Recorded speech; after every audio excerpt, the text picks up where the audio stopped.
Yeah, I'm coming. Sorry about what turned out to be a few off-screen technical difficulties in getting this stream started, but we seem to be all good now, and I do appreciate your patience as we prepare to get underway on another one of our Slant Alpha adventures. This is kind of a really unique one. This is one that we have done kind of before, but not in quite some time.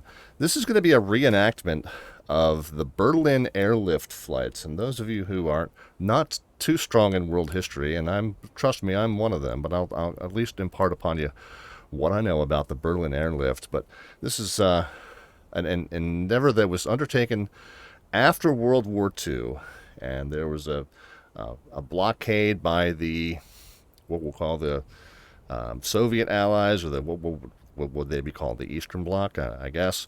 And of course, the country of Germany was split into East Germany and West Germany, and the city of Berlin was split into East Berlin and West Berlin. But as I understand it, the city is not in the middle of where East and West Germany were split. The city is kind of its own enclave, like in East Germany, but part of it, of course, was territorially assigned to West Germany. So it was kind of cut off from the rest of the country.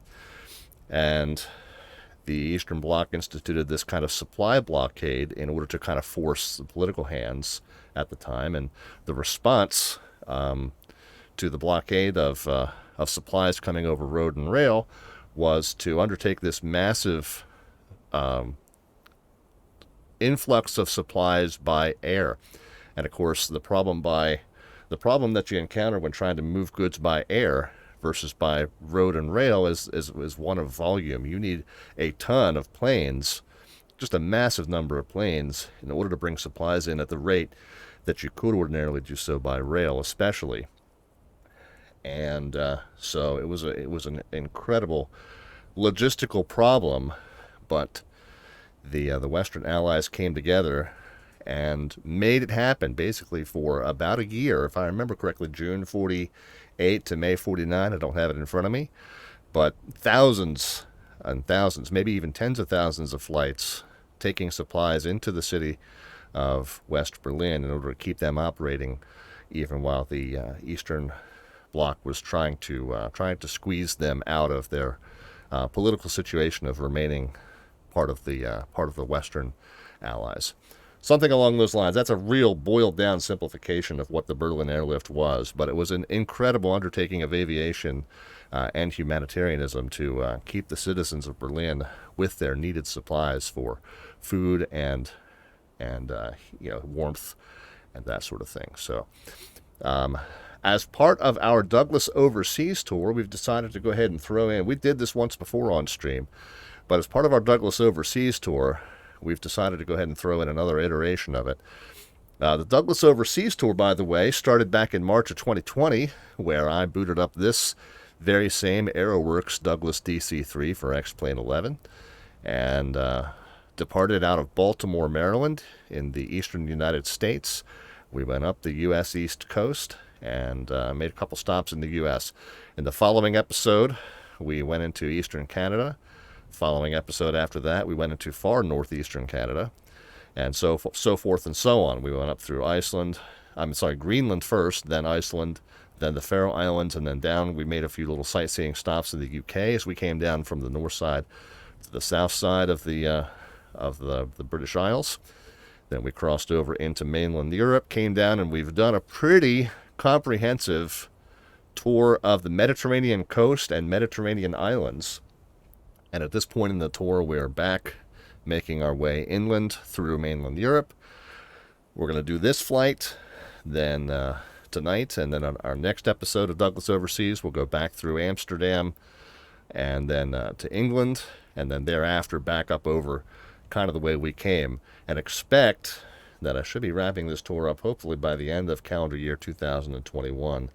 And at which point it will have been going on for about a year and 9 months. Not continuously, obviously, but we've done one or two of these streams every single month, and we're finally getting to the point where we are starting to look at the light at the end of the tunnel and get ready to wrap this thing up. We have gone over, I think our last episode took us over 10,000 miles traveled. as part of this tour as well. Yeah, so the last episode was episode number 23, which was legs number 43 and 44 of the tour. We haven't always done 2 legs per stream. It depends on the length of the leg and what needs to be accomplished, especially some of the over water ones were one leg per stream. But yeah, we just barely went over 10,000 miles upon arrival here in Frankfurt, Germany, from Innsbruck and Italy before that. So yeah, very cool. It's turned into a really wonderful tour. Now the drawback is that I'm mostly flying it in the evening time, Eastern U.S. time, which is the dead of the night at the time that we would be over here. And so there's not a whole lot of ATC activity, as you can see, and there hasn't been really throughout this tour. Well, that's turned out to be a good thing, because this tour has really highlighted for me how little I know about European airspace, particularly pertaining to VFR airspace. And you have to really, to understand VFR procedure in Europe, you have to understand VFR procedure in each individual country, because the rules really change every time you cross a border. IFR a little more straightforward. I mean, there are some regional differences with that too, but IFR is consistent enough that you could kind of fudge it if you if you just consistently flew IFR for all this stuff. But being that it's a sightseeing tour, we've done most of it VFR and VMC, and flown it as though we are VFR, and a lot of times not even with a specific navigated route. We've done a lot of coastline flying. We've done some channel runs through some mountains. We've done some really good channel runs through some mountains. We've done a few scary channel runs through some mountains too. So it's been really good in that regard. But as far as my adherence to actual regional VFR policy and procedure, probably not very good. So you take what you can get, and it's all a trade-off. Do have some traffic here at Frankfurt besides myself. I guess that's somebody that's just arrived. And then we had these 2 Lufthansa, I don't know if they're Lufthansas or Lufthansa cargos, but these 2 Lufthansa flights, I guess, that just departed, and I guess someone just arrived here. It looks like a United, although he's filed as a United. Emirates, I'm sorry. I thought that was UA and then 3 numbers. It's not. It's UAE, so it's an Emirates flight that has just arrived here, and then there's us. And, oh, that's not us. Am I not connected? Well, there we go. Well, there's your problem. Okay, so we'll be popping up on that departure board. Looks like there's one other pending departure then out of Frankfurt, and so there'll be some traffic here at the airport. I think the labels might be turned on, so we might even see, as we scan around, we might even see some other planes with traffic labels, or maybe they default to off. I don't know. Oh yeah, there's somebody over there. You can see the orange label. I've been tinkering with the colors. I kind of like the orange for the labels, so we'll see that. Guess we'll leave that on just for visibility's sake. Brenda all says, my approach is fly it like I stole it and always assume uncontrolled airspace. Right, until I get to contact me, it's uncontrolled, right? And then you do like the normal typical scaredy cat VATSIM pilot. As soon as you get that contact me, you just disconnect. It's like, why are you on VATSIM in the first place then? And we in fact have flown a few of these off VATSIM. That was earlier in the tour. We had a recent update to the XPilot pilot client, and there were some stability issues with XPilot that were yet to be worked out. Fortunately, this current version has been pretty stable since we've got it, X-Plane 1.3.38, I believe it is, and we've had that for months and months now. I don't see the version number. I'll see the version number in front of me. Oh yeah, it is 1.3.38. Yep, there it is. So yeah, ever since that update, we have, I think, consistently flown all of our flights on VATSIM. We have heard some traffic around the area. We've actually even had a few friends fly a few of these legs along with us. Doesn't look like there's anybody with us for this one, at least not yet. But let's at least, I guess, discuss what this plan is. So like I said, this is a pretty special one, and we're going to be navigating this, A, to an airport that doesn't exist anymore, B, using nav-aids that don't exist anymore. Fortunately, X-Plane's default scenery does still include the old Tempelhof airport. Now, I think the last time we did this, we found that there were no buildings at that airport in the X-Plane scenery. I think that has since changed. I was searching around a couple weeks ago, and in preparation for this flight, I was searching around the forums and whatnot, the internet at large, for a custom scenery mod for Tempelhof, and I don't think I found one, or I don't think I found one that looked like it was any better than what was already there. So I think this time we will see some buildings there. I think the gateway now has just a small smattering of generic-looking buildings there at Tempelhof. But what we do have is a custom data file that I posted up a link to in my social media pages just before about a half an hour ago or so. Well, 45 minutes or so ago now. So that anybody who does want to fly along either tonight or later on can fly along. And that file included not only the custom data file, but also included the... Oh, I need to open this back up. I had to close some stuff and reopen it. Included the manuals that were provided by VATSIM Germany. So this was all part of a VATSIM event, an organized VATSIM event that was put on by the Germany division in 2018. I believe it was in the fall of 2018. And so there's this operation manual, and it kind of gives you an overview of how not only the flight works, but how the call signs work. Now, we're just going to fly this under 514 Delta Victor tonight, but the event itself had you using kind of the similar call signs as you would have in the 1948-1949 operation. And it goes over how they were assigned. We do have the routes here, which I am going to file, and I think I put those in my custom spreadsheet, so I should have those to paste in when we get to that stage. Yes, I did. Okay, good.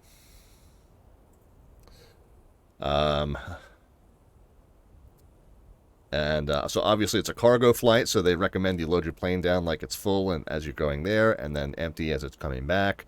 We're not really going to bother with that. We're still flying the passenger version, so we're going to call this a sightseeing version of the tour, and we'll do all of our normal passenger announcements as well, and some basic procedural stuff as far as flying into and out of the airports.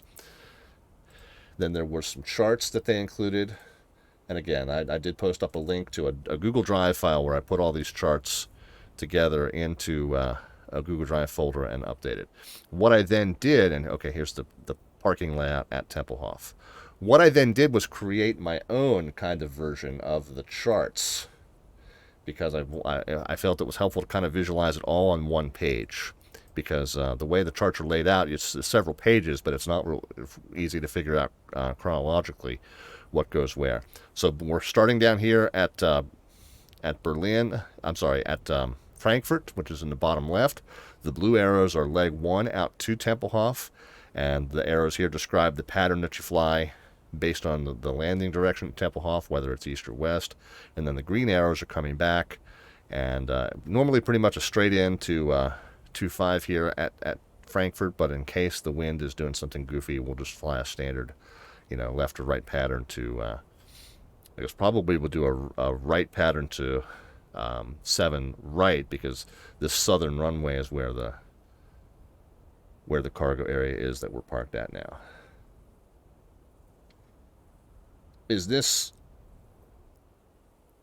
polite group flight for X-Plane only or for Microsoft Flight Sim? Well, friend to all, as always on the VATSIM network, any sim that can connect to VATSIM, you can see in any other sim. So it doesn't matter what sim you use in VATSIM, you're visible to everybody.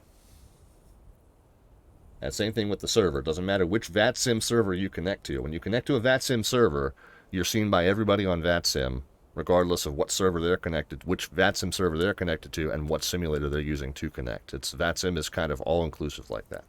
We got the follow there from Count Duckula number 1.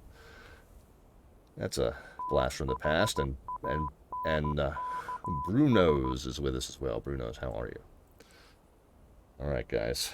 All right, I think we've briefed enough. I'm going to go over the route just in a couple more particulars, maybe just to get us started off of the runway here, and then we'll look at the route in more detail once we get airborne. I do want to kind of get flying as best as we can. Hold on one second. That's a work call. Let me grab this real quick, guys.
All right, back with you guys. Sorry about that. So the question came in from friend to all says, is it true that fly-alongs need to be VATSIM compliant and not just tag-along? Well, it depends.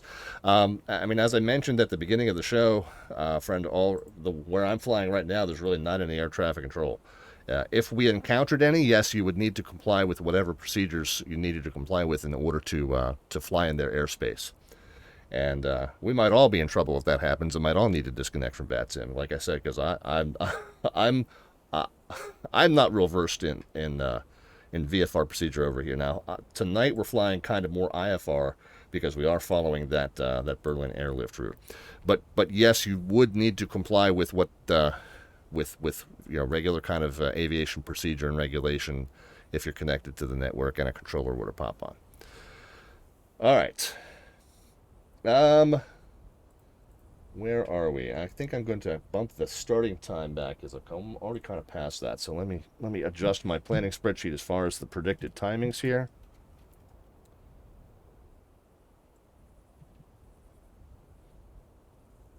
Can you do VFR and VATSIM? Anything you can do in reality, you can do in VATSIM. VATSIM does regulate military operations to some extent.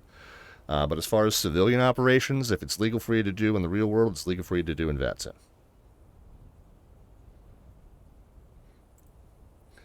All right, let's get let's, as the black-eyed peas would say, get it started.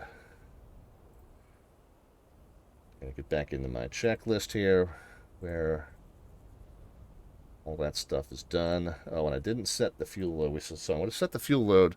That's one thing I didn't do. I normally do this before the flight starts.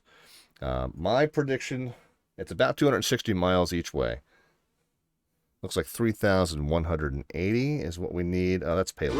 Where's the fuel? Where we're going, we don't need. Okay, actually, right where I had it was pretty darn close. There's 3,180, so 3,211 is as close as we're going to get. We'll go ahead and take the payload all the way up to right up under max gross. There you go. And hit done and apply. So there we go. We are taking, indeed, as much payload as we can. The only difference is we're going to bring it all back with us, too. I haven't filed the route yet, so that's my most recent flight. Yeah, normally I do that before the stream starts. Tonight I was just kind of scrambling to get up and running, had some technical difficulties. So there's some stuff that I ordinarily would do before the stream starts that I haven't yet done tonight. So filing the route is one of them. Get back over to the checklist here. And back inside the plane. All right, here we go, guys. Master battery, let's get that on. No smoking nav and beacon lights can come on. The fuel tanks can go into mains. We'll go into the left main and then the, whoops, the right main there, okay. Cowl flaps can go open. That's those white sink handles over there on the far left-hand side that are now all the way to the counterclockwise side, and we can go with the prop lever full forward. That's the white one on the left-hand side there. Throttles are in the middle in this plane for God knows what reason. Let's start up just the number 2. We're going to go mix to auto rich. If I can find the spot that it clunks in there. There it is. Okay, mix magnetos, fuel pump. We'll prime it, clear it, and start it. Somewhat of a simplified start procedure from real world, but close enough. We should see the oil pressure come up right away, which it does. Fuel pressure artificially elevated by the electric pump. So we'll go ahead and shut that off, turn the generator on, watch fuel pressure settle into its normal reading, and there we go. All right, we're going to run just the number 2 while you guys are piling in and finding your seats. And we will get some electrical power to the plane. The number 2 basically acts as our APU. Essentially, while the number 2 is running, the number 1 is still safe to board and disembark from. So you guys can pile in there. This is where I can go ahead and send our flight plan. I'm going to need to copy this route here real quick. So just copy that. And let's bring X-Pilot over here. And I'll hit the flight plan button. So we are going to be IFR. We're going to be EDDF, the EDDI. Now, I don't even know, at the top of the screen, does the progress bar have a reasonable distance of around 200 something miles for that? I can't quite see it on that tiny little preview screen that I get. I cannot see that overlay up top. That's something that is on the stream output only. But I'm hoping that it's EDDI is in the database that draws from. Because if it's not, it's really kind of be pointless to have that up there. An hour 34 would be our flight time. Fuel available for the first leg is 4 hours 49 minutes. We're not going to refuel in Tempelhof because the whole point is we're taking supplies to Tempelhof. So obviously it doesn't make any sense to expect to refuel there. So we're fully fueled for both legs of this journey. Cruise speed is going to be about 180, and 5,000 feet is what we are going to be flying. This is the route that we're going to fly. Just in case a controller does pop in the very unlikely event, we're going to call this. There were several routes that were part of the Berlin Airlift route. This was just one of them, but this is what they called the Berlin Airlift route that was part of the event. I think this is the only route that they simulated as part of the commemorative event that they did in 2018. So this is the only route that they provided in the documentation. So for VATSIM purposes, this is what is known in VAT Germany as the Berlin Airlift route. So we'll go ahead and file that, and we should be good to go there. We got the follow there from Osta and a whole bunch of other letters. Osterotics is the closest I'm going to be able to come. If you want me to say that some other way, shoot a pronunciation guide into the chat there. But either way, we do welcome you to the channel. Hope that you'll enjoy the show. Oh, I always forget before I put the X-Pilot client back over. Let's go ahead and get a METAR here at EDDF. I always like to just do that through the pilot client. 200 at 4. So we're going to take off westbound, which is the normal flow here. QNH is 1015, so that's about 6 clicks above standard. Standard's 1013. For every QNH up, it's about 3 hundredths of an inch of mercury up. So 1013 to 1015 would be 299.2 to 299. 345, so 2998 is what I'm going to guess. If we really want to know, we can go, what's it, 1015 millibars in inches of mercury. I said 2998. How close was I? Pretty darn close. 2997. We'll take it.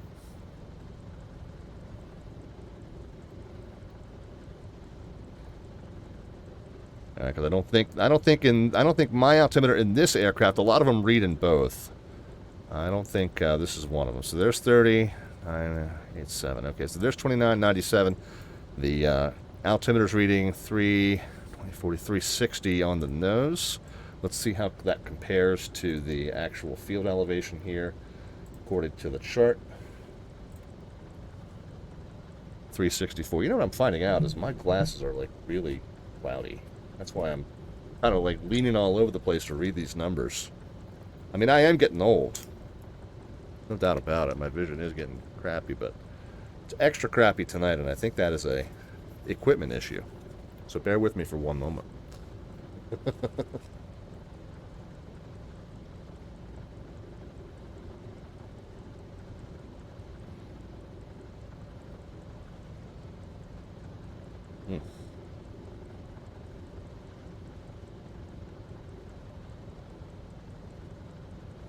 Still got little hunks of grass from last week's yard work on it. Yeah, it's a little bit better.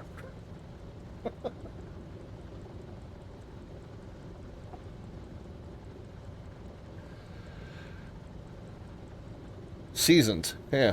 Well, yeah, and old. Alright, so field elevation's pretty darn close. 4 feet is very, very accurate.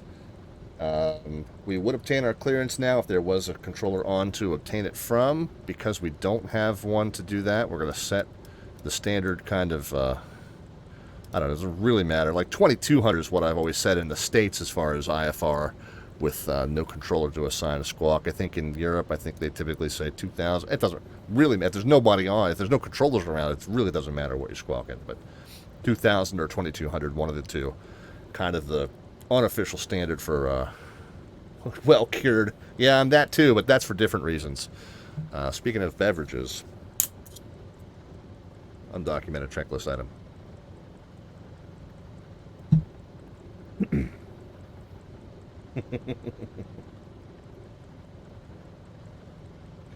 And that is sucking schnitzel that has made that last comment there. All right. Only appropriate for the region of the country of the world that we are in tonight. Welcome to the stream, by the way. So what we got the transponder squawk code set. We got it into altitude mode. Nav and ADF tuners as needed. Now I said we were going to go over the route real quick, at least to get us off of the runway. So we're going to take off westbound. It's going to be a left turn for approximately 7 minutes to this 272, and a lot of this is NDB navigation tonight. So we're not really going to have a good like DME distance reference. We're going to kind of have to time this out, and that's why I said in this portion of the chart, because the distance doesn't really matter. You're flying out to the west and then back to the east. So I just said this first leg is just approximately 7 minutes, and that's the best way to think about it. So 272 on the NDB. I guess the first VOR we can tune is up here at full to 112.10. So we'll get that dialed in. We're already dialed into 112.20, so all we need to do is back that down. Okay, and we can see that, yeah, we are 50 miles from that, so that's already reading. That's good. And then 272 is our first of many NDBs tonight. NDB, all it does is give you a direction. It doesn't give you like a certain, it doesn't tell you whether, if you want to follow a certain course into an NDB, you've got to figure out how to switch yourself left or right into that course, because there's no like deviation needle that's going to tell you, oh, you're a little bit left of course or you're a little bit right of course. You just got to see what course you are to it, and if you want to be on a different course, you've got to figure that one out on your own. Have you developed your bark? Asks Ori Darkwind. Ori Darkwind. I have no idea. I'm missing the reference, man. I'm barking a little bit just because my voice is slightly hoarse, but I've missed something here. Radio altimeter. Yeah, yes, indeed. Non-directional beacon. Yes, sir. Correct. So it basically points you straight toward it, but it can't point you straight toward it on a specific course. The course that you take to it, you have to figure out on your own based on the direction you are from it. But all you can do is just kind of point you straight to it. Oh, yeah, when when you season some food or meat, you get a bark. Okay, that's a cooking term I'm not familiar with. So it's not you, it's me. No worries. Okay, we'll set the radio altimeter to 1x there. When it gets to 400 feet, that'll be our clue to pull flaps in and adjust from takeoff to climb power. And fuel quantity, we're supposed to have a total of 530 gallons of fuel. What's that divided by 4, roughly? So 250 plus, so 265. So 130 gallons per tank, plus or minus. And we know the right main's a little light now because we've been sitting here running just the right main, so that's a few gallons shy now. But that's okay. We'll rebalance that in the air, and I'll probably screw that up. But yeah, it looks like we got just over 130 in each tank, minus the right main, which is just under 130 at this point, so we're good. We have exactly what we expect to have, so we're going to go. That'll be boarding call, guys. Ladies and gentlemen, this is your captain on behalf of Slant Alpha Airways. We'd like to welcome you aboard Flight 514 with service to Tempelhof, our sightseeing flight of the Berlin Airlift. We will be departing here from the terminal momentarily, expecting an on-time departure, maybe a couple minutes delayed, as we were hoping to be wheels up by 1:45. So we'll be maybe just a slight bit delayed here, but not too bad. We're going to roll here in just a few moments. Cruising altitude for this first portion is going to be 5,000 feet. Flight time once airborne, just over an hour and a half here, charting 1 hour 34 minutes for this initial leg. So do buckle in and relax. We will be underway soon. Thank you again for joining us on Slant Alpha Airways. That is our cue to close those up, guys. Guys can finish making your way to your seats. Get your seatbelts buckled. We'll go ahead and throw the seatbelt lights on. There's not that satisfying ding, so I have to do that one out loud. Ding!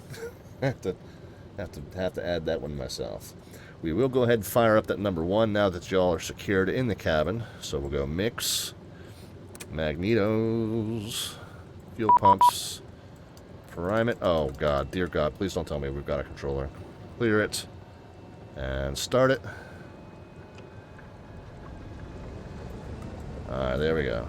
I'll check that message in just a moment. That's a private message that had come over X-Pilot, so... All right, oil pressure came up right away. I'll check on it in just a moment. Fuel pumps off, generators on. Okay, so the oil pressure stabilized, fuel pressure stabilized, normal range, everything's looking good there. Temps and pressures all starting to look into their normal ranges. Oh, yeah, we got a ground controller.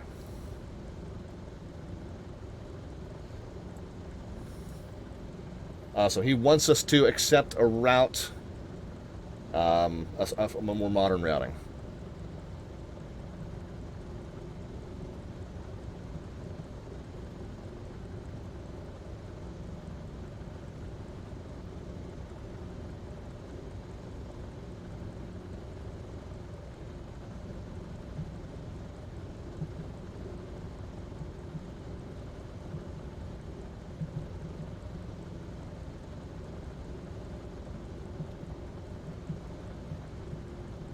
Okay, so he was asking, are you able to accept the reroute via blank, blank, blank, which are, modern VORs? And he says it's almost the same, but with VORs that currently exist. So what I said was, we're reenacting the Berlin Airlift, so preferably we'll keep what we have, but if that's an issue, I'll be happy to proceed offline. But let me know. So we'll see what he says.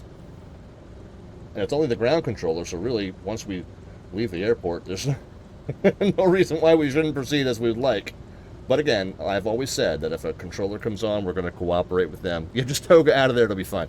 I've always said that if a controller comes on, we will fully cooperate with them during this overseas tour, even though I don't really know the procedure over here. And if there's whatever reason I'm being disruptive, I will be happy to disconnect and be out of their way. So it's no harm done either way. We'll see what he says.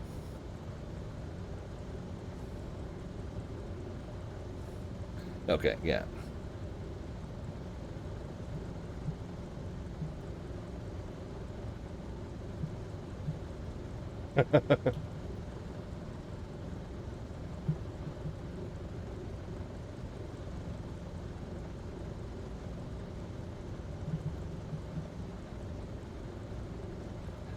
He says, no problem, we'll handle as though you are flying with an outdated AIRAC. Proceed as requested.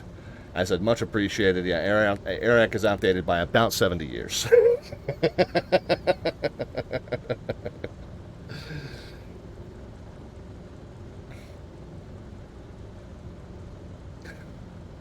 That's cool. But that does mean we'll need to get with him for clearance and taxi. It also means we'll need to go ahead and get a squawk code. So let's back up a couple steps in the process here.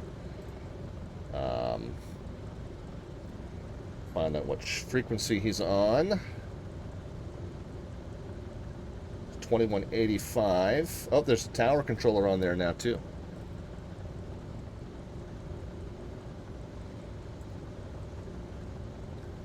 So there's an ATIS. It is information Romeo. ILS 25 left is indeed what we want to depart. He says so 25 left, 2004.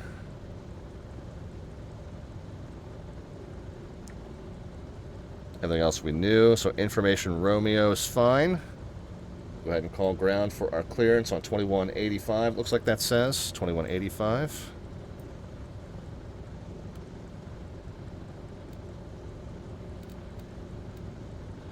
Actually, let's tune the tower frequency. We have old school radios here that only have one frequency, but let's do this. Let's tune 2185 on COM 2. And then on tower is 19.9 on COM 1. And then I think over here is where we switch. We're talking on COM 2 and monitoring COM 2. Yep, okay, that seems to be working. Alright, now, so we'll go ahead and get our clearance. Information Romeo. Frankfurt Ground, November 514 Delta Victor Type Douglas DC-3, Information Romeo at the Southeast Cargo, looking for IFR clearance to Berlin Tempelhof. November 514 Delta Victor, Frankfurt Apron, good day. Information Romeo correct. Startup approved, cleared Tempelhof. Vector departure out of runway 25 left. After departure, fly runway heading, climb 5,000 feet. Then flight plan route, climb climb 5,000 feet and squawk 2003. Alright, cleared radar, runway heading, 5,000 feet. 25 left for departure. And we'll squawk 2003, 514 Delta Victor. November 514 Delta Victor, read back correct. So 2003. We'll give him a call for taxi. And I know that got the follow there from Torfred Wilsor there as well. Thank you very much, Torfred. Appreciate that. Let's see, what else do we want to do? Alright, the other thing was that I think the audio settings there were a bit messed up. Let me see if I can... Might need to disconnect and reconnect here.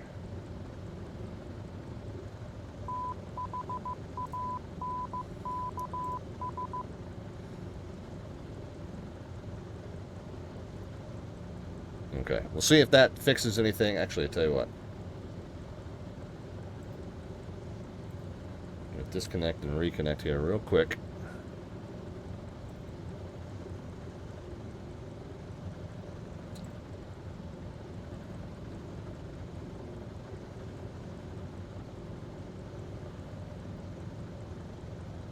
And let's see if the audio, and then the audio was coming through a little bit hot, and it was coming through on the wrong channel of my mix here. So hopefully that'll fix it. Sucking Schnitzel is with the follow as well. All right, so now that we've got that taken care of, yeah, that level looks a little more. Yeah, that looks much more. That looks much more controlled. Yeah.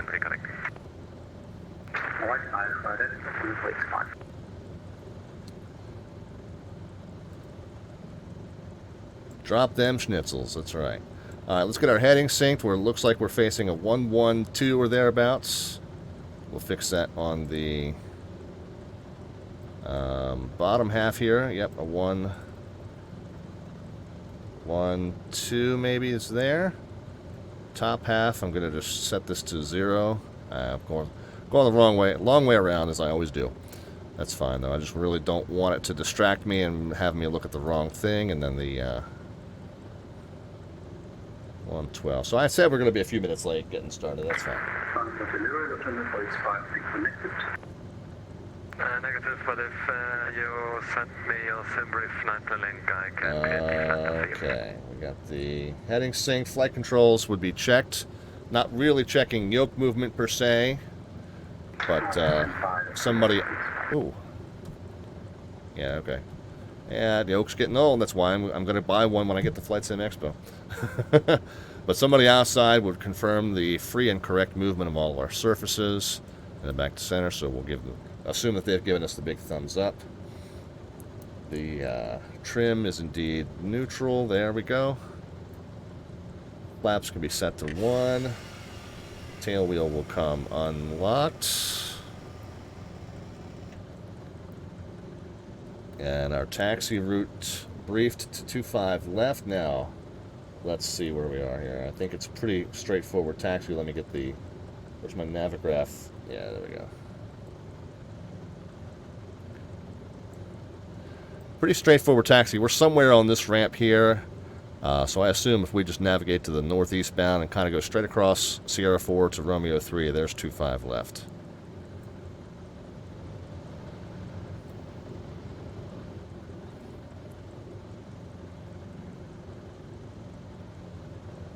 Parking brakes off. And we want to turn to the north, which is to our... Is this where we're facing? We're facing east. So now face north would be to our left. At Frankfurt Ground, Douglas 514 Delta Victor, information Romeo, ready to taxi. November 514 Delta Victor, Roger, you can taxi via Sierra 5 and hold short of Sierra. Sierra 5, short of Sierra, 514 Delta Victor. Alright, so he doesn't want me to enter out onto Sierra just yet.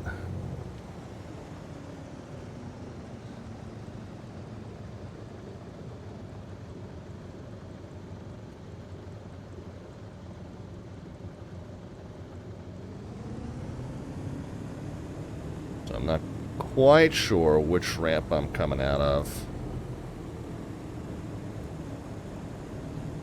See if we can use our downwind sim binoculars to, oh yeah, hold up. So there's Sierra 7 there. Okay, so if Sierra 7's to the left there, then...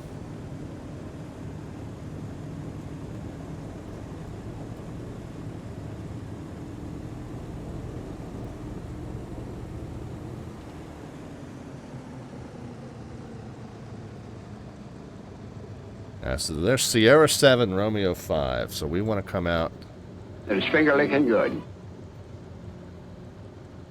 Sierra 6 and 7.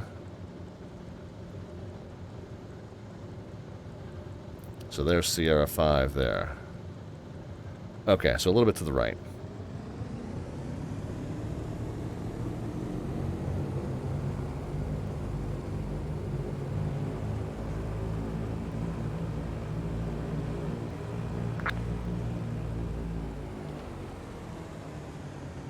If I can find a yellow brick road here to follow, I will follow it. November 514 Delta Victor, contact tower 119.9. Enjoy your flight, bye-bye. Hi, 199, 514 Delta Victor, we'll see it. Alright. So let's come down here. Uh-oh. Yeah, I was going to say I lost my zoom there for a second.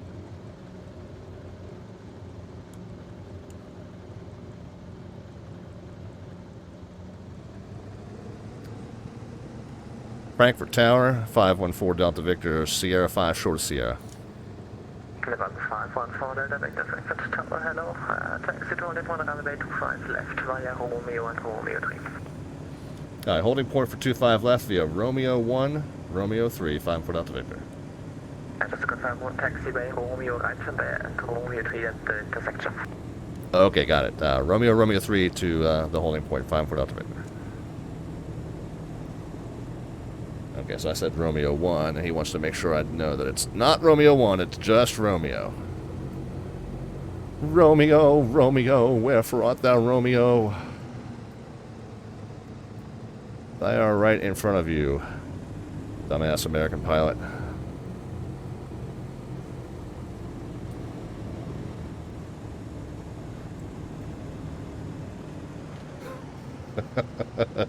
I am a Scotsman here.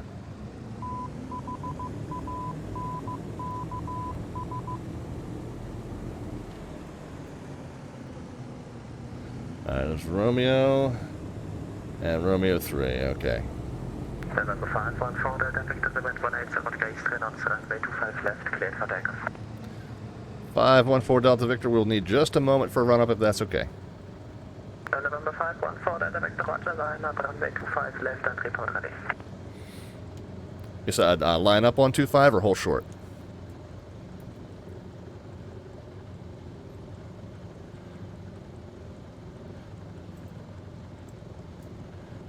Tower, was it to line up on 25 for the run-up or hold short? I didn't hear you. FM line up, runway 25 left and report ready for departure. Okay, we'll line up, do the run-up, and report ready, 514 Delta Victor. Just making sure. Anti-collision on, landing lights on, never did get the taxi lights on anyway. Pitot heat on, and fuel pumps on.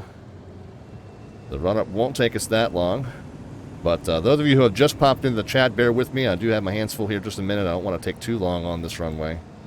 Anytime I'm sitting on someone's runway, I want to kind of get done what I'm doing and get to it here. Get lined up, get the tail wheel locked, hold the brakes. We're going to set 30 on the manifold pressure. Do a mag check on the left side. You hear them wobble slightly out of sync. Should go back to both. All right, down 2. And back to both, all right. Down 1 and back. Down 2. And back. And then we'll check the prop levers. Recently found out I was doing the mag checks wrong by doing left, right, and then both. You should do left, then both, and then right, then both. So that's something I've just recently learned. Prop sync seems to be working. We are ready. The Tower November 514 Delta Victor is ready. 25 left. November 514 Delta Victor, the wind 180 face 3 knots, 25 left, cleared for takeoff. Alright, clear for takeoff, and I'm sorry, what was the turn instruction? Yeah, just cleared for takeoff. The departure information you got by the clear. Okay, on course and 25 left, clear for takeoff, 514 Delta Victor. Alright, here we go, guys.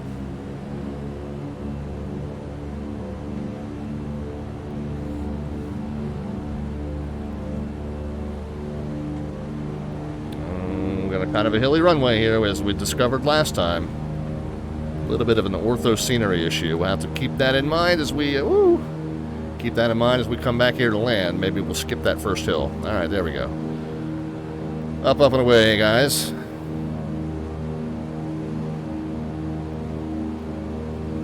Gear can come up right away.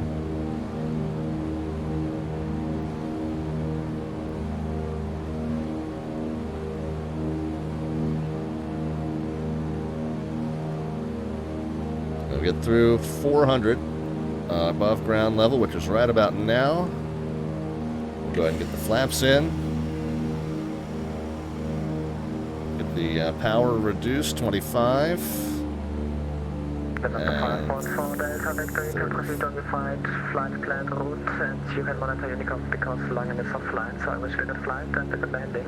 And next time we come to Washington, we touch with your discretion. Alright, well, frequency change to advisories approved. Thanks so much for being here, and we'll talk to you next time.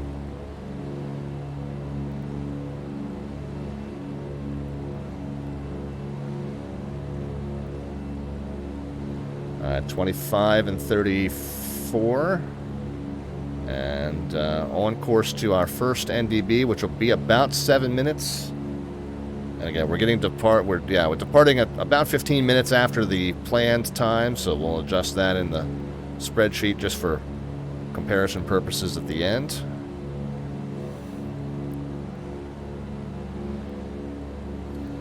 We're sticking it to the Soviets, Daniel. Well, right now I just have to make my way through with the Germans. Trying not to upset the Germans.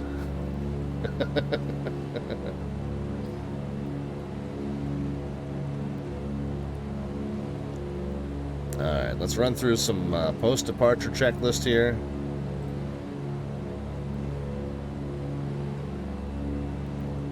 Fuel pumps can come off. Yeah, I know I'm drifting off of that NDB heading here. Let's get... So I'm turning to where the little thin arrow is pointed straight up, so that's our NDB.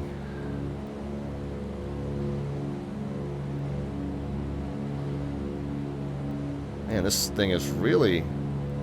Gotta get back on the rudder pedals here. I don't know if it's something about the weight. I'm kind of at a slower speed than I usually do. I normally pitch for best rate of climb speed, which is that yellow mark. Did the gear come up? I feel like I'm draggier than usual, and the adverse yaw was really magnified.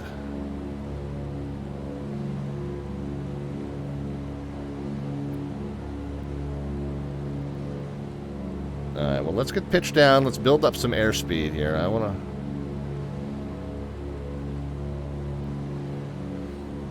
25 and 30. You know what? 25 and 36, maybe? 25 and 40, wow. Really underpowering it. 25 and 40 is what I used to use in this plane. I don't know what numbers I'm around. Maybe I'm remembering some DC-6 numbers. I have no idea. Yeah, you can kind of see as I'm rolling into these turns, the nose is really coming opposite. More so than I'm used to.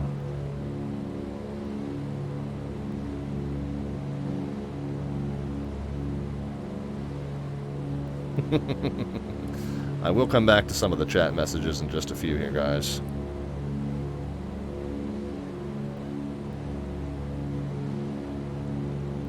Got 25, let's keep 40.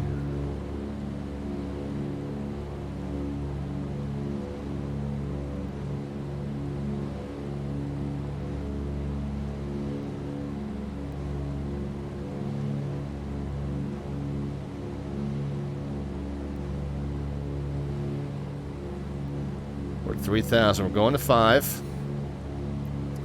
5,000 gets you over most of the terrain in Germany. 10,000 is the maximum altitude for this route. So we're still at 25 and 40 on the manifold pressure. Okay, we're good.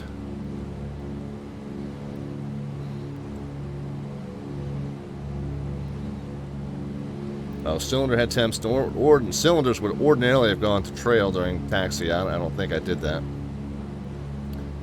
Because the cylinder head temps are actually kind of a little bit too cool right now. So we got that fix underway.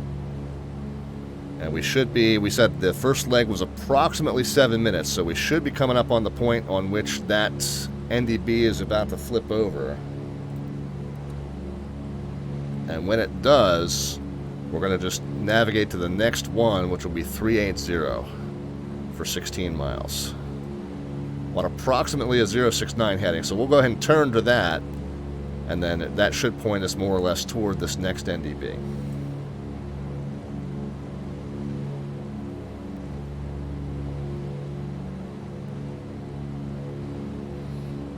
We're still 25 and 40. SJ flies with us. Yeah, I know. That sweet spot's back with us. Yeah, I'm gonna come back for the chat messages here in just a couple minutes, guys. We're 4,400, 600 feet to go.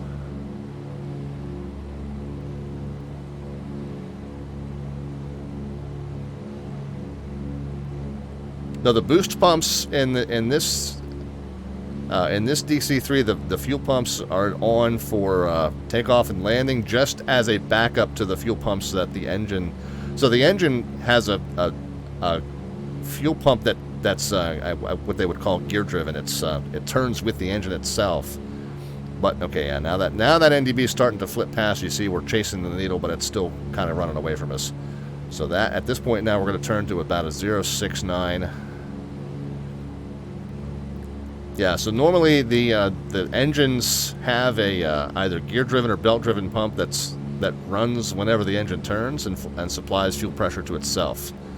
The electric fuel pumps are run during takeoff and landing just as a failsafe. In case one of those gear-driven ones fails, you still have fuel pressure and the engine doesn't quit. But you don't run those continuously for the flight because they're expensive to maintain and replace.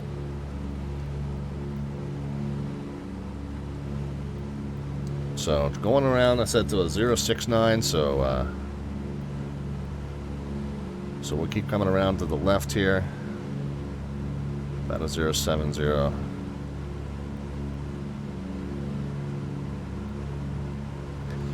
Daniel ATC is like really into this whole airlift thing. He's like rah airlift.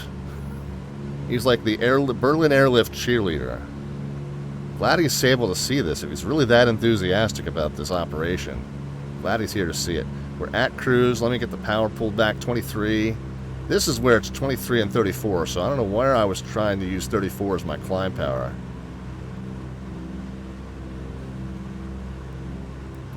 So there's 23 and 34. We get it leveled at 5. Again, hand flying this whole thing really so far. 380 is the NDB frequency we want to be on. Let's get that dialed in. And we'll see that thin arrow kind of point. More or less straight up. Might need a couple degrees. Yeah, I did overshoot the turn a little bit, it looks like. So we'll come a few extra degrees to the left. We don't need to be... A 069 is just kind of the notation of the approximate bearing. Since we did overshoot, we're actually more like on a 060. But that's fine. The route adherence doesn't need to be too precise. You don't want to get too far off course, because if you get too far off course and they aren't sure that you're one of the airlift planes, then the Eastern Bloc might have a problem with that. They think you're on a mission to do something other than deliver supplies. They might not like that.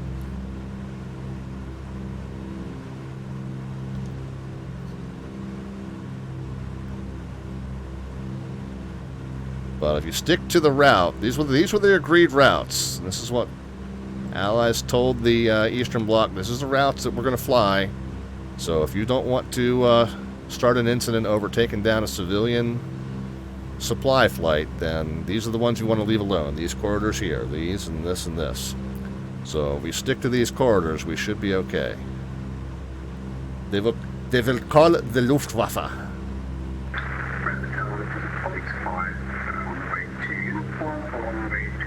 Calling up some comrades to Starflies? Yeah, indeed. 465 Tower 1 to exit order on runway 25 left via uniform Mike and Mike 7 cross uniform 2. Yeah, we don't want to get entangled up in any of that, so we're going to just stick to this route as close as we can. And I'm going to challenge myself to do it by hand, but hopefully it should be. And this plane trims out nicely enough that I should be able to just kind of catch up with the chat messages, even though we're going to do this whole thing by hand tonight. So I think I did get the booster pumps off. Yeah, I did. So friend to all, that was the explanation about the booster pumps. The engine have their own fuel pumps.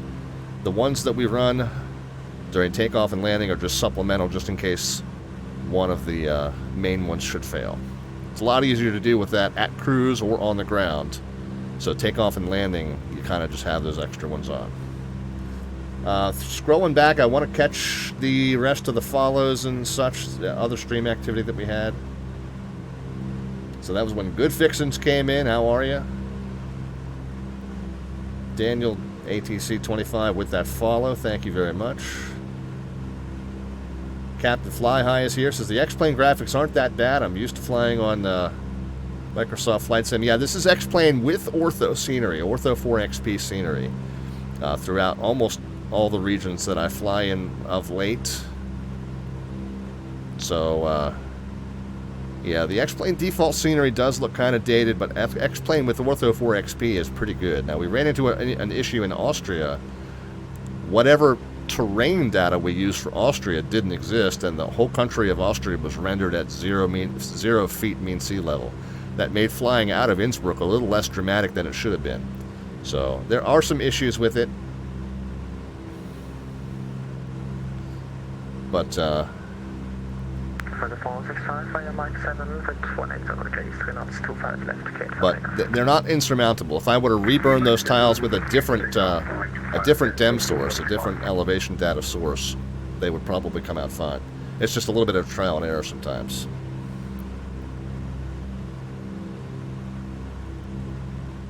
Iowa says, I thought you'd be doing the Bush League flying. Yeah, sometimes I do those, sometimes I don't. I got to a point, Iowa Scotsman, where I realized that bush flying is not always my thing. And some of the ones that are particularly of interest, I'll go ahead and do. And I have kind of informally blocked off the November one, which presumably will be on November 1st, because that'll be the second anniversary one, and I'm sure they'll kind of make a big to-do out of it. But yeah, I think I've kind of run my course with those, Iowa, so it's nothing against any of them. It's just not my preferred style of flying most nights. So, you know, if they're doing something that's really, really super unique, like they had one that was down the Arkansas River and a bunch of sandbars once. So if they do something kind of really super unique like that, or if Downwind Sim's putting a lot of interactive stuff into the scenery that seems like it might be fun. Let me get back to my navigation plan. I know we just flipped past that NDB, and I really am not looking ahead too well. Okay, so this is now where we're, yeah, I thought so. This is where we're now navigating direct to that VOR of Fulda. Should be just over 40 miles away. I mean, it just flipped from 40 to 39, so that's perfect. And I'm not going to need to go to it on any specific radial, so I'm not going to worry about the VOR gauge on the upper left. Really just flying all this by the HSI tonight. Down here below the directional gyro. So now we're looking at that double arrow. But this one is good because it's a VOR. We actually do have a distance countdown as well. So we'll just get to the point where we're pointed right toward it. Looks like I slipped off a little bit of altitude in the zigzags there. Get back up to 5,000. Make sure we're pointed right toward that VOR. But yeah, Iowa. So if they happen to publish one that looks like it's going to be you know, something kind of new and very, very different, then I probably will pop in. But other than that, I feel like I'm bushed out. I'm bushed. I'm bushed from the bush. It is a very exhausting kind of flying, and it's not, like I said, it's not what I know well, and not what I do well typically. So,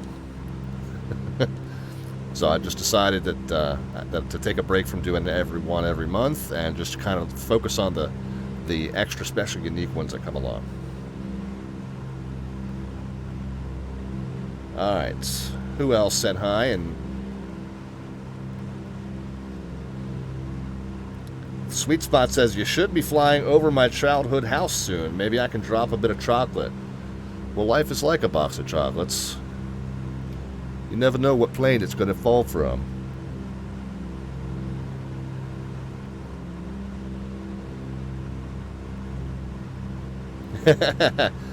Friend all was asking about I guess was asking about that adverse yaw. So I think I am really a lot closer up to max gross weight than I have been in a while in this plane, so that was partially why it was handling a little sluggish.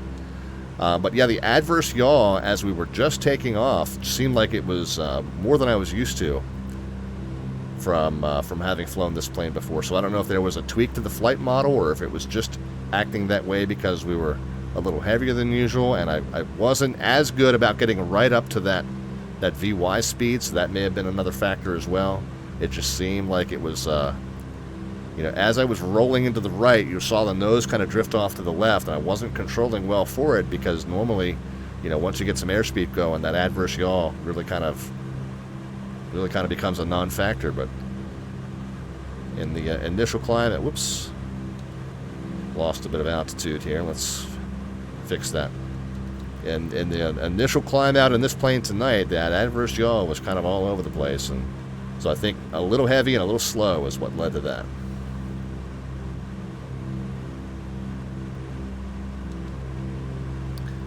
So SJ Fly says, do you fly these legs on VATSIM for anything? I'm not sure what you mean by for anything. I'm not.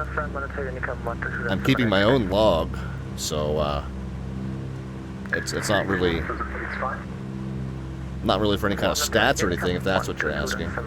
I do like having the ATC interaction for the most part, and those guys at Frankfurt were doing a nice job and were very helpful. So I do enjoy having ATC rather than not having ATC. I'm just a little nervous about ATC over here in Europe, especially when I'm VFR, because I don't know VFR procedure here. But tonight we're actually doing a couple of IFR legs to where even if an en route controller were to pop on, I would feel, kind of comfortable just saying, hey, I am IFR on such and such route as filed, and I'm at 5,000. I'll maintain 5,000. If he needs me to descend to maintain blank or fly heading such and such, I'm comfortable that I can do all that. It's the VFR stuff where I don't know the airspace restrictions over here like I know them in the States that I get nervous about. So hopefully that clears it up. Oh, yeah, now that we're at cruise too, there's a handful of stuff I can do that I haven't done yet. We did get the power set.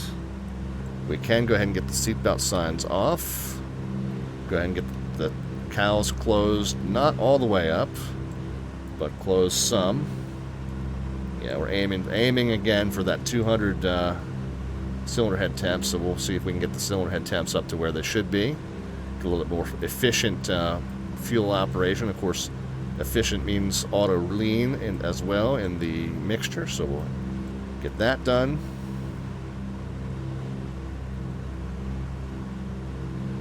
What else did I miss? We can rebalance the fuel. I'm going to, so the right main got a little bit light sitting on the ramp, so I'm going to run both off of the left main here for just a moment, just while I make the cabin announcement. And then we'll come back to that and we'll see if we can get them both down just under 100 there. And then I'll flip over to the auxes.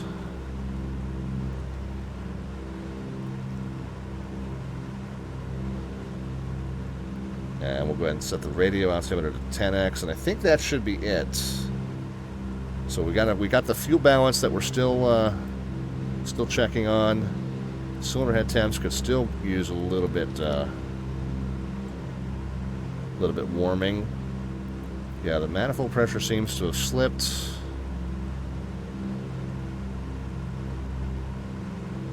Get that back up to 34.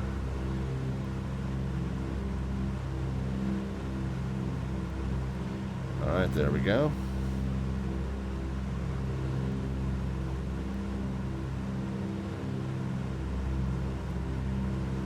Alright, everything's swimmingly here, so do a quick cabin announcement, then we'll check on that fuel balance.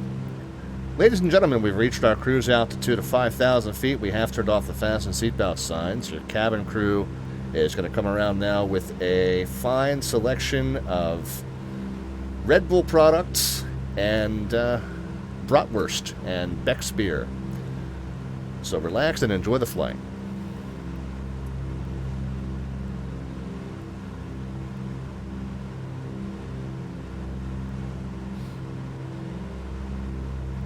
What else did I miss in the chat?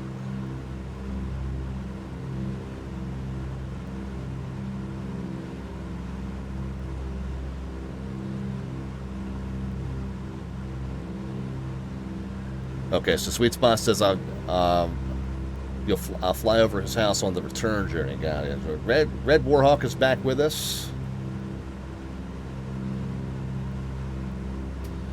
All right, friend to all, we're not going to do politics on this channel, okay?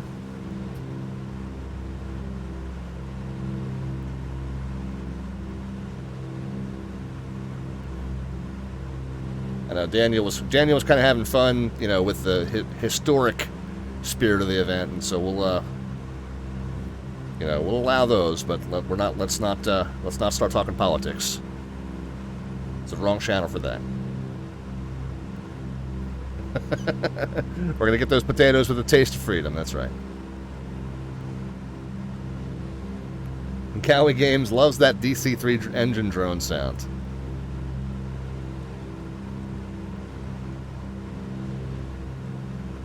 Hello, Lufthansa 464 approaching uniform. 464 Tower, morning, taxi door, depot runway 25 left, via Lima, uniform, and Romeo 3, cross uniform 2 and uniform 6.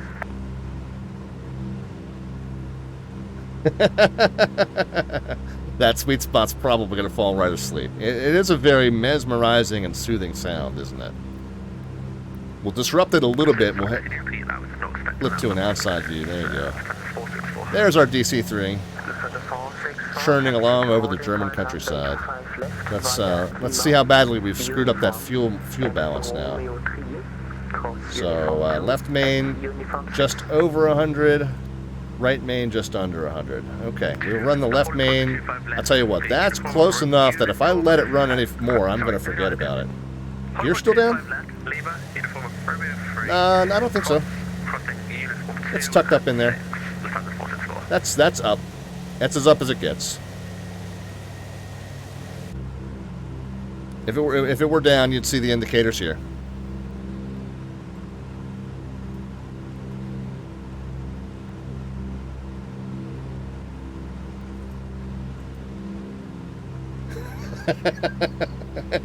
I mean, it is. There's no better way to describe it.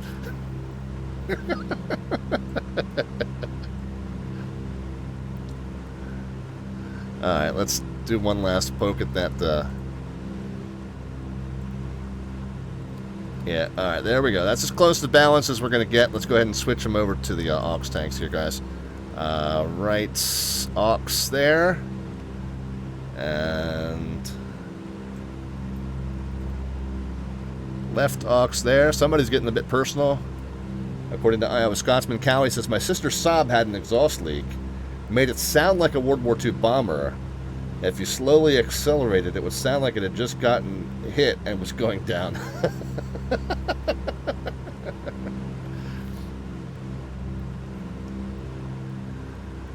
Yeah, sometimes if you say, like, it sounds like someone's going down in that Saab, it might mean something different. And that is getting a bit personal. So maybe we'll leave it at that.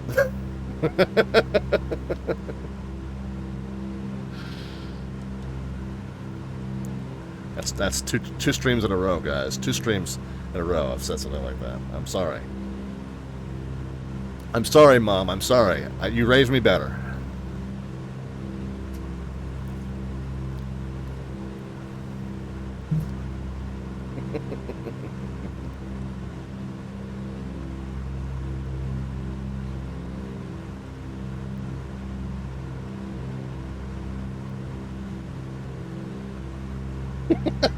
Cowie. The Swedish architecture, you don't go down, you go sideways. I'm not even sure I'm not even sure I want to know what that means. I like the way you spelled it. You spelled it like, I figured out from the way you spelled it the way you wanted me to pronounce it, so that was at least cool.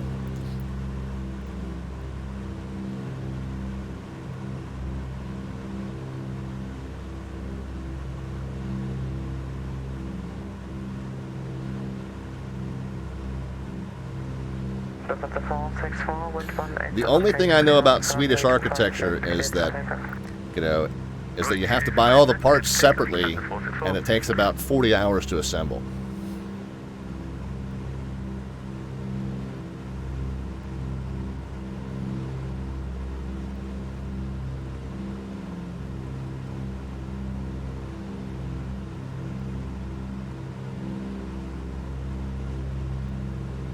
It's their silly center console key docking cars. Again, you've lost me.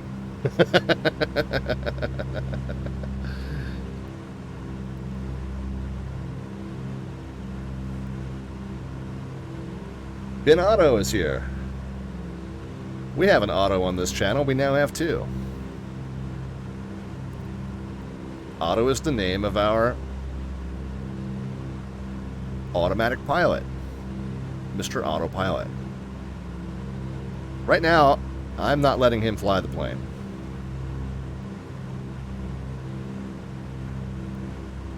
Oh, now I know why I have not seen a Saab on the road in a long time. They went bankrupt in 2016. Yeah, I think I did know that at some point, but that fact had escaped my brain until just now. All right, we are 1.6, 1.5 miles from the VOR. Let's figure out what our next navigation step is, shall we? That'd be a good thing to know.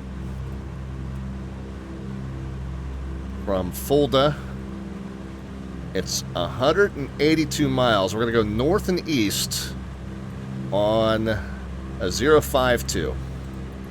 So we'll get ready. So we will go ahead and tune the VOR on that one. First of all, I've lost a lot of altitude. Let's get the nose back up. We probably will let Otto take some of this next leg because it's going to be a 180-mile leg. I don't think I need to hand fly the entire thing. Let's go ahead and set this to a 052.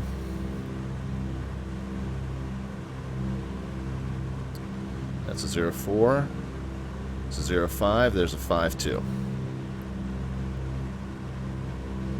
Let's keep getting our altitude back up to 5,000.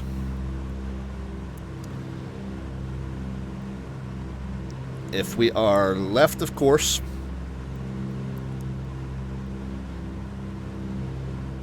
then we should be flying a 052 plus maybe about 30 degrees. 20 degrees. We're pretty close to the VOR. The closer you are to the VOR, the less of a radical correction you need to make.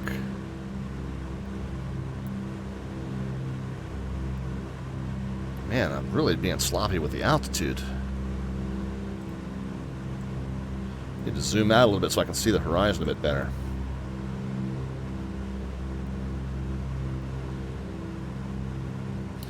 Alright, there we go. That VOR's, that radial's coming back in over here pretty quickly, so we'll get it stabilized.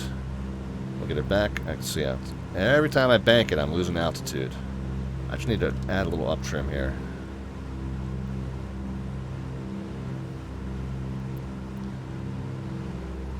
There we are. That's looking a little bit better. We got 250 feet still to get back for you. We want to be on a 052, so about there. I haven't synced the directional gyro with the magnetic compass recently. They do drift out of sync gradually, ever so gradually. We're half hour into this flight and I haven't done that, so it's probably a good few degrees off. We'll check that in a moment. So, but we'll tell you what we'll do. We'll get it stabilized.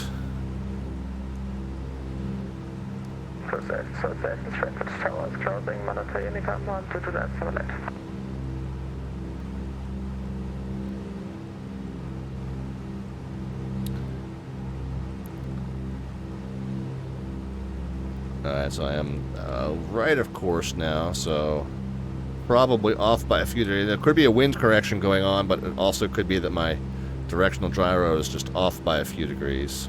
So we'll just fly heading somewhat to the left until we're back on it. Get back on that 5,000 feet. Just barely touching the trim control, trying to get it nice and fine-tuned here. Problem is, if you're making pitch adjustments without making power adjustments, you're always kind of causing some oscillation. That was a big enough slip off of 5,000 that I probably should have gone back into climb power to get back up there. Because when I did that without adding power, I lost airspeed, and now that I'm back at 5,000, I'm picking that airspeed back up, and now I've got to keep trimming back down to stay at 5,000. Airspeed comes up, lift comes up, airplane climbs. When the airplane climbs, it slows down. And when it slows down, it loses lift, and lift goes down, plane goes down. So that is this. It causes this kind of never-ending oscillation. Now, the oscillation, if the plane's designed correctly, that oscillation should settle out if the pilot stops giving input. But what happens is, a lot of times, the pilots react to those changes, and if they're not staying ahead of those changes, if they're reacting rather than proacting, they're actually making the oscillations worse. All right, so now we're a little bit left of course. So we'll steer to the right, let the radio come back in.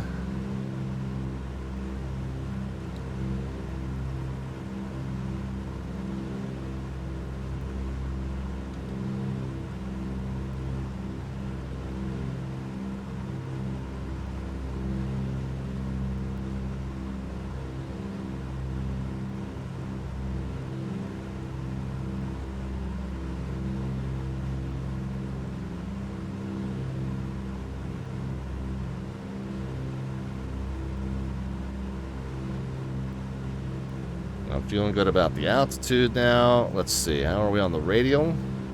Still need to correct just a little bit to the right, and then we really kind of do need to.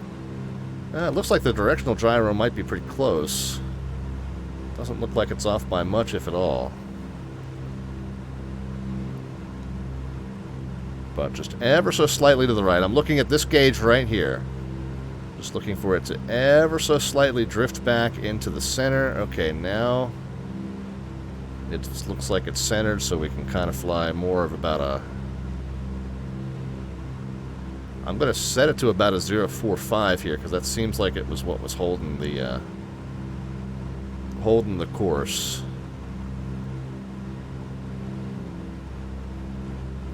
So as soon as we get it stabilized back at 5,000 feet, I think we're dialed in laterally. We're getting dialed in vertically. We'll go ahead and hand the controls over to our autopilot. Hey, Whooper's back here. Derpex is here as well, and I asked a question a moment ago, and I'm going to come back to it in just a second. As soon as I get stabilized, we'll hand this thing over to autopilot, and then we'll get to relax. Okay. There we are. Yeah, 5,000. We're getting about an extra 50 feet there. We'll drop. Whooper got some great news today. Share it with us, my brother.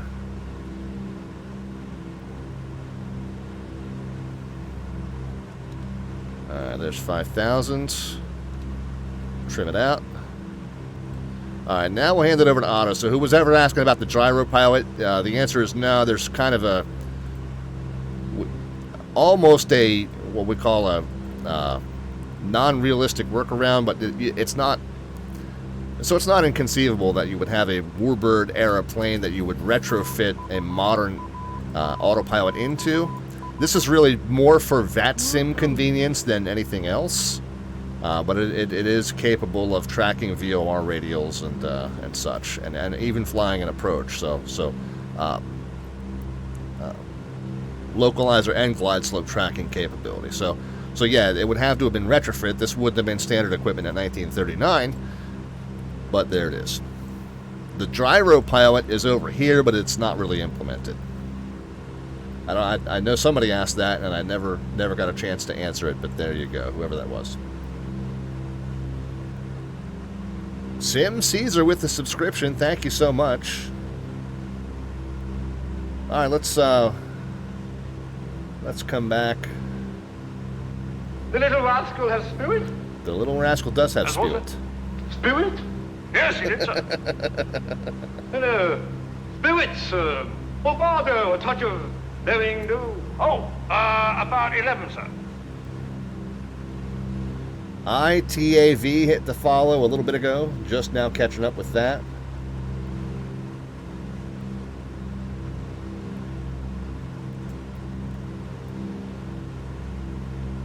And Whooper says... I leave for basic in October to the Air Force and was notified that I got booked for my top job selection, which was ATC. Oh, that's awesome, dude. That is fantastic.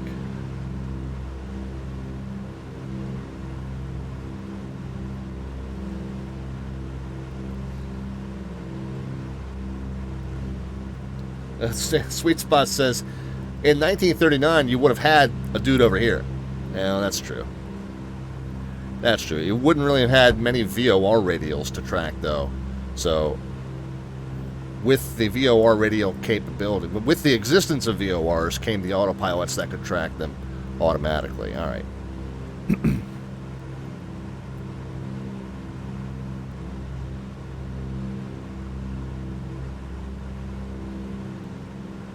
So Whooper does have some real-world flight time, but not real-world ATC time, so this is going to be kind of something new and cool.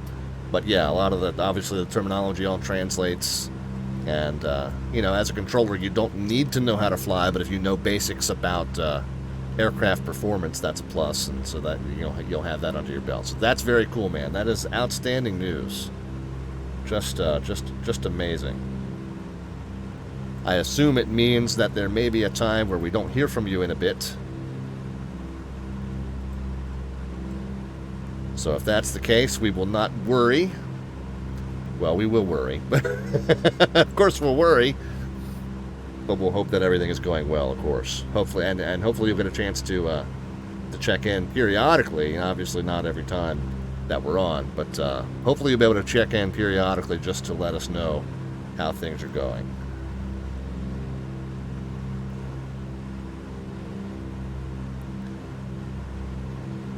Yeah, no, for the duration of basics, yeah, certainly we won't be hearing from him.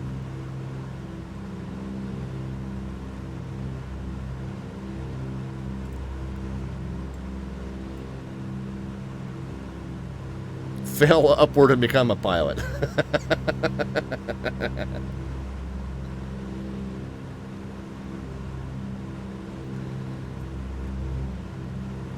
Yeah, very cool, Whooper. Very cool, man. Very cool indeed.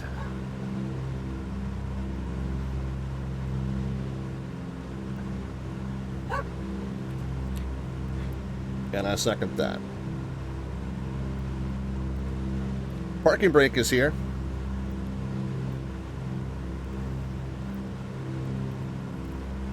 Welcome to the channel, Parking Brake. We're flying a reenactment of the Berlin Airlift flight from the mid-1948 to mid-1949. This was a commemorative event that VATSIM Germany put on in 2018. So we're not only flying the historic route, we're flying it with the historic nav-aids. And they put out a whole manual and some charts that go with that. I kind of took those charts and I put them into a single image. The charts that they provided were spread over several pages. I kind of made my own that was all kind of one page here. So we're taking that one out for 90 miles from Fulda, and then 92 miles into Tempelhof VOR, and then again, top of descent, possibly about 25 miles prior to Tempelhof. That depends on what altitude you're at, of course. So we'll figure out our top of descent based on, we're only at 5,000 feet, so we really only need to start, yeah, so that we can go from 3,000 to 2,000 here in this last 2.5 miles, and then 2,000 to 3,000, so we only got 2,000 more to lose. So that'll be another 7 miles. So 7.5, 8. So we'll maybe go 8 miles prior to Tempelhof is when we'll do our top of descent.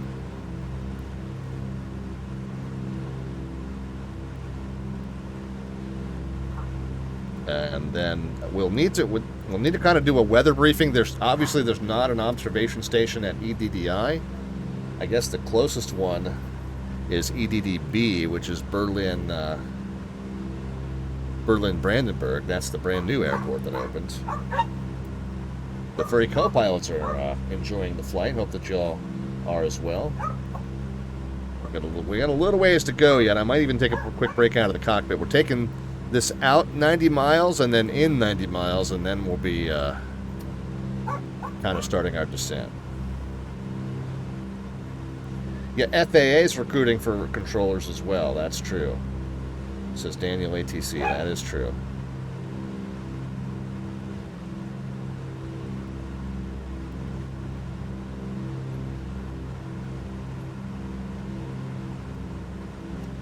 I'm sorry, Dirtbacks asked a question when he checked on, and I said I was going to come back to it, and then I didn't. I made a liar out of myself.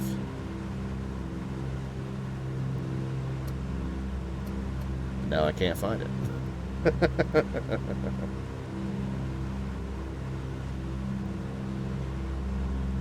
Oh, Dirtback was the one that asked about the gyro pilot, so I did answer it. Yay me.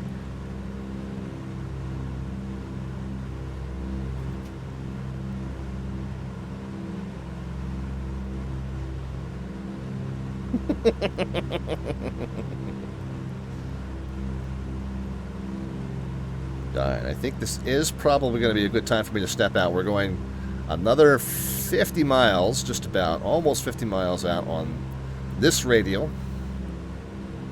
And then another 90 miles into Tempelhof VOR, which I guess I should just go ahead and get that frequency in front of me. 115.05. So again, this is a chart that I made myself, but it's based on the charts that VATSIM Germany provided for when they did this as a commemorative event in 2018. They did a massive event. I don't know how many pilots wound up flying in it, but it was set up for dozens, and it was book slot type event, and full air traffic control staffing, and really neat event from what I understood. I know that 757 Spy flew in it, from what I remember hearing, and then has done this flight a few times since. But the charts that VATSIM Germany provided were spread over several pages, so I thought it was easier for my own purposes just to have the whole thing on one page.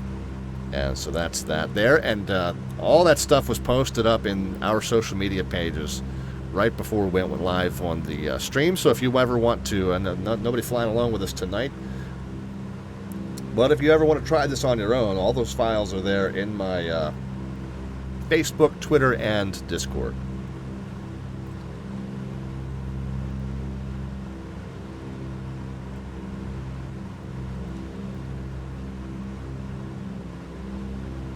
Yeah, we've got a few of you that have done some service, so thank you all for that. And Whoopers, we're talking about the fitness requirements, and yeah, it was in high school, I considered joining the Air Force, and I wound up taking a different path. I was fit and healthy enough for that sort of thing at the time, and I am not now. So I'm hoping in the next few years that will change again, change back for the better, and maybe do some civilian flying at some point.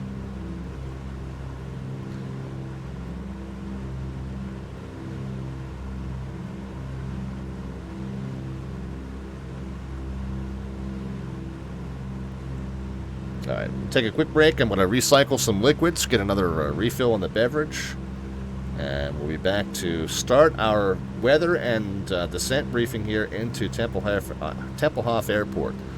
We're reenacting the Berlin Airlift as part of our Douglas Overseas series. This is the Douglas DC-3, the Aeroworx freeware version for XP11, and we're running a little hot. So we'll open those back up a bit.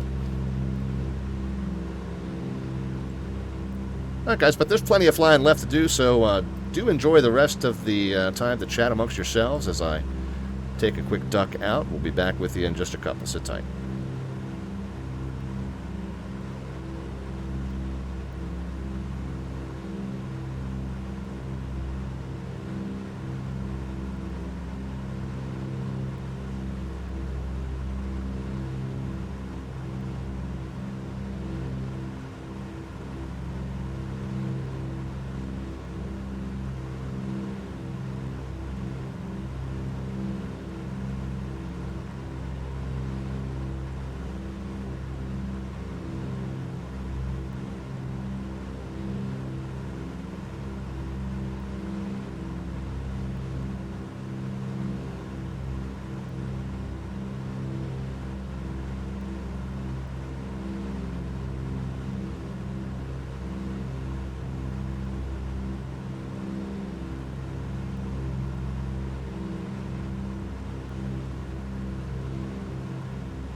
Welcome, guys. Back with you. Yeah, Dirtbex made a great point. He said, I would love this thing in Microsoft Flight Sim. It would be the perfect companion to that DC-3. I agree.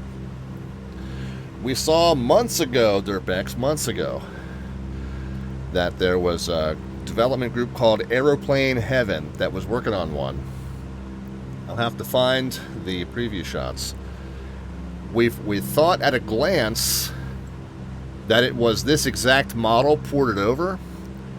There was an unauthorized port over of this model at one point that was very, very buggy. It didn't work, and the authors of this model and then the original all right, let me back up a step, because the visual model of this plane was originally the one done by the team called Digital Aeroworx for FSX and P3D. That's the one that it's commonly known as the Manfred John version, but he's only one of several that were involved in that project. Jan Visser and Charles Owens were the other primary contributors to that project, but there was really a rather large team, and for whatever reason Manfred John is the one who is most associated with it. But that's this model's origin was that model for P3D and FSX. Now the Aeroworx team ported that over from FSX and P3D to X-Plane, which is what we're flying it in now, and they did that with permission of the Digital Aeroworx team. Aeroworx team is Johan von Wick and I think one other, but I think it's mostly, at this point, is mostly just Johan.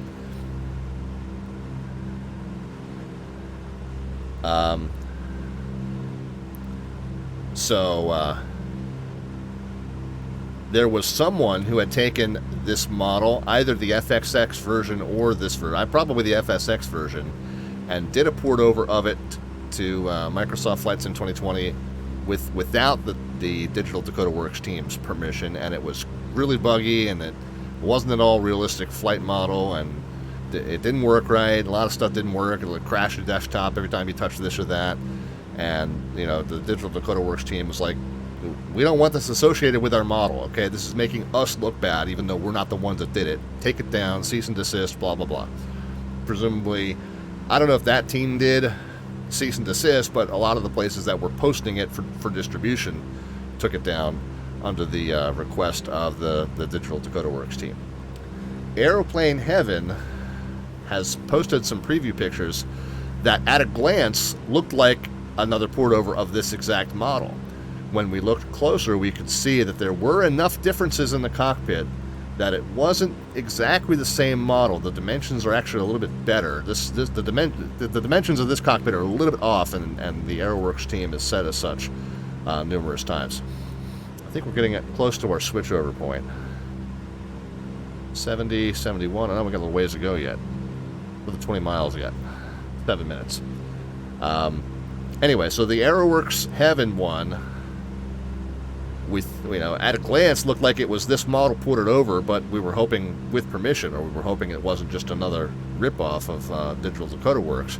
As it turns out, it is a different model. The dimensions are slightly off from this, but a little bit more realistic, we think. And there's enough other subtle differences in the cockpit that you can tell it's not strictly this model just given a paint job. It's its own brand new model. But the plane that they modeled it off of, like I've joked on the channel before, it must have been like the very next one or the very previous one that came off the assembly line from this DC-3's model, because it looks like really, really similar. Let's take a quick spin through engine gauges. So the cylinder head temps are looking good. How are we on fuel? Yeah, the auxes are about 115, and of course the mains are still just under 100, so we're doing good. Plenty of fuel. We got a return journey yet, so we got plenty of fuel, plenty of time. So the Aeroplane Heaven posted months and months and months ago, I mean literally probably 6 months ago, some teaser shots of that plane. That, like I said, it was the visual model looked very similar to this, but obviously we have no idea how it flies.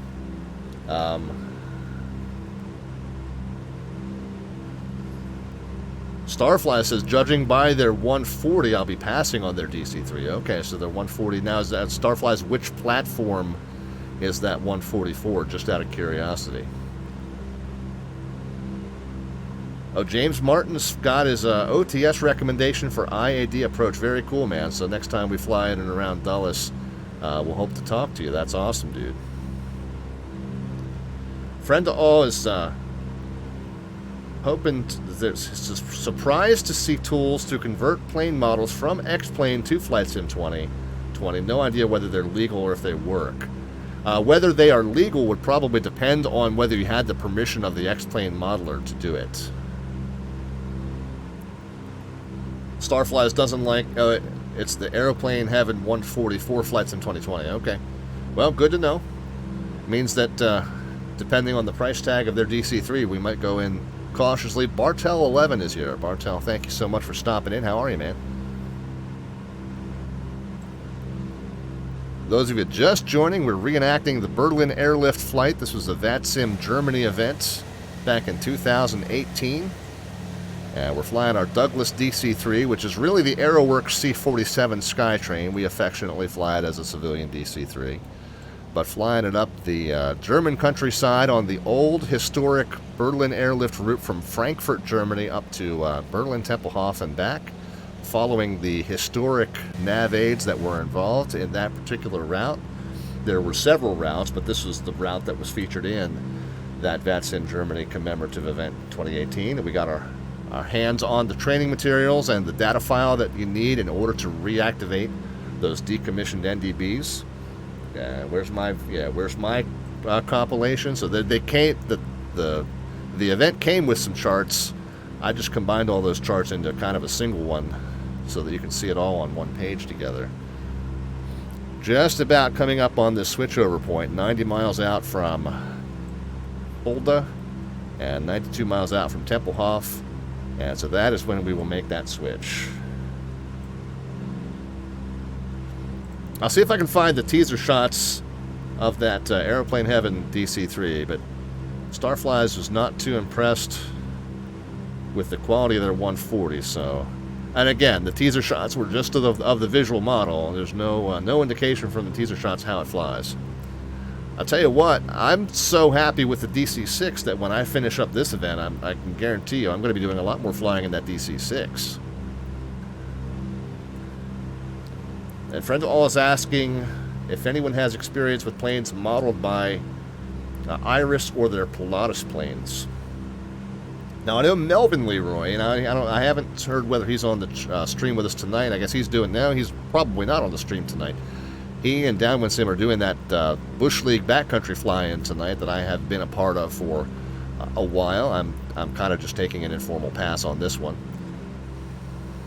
Yeah, the DC-6 says Durpex is kind of almost all I fly anymore. So nice. Yeah, I want to get some more time in it, but I didn't want to abandon this series, so I've committed to just finishing this series up. I think we've got about 6 or 7 more episodes maybe after this one to bring this thing back over the North Atlantic and back down to my home airport east of Baltimore, and then we're going to wrap that up, and probably from that point forward you'll see a lot more streams in that Douglas DC-6. So we're going to work some streams in that DC-6 in soon anyway, so you'll be seeing more of it one way or the other.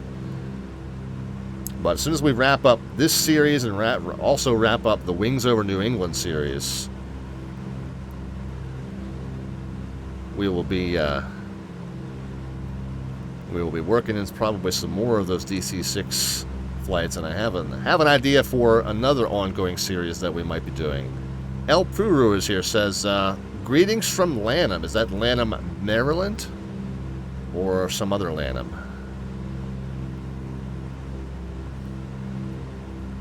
I feel like we might have had this conversation once before, but I don't remember the outcome of it, so I'm asking again.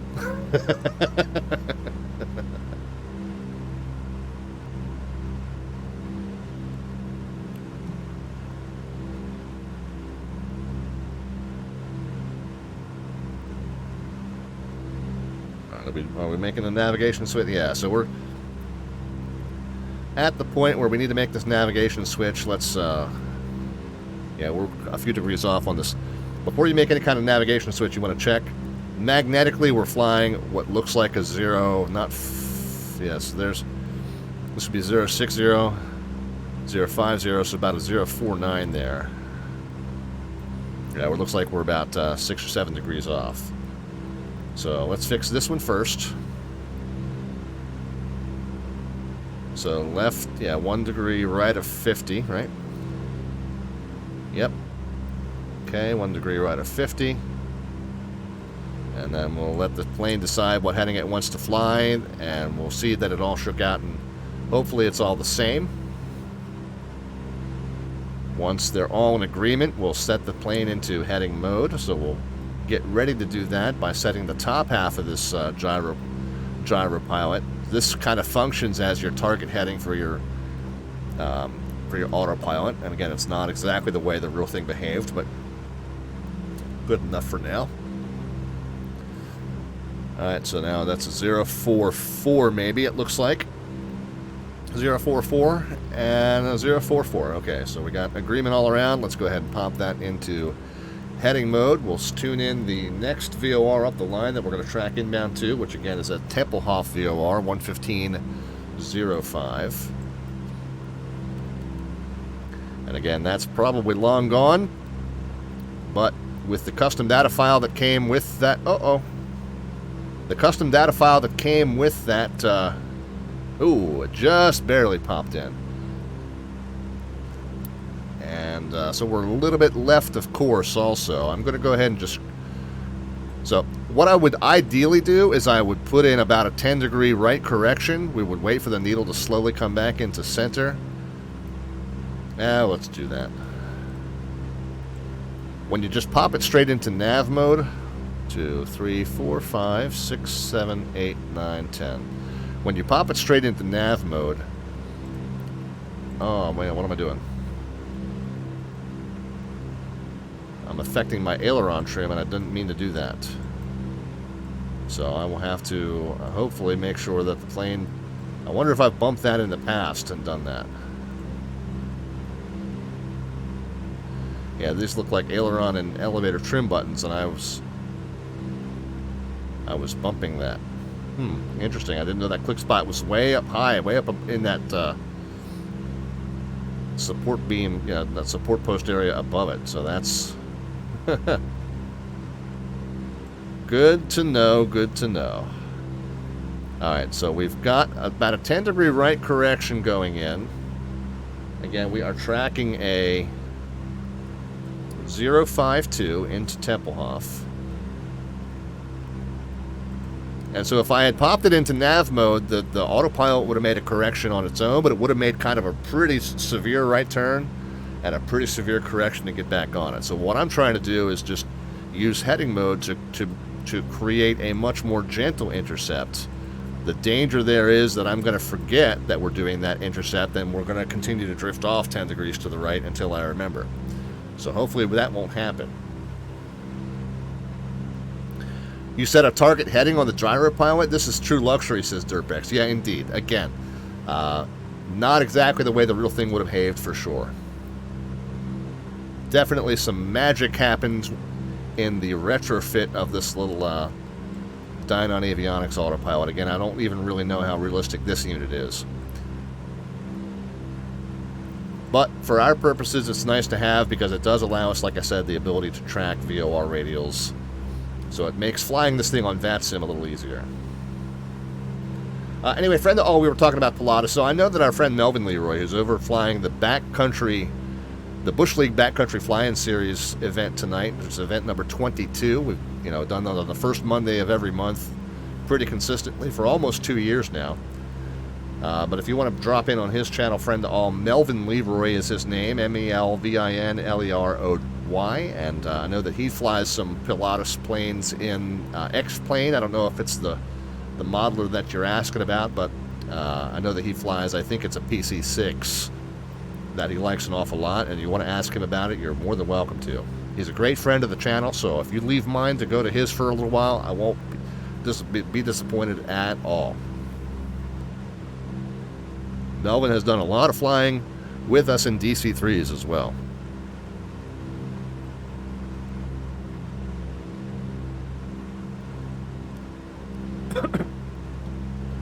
Matter of fact, friend, he's one that I recommend that you follow. He does a lot of real similar type stuff that I do.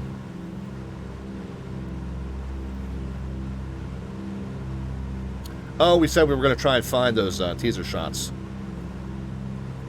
All right, so now, first of all,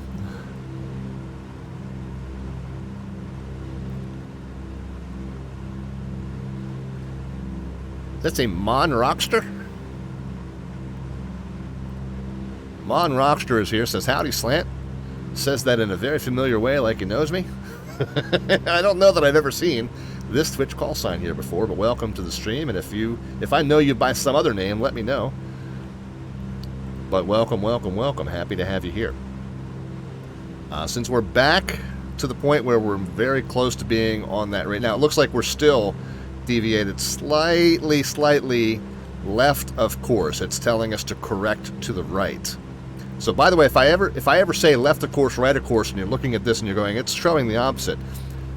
If the needle is slightly to the right, it's telling you that you're left of the course. If the needle's slightly to the left, it's telling you that you are right of course. So if it might be where, you know, it's a little bit confusing to say it the opposite way the needle's facing, but that's what it means. But there's still an ever so slight deviation. So if I pop it into nav mode, it very well might still kind of make a harsh bank to the right to get back on it. Now it's a little closer into center. Let's see what it does. Might be close enough now that it would make a nice gentle intercept. That was my goal, at least. Okay, yeah, look at that. Very slight little bank to the right, very slight little bank to the left. Mesnak is here. Mesnak, I thought you'd be flying along with the Bush crew tonight. Or maybe you are. The usual cast of Bush hooligans popping in to say hi. That's all good. If you are, I hope it's going well. If you aren't, oh yeah, first Monday, and I've kind of decided to take a break from doing every single one every month. But yeah, that is indeed tonight, sir. I apologize to be the bearer of bad news. Yeah, right. Oh crap! It's August. Yeah. I had the oh crap! It's August revelation yesterday, actually. I'm just go ahead and pop this back to 2000 since we're well outside of any VATSIM controller's range at this point. It looks like our ground and tower controllers at Frankfurt have evaporated as well, which is fine. We're not quite going to this Berlin airport, but we're going pretty close to that.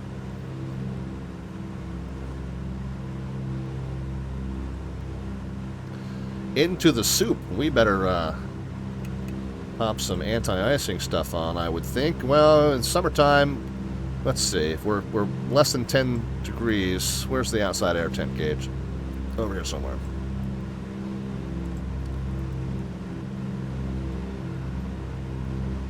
Yeah, just barely less than 10 degrees, so it won't hurt to have it on.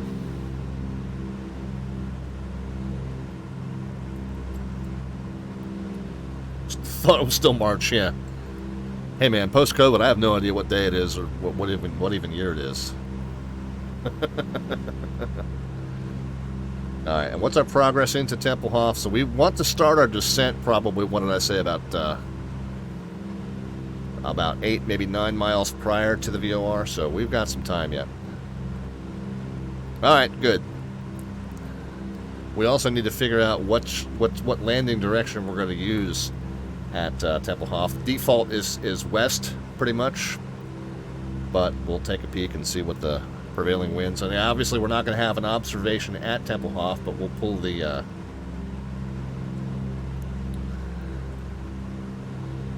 METAR observation from the new Berlin airport. Looks like we're breaking through here a little bit. Nope. Teaser shot. There we go. Speaking of teaser shots, let's see if we can figure out.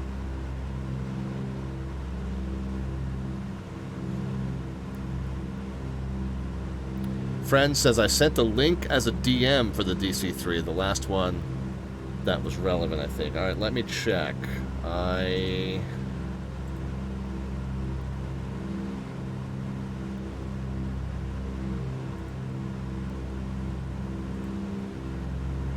am looking.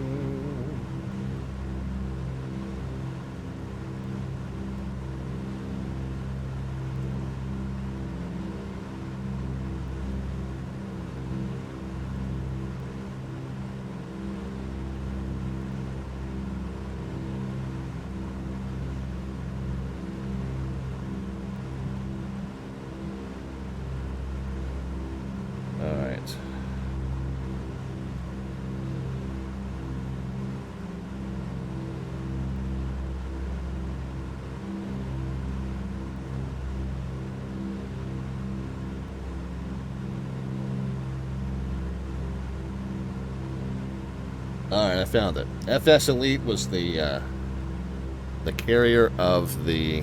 No, we don't want to allow notifications. And this was back in January, okay? So this was now 8 months ago. End of January, so 7 months ago. So that's what I had said. It was around 6 months ago. I kind of nailed that, okay.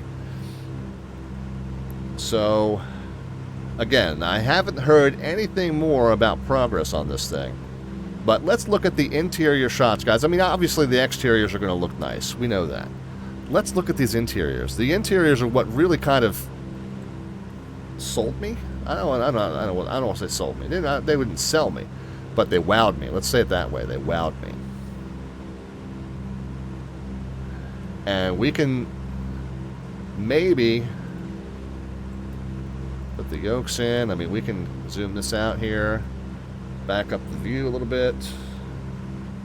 Whoops, not that much. Let's see if we can get a comparison shot as close as we can, right?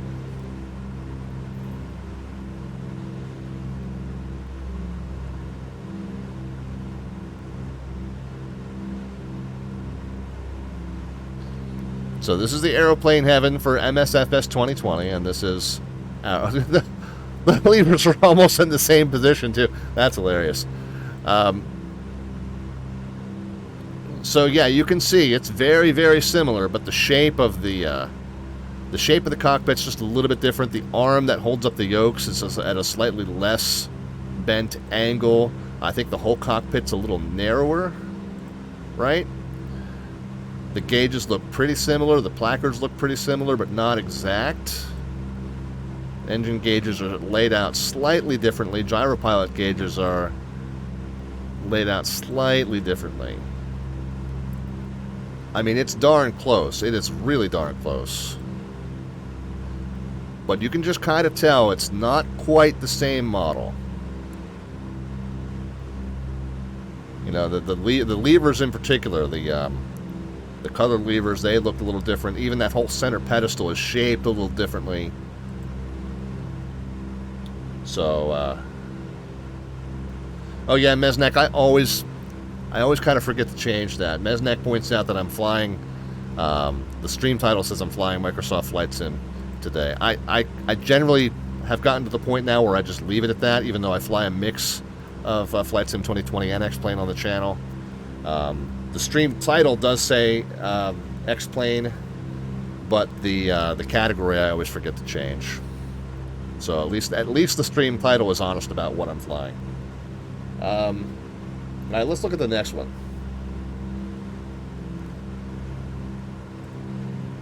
So that's facing to the right. Now this is where you'll see some pretty significant differences.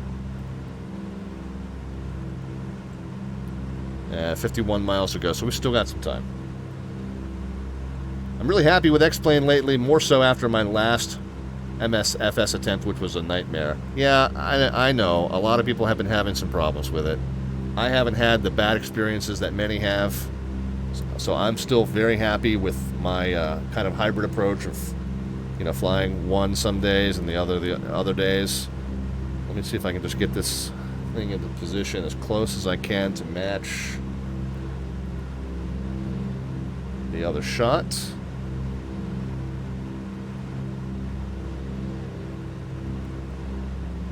Yeah, that's pretty close.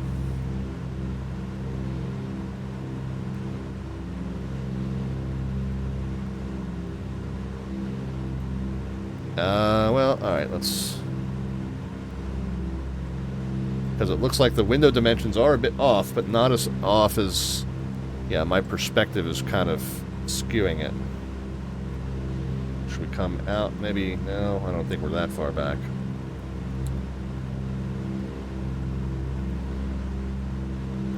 Down a little bit. Yeah, all right, so that's fairly close. As close as I'm going to get it. The big telltale in this one is that the dimensions of the hydraulic gauges and the cow flap nozzles on the box kind of sitting right behind the cow flaps. You can see that this box here, these silver boxes, completely different. The kind of thickness of the cow flap gauges, completely different. And again, this cockpit just seems narrower. This all seems closer to us, and I don't think that's just a question of how I have it zoomed. I mean, I can try to zoom it. And the other big difference is the chair. This is kind of that plastic or molded plastic seat back. And this is kind of that high back leather seat back. So it's definitely, again, I'm not pointing out to critique. I'm pointing out just to confirm everyone's. To allay everyone's suspicion that it's just a port over of this model. It is definitely its own model. So that's all I'm really trying to point out here is this was definitely hand modeled separately. This was not just ported over, I don't think. Where's the next one? Yeah, we kind of did real similar shot already, but let's go back to the regular captain's view. And I think slide it over and up and back a little bit. Yeah, once again, not that far back. So kind of looking down on the cockpit this way.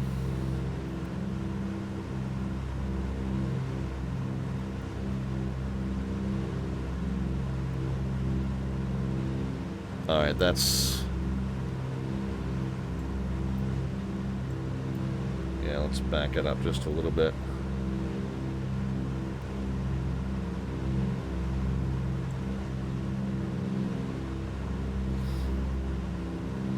Alright, so that's going to be pretty close.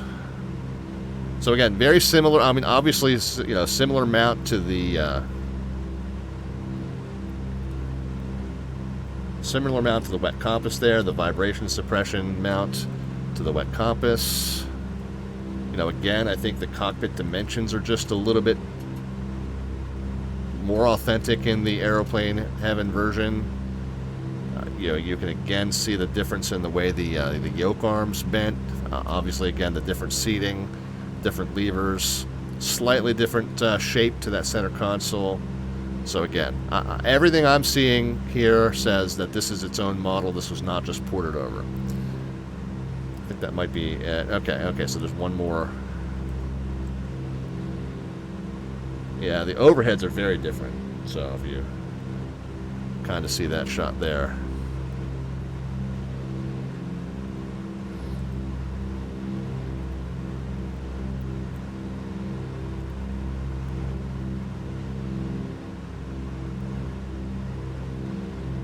So again, I'm just trying to match the angle as best as I can here. But the overheads, I think, very different. Certainly similar, pattern material. Certainly it's similar geography, but definitely a different shape. You can see that this is kind of a mounted console, whereas this is kind of flush. Or no, I guess that is mounted, but it's flush straight across the support panel there. Whereas this is, it's just kind of a different shape. I'm convinced that this was completely hand model from scratch from a plane that just happened to look very similar to the one that was used when this one's hand modeled. So it's its own model. It's not the same plane. It's just I haven't heard anything about it in 7 months. So don't know if there's any progress on it since those teaser shots back in the end of January, or what's going on. So there you go. Don't know any more about it, but in the meantime, we've got an awesome DC-6 to fly in Microsoft Flight Sim 2020. And like I said, we'll be doing a lot more of that once we wrap up this series. Sweet Spot says, Flight Sim got a lot more stable for me with that July 31st hot patch. Yeah, it did for many, not for all. I didn't have any crash to desktop issues with it prior, leading in, and I still don't. Knock on wood. The high back leather looks way more comfortable. That seat back on the new one is a crime, yeah. Especially if you're going to do any kind of a long-haul flight in that thing, right? I agree with you. I doubt it's even coming anymore. Airplane heaven is all over the place nowadays. Like I said, I haven't heard any more about it. Starflies was saying earlier she has a 140 that was by them that she was not very impressed with. So who the heck knows? Flight sim development does kind of come and go for a lot of companies.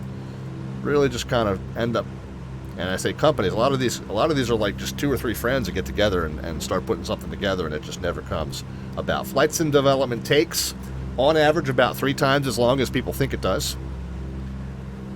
And it's about 10 times as hard as people think it is.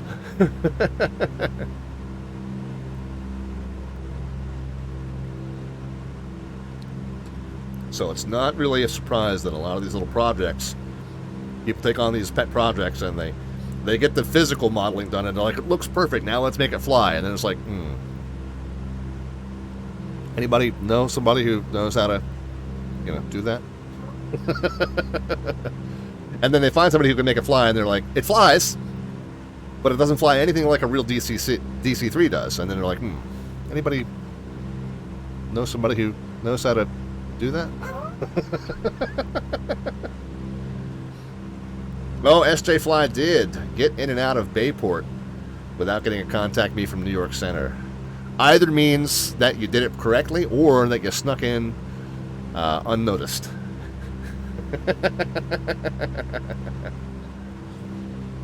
You spend the first half of the time on the first 95%. You spend the second half of the time on the last 5%. Indeed. Yeah, Bayport Aerodrome, 23 November, guys. We're going to be flying into that a week from Wednesday. The 11th of August is the second anniversary event for the virtual USA Flying Club. So that's going to be a fun one.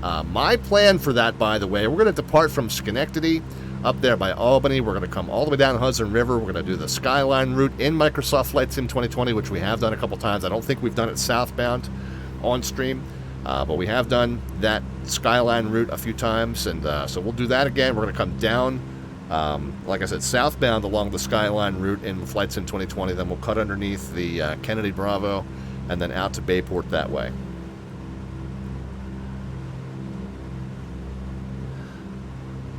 Oh, yeah, and Sweet Spot says, that got cut off. You spend the first half of the time on the first 95%, the second half of the time on the last 5%, and the third half of the time fixing it.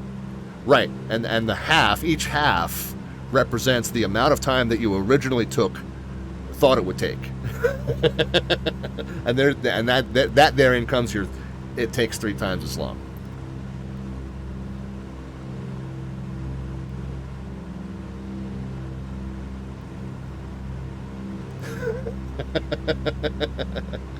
Yeah, so we're going to do that for you on August 11th. August 11th should be a good one. So not only will it be a nice scenic route right down the New York skyline, hopefully with VATSIM air traffic control as coordinated by Jet Pilot Cinnamon and the Virtual USA Flying Club, because doing that skyline route with the full air traffic control is always a blast. It's a lot of different people to talk to, kind of like flying that Bravo transition in Los Angeles. But obviously it's beautiful, and then Bayport is just really fun to watch people try and get in and out of properly. So should be a good one, guys. 11th, a week from Wednesday, August 11th. You want to check that one out for sure.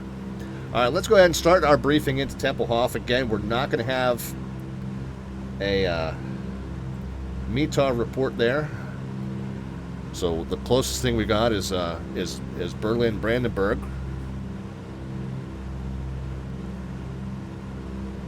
Just for the exercise, we'll go .METAR EDDI just to show what happens when there isn't one. Yeah, there you go. So we'll pull the closest one. It can't be that different. So yeah, westbound is going to be our thing. 240 at 4 is prevailing wind at Berlin Brandenburg. So we presume it's going to be reasonably similar at Tempelhof, and of course it's only 4 knots, so that tells us even if it's not that similar, it shouldn't be that strong, and we'll just land with whatever we got. QNH 1013 is exactly standard, so that means we'll set 29902 on our altimeter. That is a real easy conversion there. 1013 and 29902 are both equivalent to standard pressure. So no mental math need to be done there, or no Google math need to be done there. What else we got?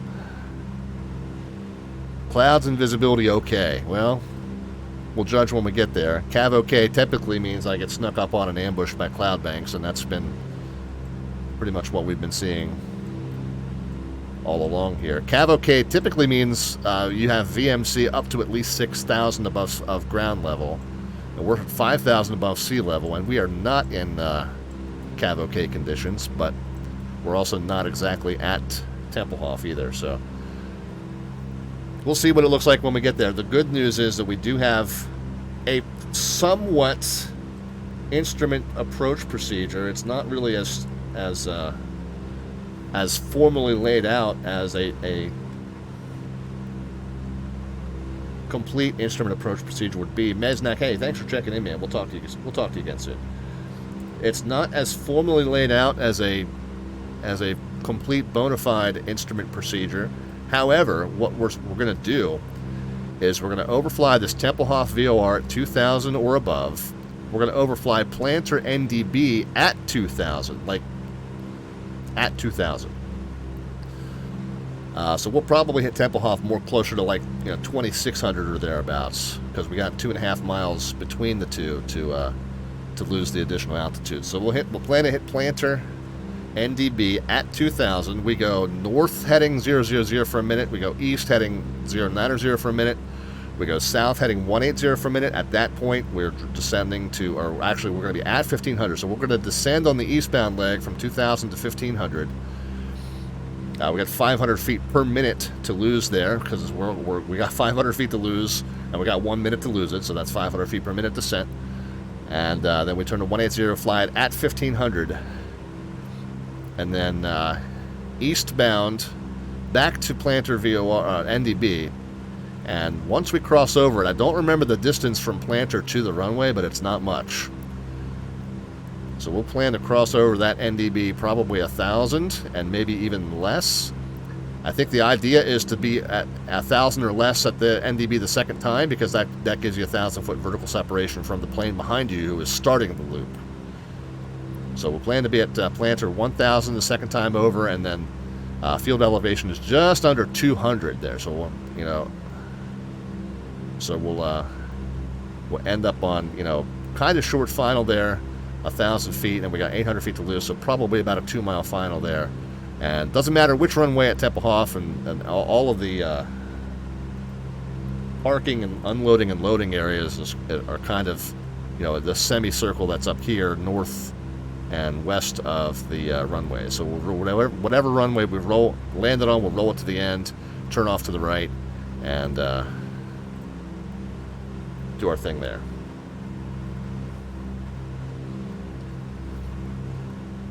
So what that means, though, by the way, is that we don't have a de facto minimum of 1,000, but because of the way this procedure is laid out, you just follow. You can fly it just by instruments, just as you see it, and then when you cross Planter VOR again at 1,000, you're 800 above ground level. So that gives you basically a non-precision approach that you can fly to about 800 above ground level, more or less, and it should work out okay.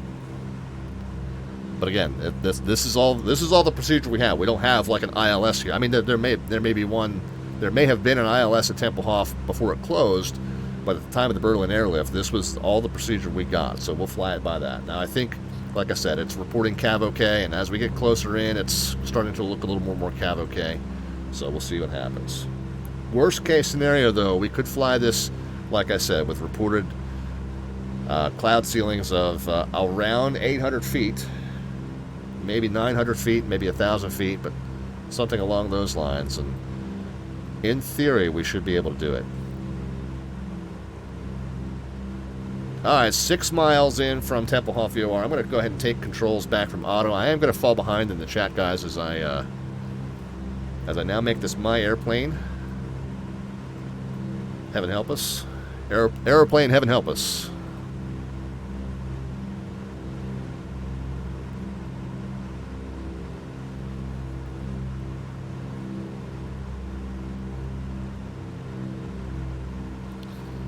Pull the manifold pressure down.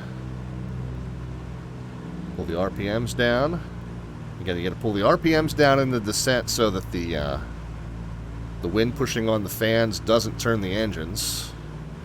And again, engine management, I've gotten much more familiar with how it's done in the DC-6, which tells me probably that a lot of the stuff I do here in the DC-3 is probably wrong. But it's alright. Seatbelt lights going back on. Ladies and gentlemen, we're just about to start our descent into Tempelhof, so we ask that you return to your seats and fasten your seatbelts.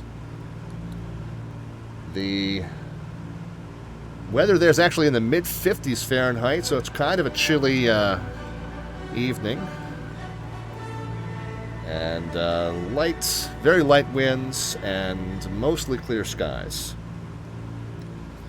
So the cabin crew is going to come around one last time, collect trash, take care of any last-minute needs. We thank you again for flying Slant Alpha Airways. We'll talk to you on the ground.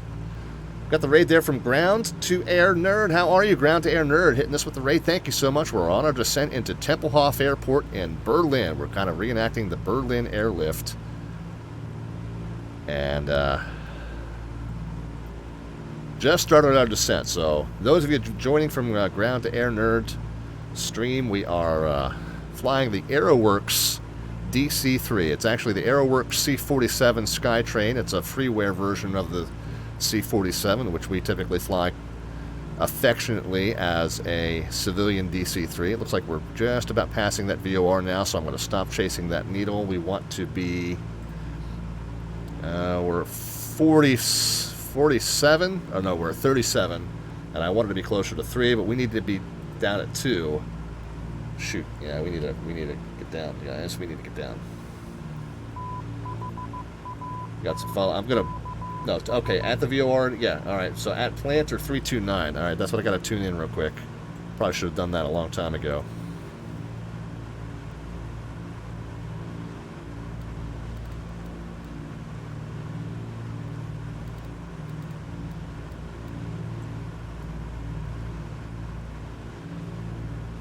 Alright, so let's get, we should be going, we're essentially passing that Planter NDB right now. As you can see, I'm chasing it pretty badly.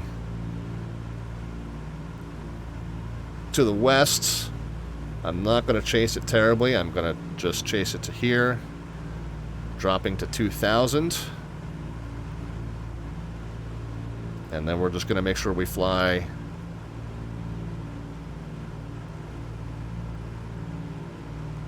basically a due north heading away from it. And we should see the runway just to the west, which I don't. So it may be over our left shoulder a little ways. Hopefully when we come back around passing it, we will see it. Alright, so it's behind us now. We're going to do our best to get down. We're 1,000 feet too high. We're going to keep coming down.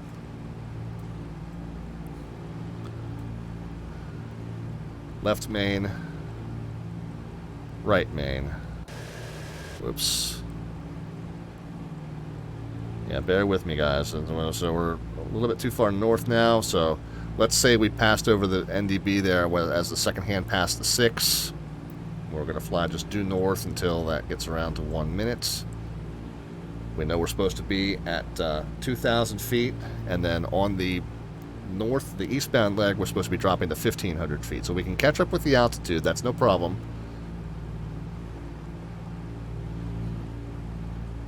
And we do now starting to get the speed down where we need it. So we'll go ahead and start throwing flaps out as well.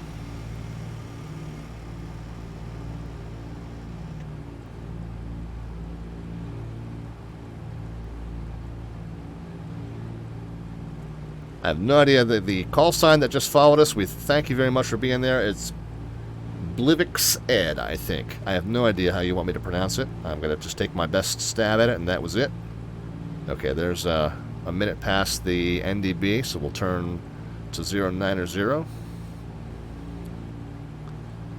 Continuing now to drop. We should have been at 2,000 as we crossed that NDB. We were above it. We're now going to drop down to 1,500.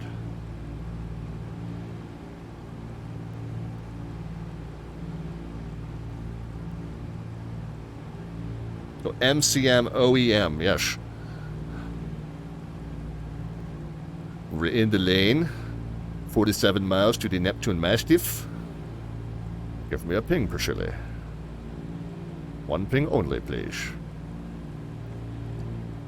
Yeah, no, we actually tried something like that in one of our recent Douglas Overseas. We flew in through the Italian Alps, and then we got to Austria, and there was a scenery glitch, and the entire Austrian Alps were completely flat.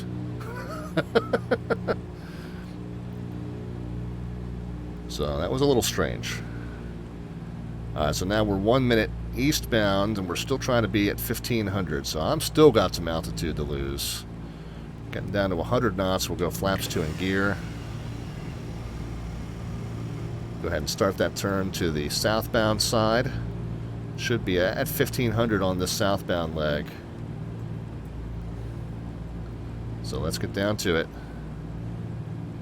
Guys can start putting your predictions into the chat in the form of a number only. No bot command is needed, and it doesn't matter whether you list it as a positive or negative number. We'll know that you mean a descent rate either way.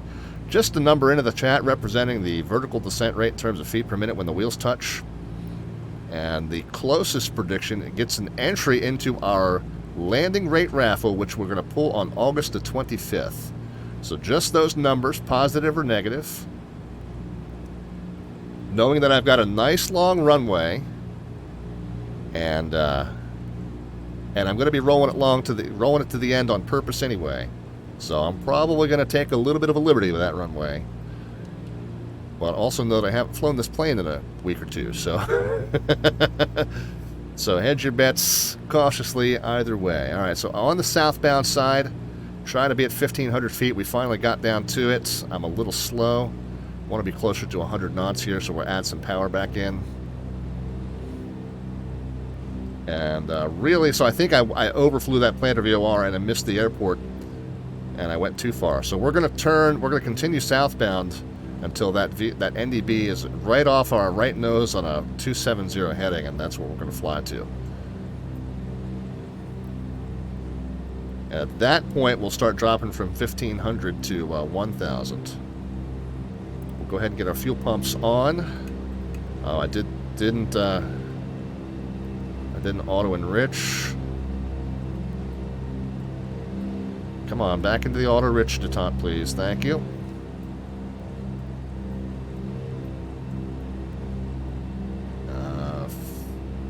Cows in the trail. Flight attendants, prepare cabin for arrival. Still flying roughly at 180, and NDB is where? NDB is pretty much at the 2.7, so we're going to bang this turn here in just a second.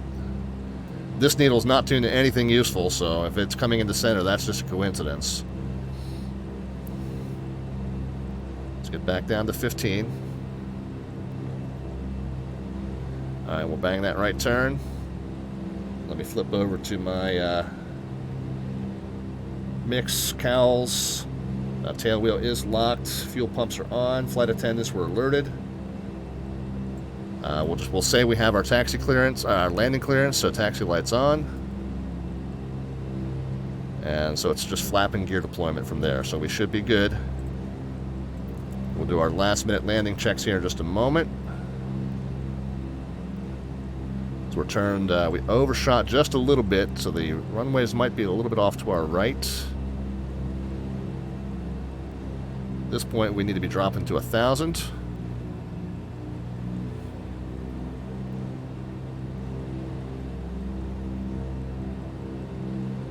Okay, there we go. Yeah. So power's coming in. We're gonna speed up the props, but power's coming out asymmetrically.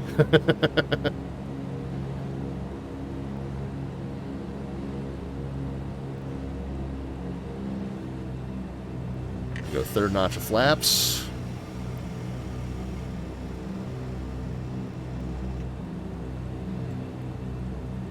Alright, I think we're a little on the high side here, but I think we can manage it. Keep those predictions coming, guys. Just working the props forward the rest of the way.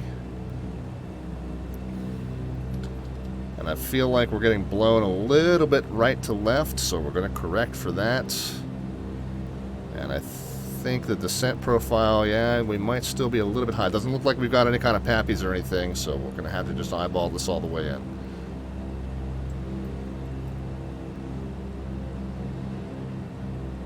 So I'm feeling like we're still on the high side here. And if we can get down to about under 90, we'll throw that last notch of flaps in.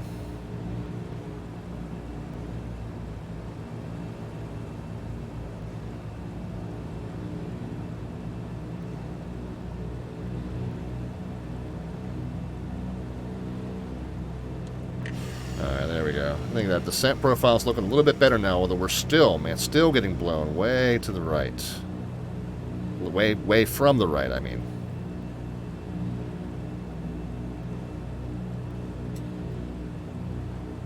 So we get a little bit of a slip going in.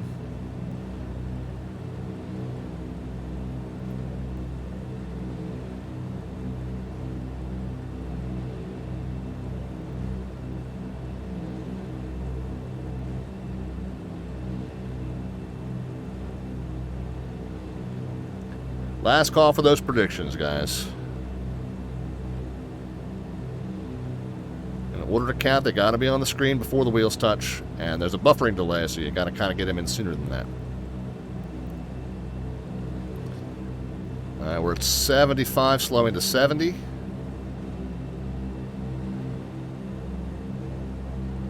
Right where we want to be. I feel like the descent profile looks pretty good.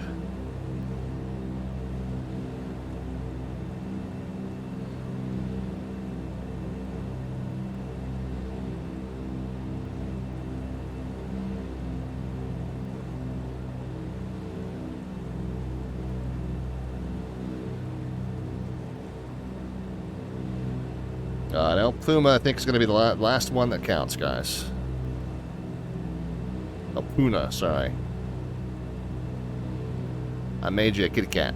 Sorry about that. It's a ferocious cat, so don't be offended.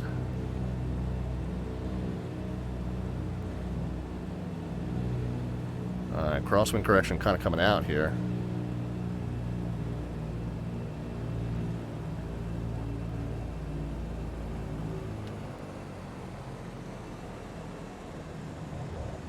Oh my goodness. Hit a little harder than I expected to. I thought I had that nice and dialed in, guys.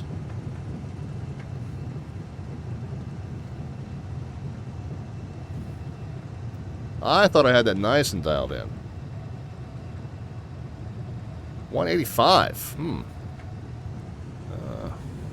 It's okay. I felt good. I thought that the approach, as much as I was off the altitude profile during the procedure, I felt that we got it nice and stabilized, and I felt good about it once we got inside of the runway. So a little bit of a firm hit at the end, but man, I thought I had it a little bit better in than that, guys. Don't really know what to say.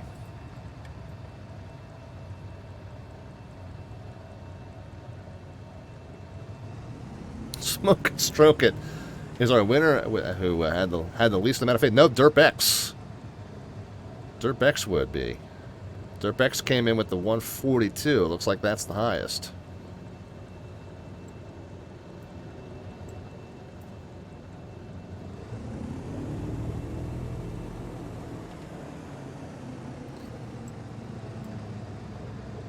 Alright, so we're rolling to the end. Taxi off. I had thought that I had seen some default buildings here, so it might be with my ortho scenery, something a little messed up with that. Papa Charlie, I'm at 184. Yeah, 84 for the amount of time I had to stabilize that approach really should have been a pretty decent guess, man. So I'll let you down, bud. I'll take responsibility for that. Like I said, I thought I had that nice and stable, and we're gonna just squeeze it on there for you. Oh well. All right, we'll get taxied in. We'll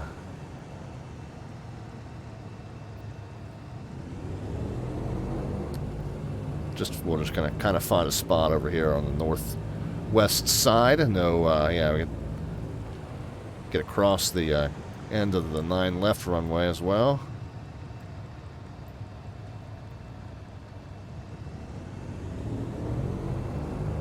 Yeah, so if anybody knows of a freeware mod for Tempelhof that just might not be on the X-Plane.org store, but maybe someone else has one, you know, next time I do this event, I would love to see some buildings here. So if anybody knows of one, link it in my Discord if you would. Alright, we're just going to follow the yellow lines to one of the parking spots. I don't know. I was happy with the approach. I felt I had good control of it.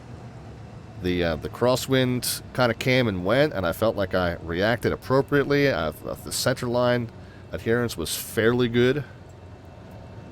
Touchdown zone was even fairly good, even though I had said I was going to use a little extra runway just because I was going to try and grease it on for you. But even with that statement, I felt like I landed pretty appropriately in the touchdown zone. Let's go ahead and get the parking brake on. So off of the runway, we ordinarily would have gone anti-collision off, landing lights off, heat-to heats off, and the fuel pumps off. I could still hear the fuel pumps whining in the headset. That's why I just remembered that.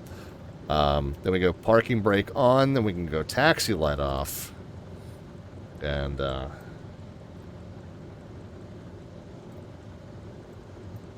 go ahead and relock the tail wheel as we sit on the ramp here, guys. What else do we want to do? Cals can come open.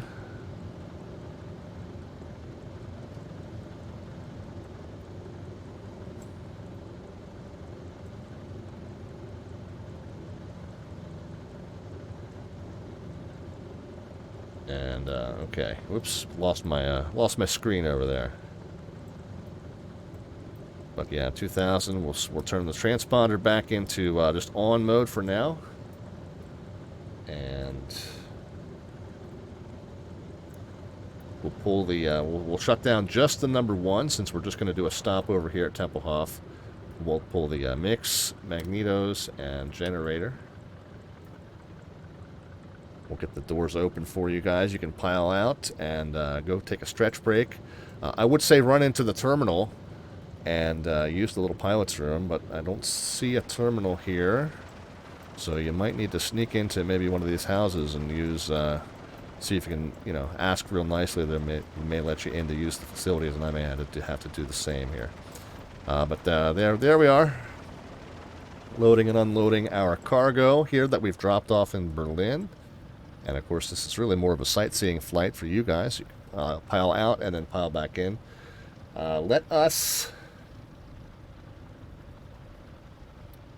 run back through the predictions again. I know we were in the kind of the 180 zone.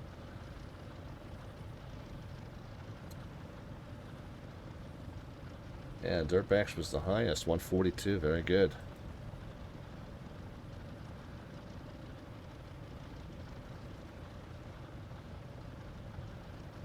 Very good. Let's hit those follows. We had Smoke It, Stroke It with the follow, and we got Sigor V with the follow as well. Thanks, guys. Appreciate you being here.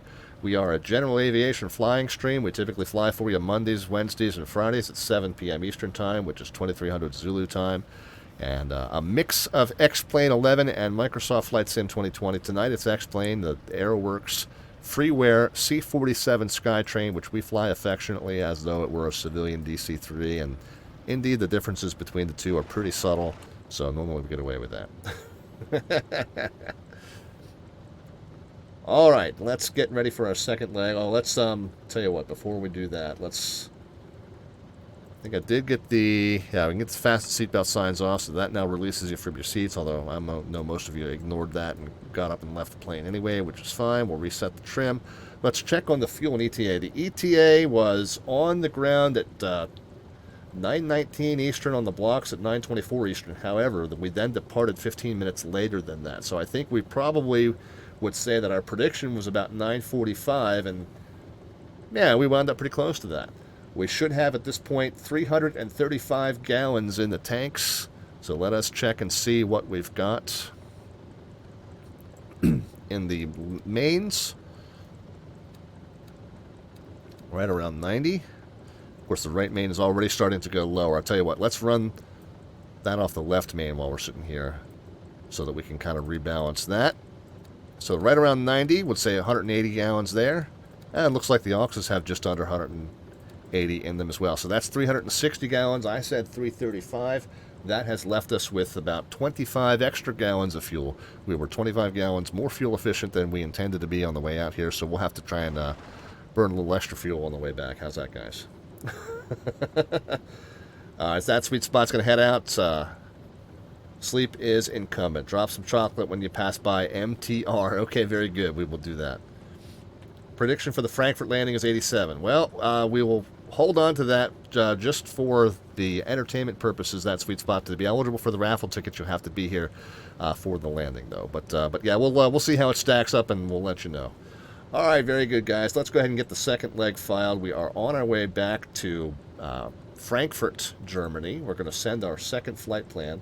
Let's go ahead and get the... Leave the tablet on? Okay, well, maybe if you're lucky, you'll wake up right at the time when I say send your predictions in. Let's get XPilot back over here, and we'll file our return trip on VATSIM. Of course, it's, like I said, everybody's dead asleep on VATSIM in Germany right now, I would expect. Although some folks surprised us at the beginning of the stream. And we're going to call the... We're going to call the return departure what? I guess I didn't adjust that second trip for the delay. Think we can get airborne in 8 minutes? Yeah, we should be able to do that. Let's just call the return trip 0200 on the nose. Flight time, 1:35. So just 1 minute longer than it was getting here. Fuel available at this point is 302. Of course, we know that we wound up with a little bit extra than what I have in my sheets, but 302 is close enough. We're going to call it 6,000 for the return trip. And the route...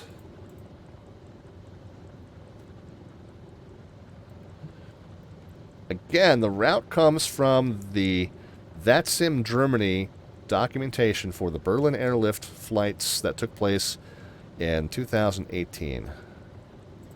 So I'll file that. We'll drag that back over here. For those of you joining late, I'll show you. It was in, let's see.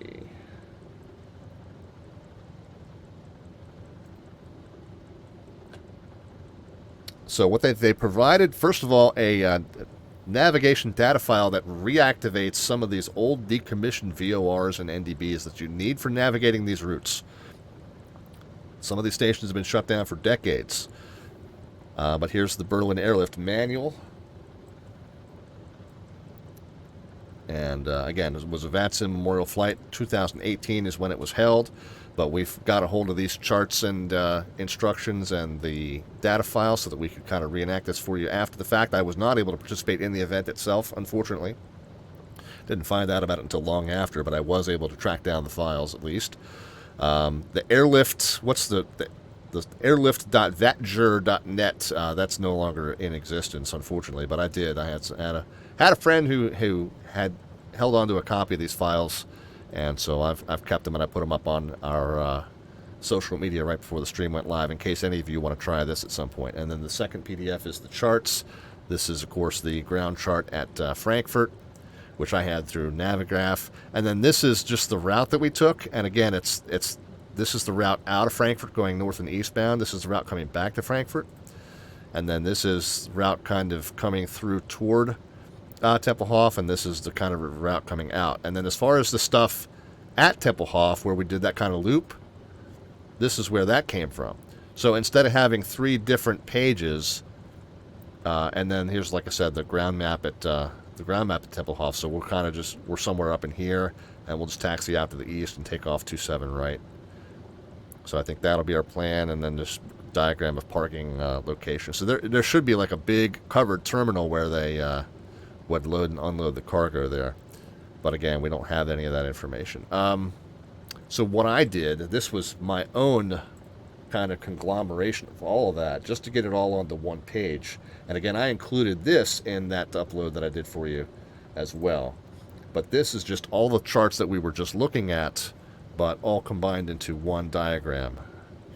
So that just made it a little easier. The blue ones are the route to Tempelhof, and then the green ones are the ones coming out. So coming out, we would just basically navigate straight to this Wannsee NDB. We stay under 1,000 until we're west of the Tempelhof VOR. That's because we need to be separated from the planes coming in through Tempelhof. Once we get to Wannsee, when we're about 3,500 or above, and we should be well fine by then. Them's my shoes is here. And then this is 91.6 miles west of Wannsee, but it's a 104 DME off of the Tempelhof VOR, which we'll probably still have tuned by that point. So, and then we go south and west from NDB to NDB, and then pretty much end up on a final for the 25s at Frankfurt. So fairly simple routing. Let's go ahead and get back to our checklist.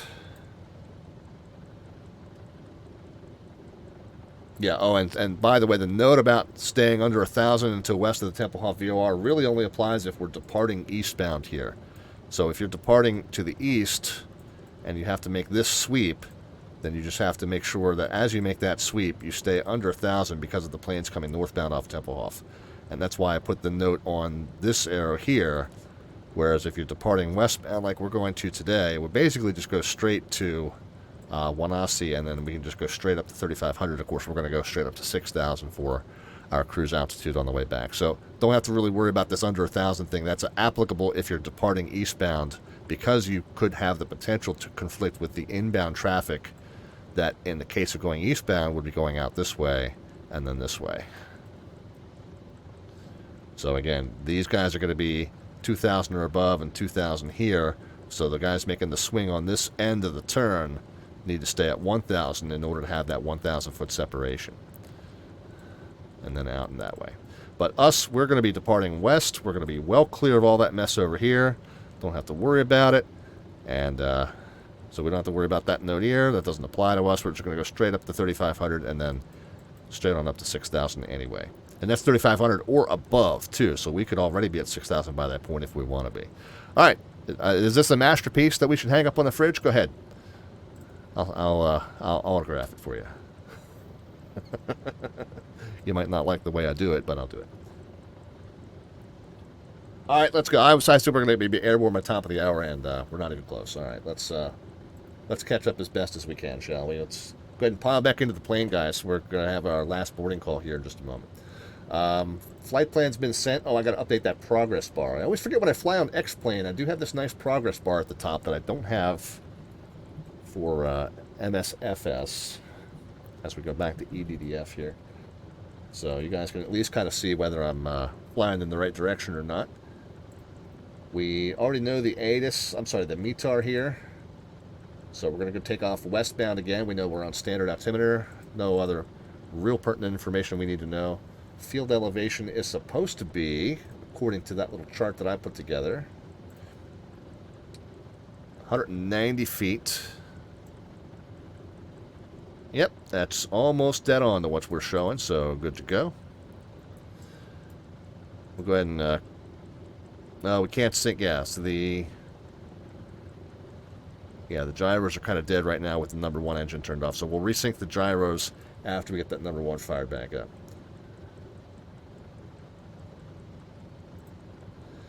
Alright, back to the checklist. Let's see. No clearance to obtain. Nobody online to obtain it from, but we'll go ahead and put that back into altitude reporting mode. We'll leave the squawk on 2000.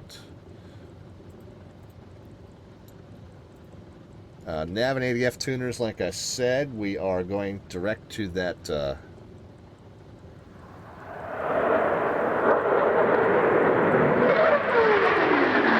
to that NDB there, Wansi. I guess I'm putting an extra A in there. Wansi on 308 off-scheduled descent is saying hello from the cockpit of a real-life 737 700 series. He is at the gate, of course. But thank you and hello, off-scheduled descent. Hope that your travels are keeping you well and safe. And I appreciate you checking in. 1C NDB is on 308. Let's get that tuned in because that's going to be our first navigation step. Is pretty much direct that from wherever we end up off of the pavement here. Radio altimeter can be set back to 1x. When it gets through 400 feet is when we'll go ahead and pull flaps in and power from takeoff to climb. And we've already checked our fuel quantity. Let's just see how well it's balanced out since we shifted over to the left main. The left main is now a little bit light, so we'll switch back over to the right main. By the time we get the number 1 fired back up, we should be pretty well balanced. We'll make any last-minute tweaks on that in the air, but for right now, I think we're happy with the way the fuel's balancing out. All right, last boarding call, guys. Heading back to Frankfurt, Germany. Ladies and gentlemen, this is your captain. On behalf of Slant Alpha Airways, we'd like to welcome you back aboard Flight 514. Service now returning to Frankfurt. We will be departing from the terminal here momentarily, expecting a few minutes of a delay, but nothing too severe. Cruising altitude on the way back now, 6,000 feet. Flight time just over an hour and a half here. 1 hour, 35 minutes is what we got on the chart. So buckle in and relax, and we will be back underway soon. We appreciate you flying with us here at Slant Alpha Airways. Close up the doors. There they go. They are closed. Hopefully you are in. It's a long cab ride. Seatbelt lights are coming back on. We'll go ahead and refire the number 1. That's going to be Mix Magnetos. Magnetos, my favorite cereal. Fuel pumps. Prime it. Clear it. And start it.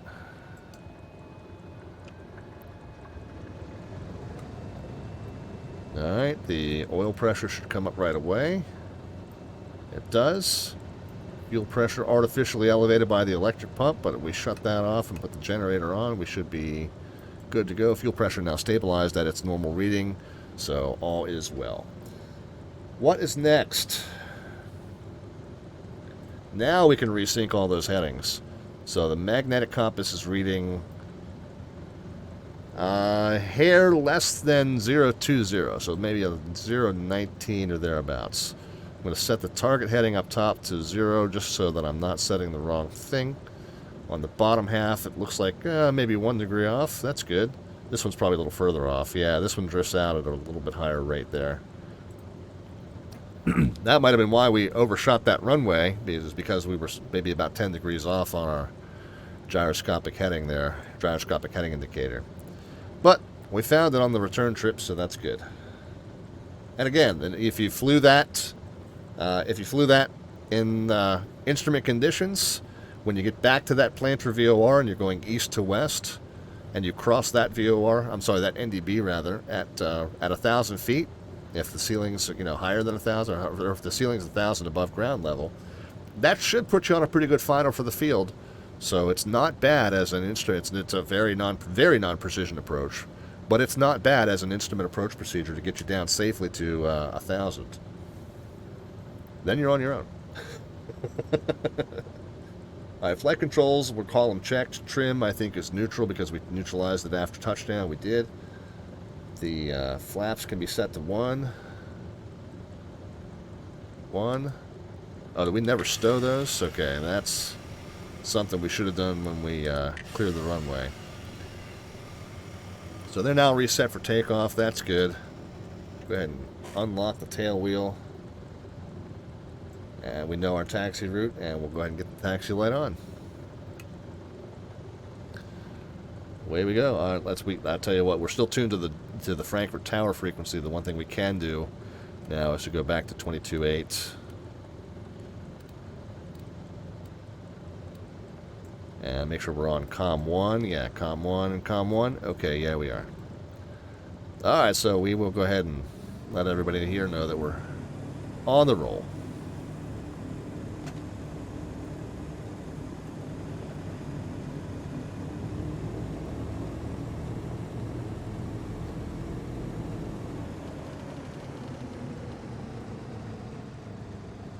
Tempelhof traffic, Douglas 514 Delta Victor is taxiing out for a westbound IFR departure, taking runway 27 right, taxiing out now, Tempelhof.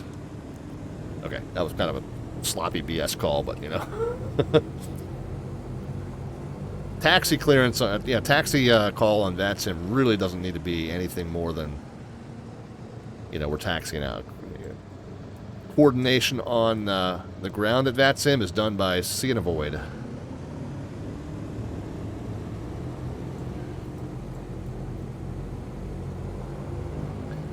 It's courteous to let somebody around you know you're moving if there is someone around you, but other than that, you don't have to sweat the taxi calls too much. I kind of overdo them.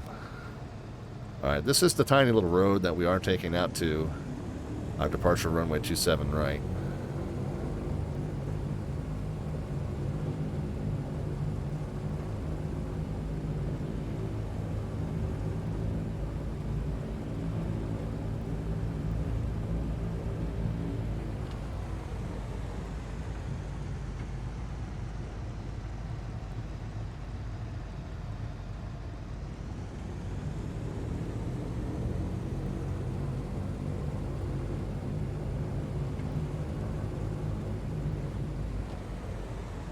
Oh, SJ Fly, yeah. What model matching do I use for MSFS? Actually, right now, just the default.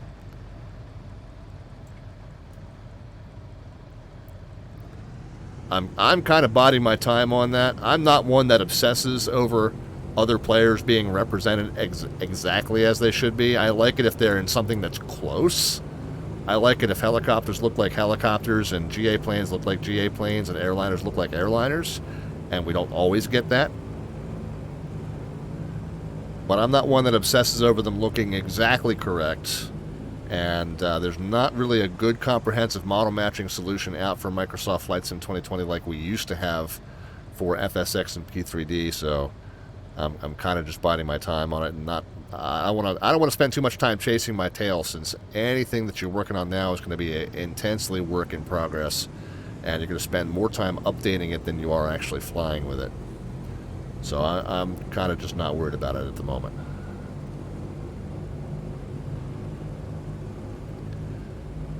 And for X-Plane, the Bluebell set, I downloaded it separately, and later on, the X-Pilot installer was improved to download it automatically and install it with X-Pilot. And I just used that. Now, I have a handful of additional models that we've kind of passed around among the Bush League flight participants, which, by the way, we are missing that tonight.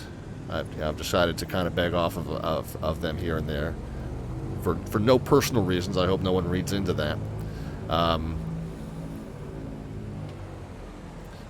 But yeah, so we had some folks that were fond of flying like a tilt rotor plane for some of the earlier ones. So we had one to model match in with. So we passed around like certain individual ones to just kind of make sure that some of the more unique ones were well represented. But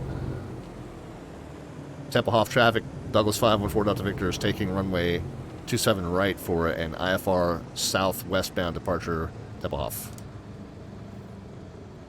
All right, onto the runway we go. Anti-collision on. Landing lights on, taxi light off.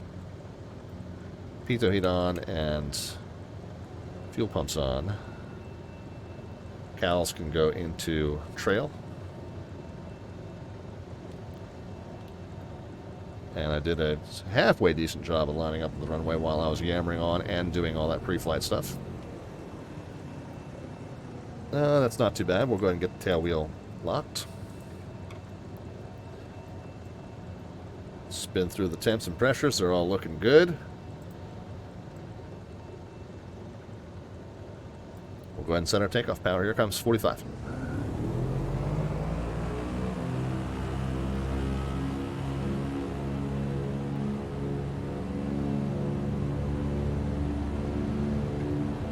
Set. Tail flying.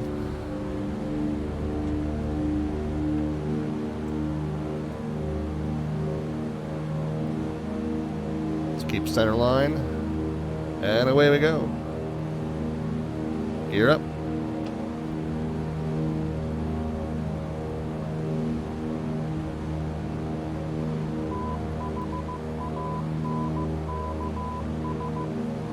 Let's try and keep some pitch going.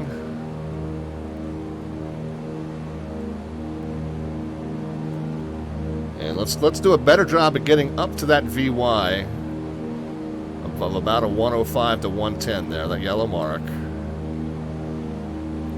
All right, we're through 400 feet. We'll get the flaps in.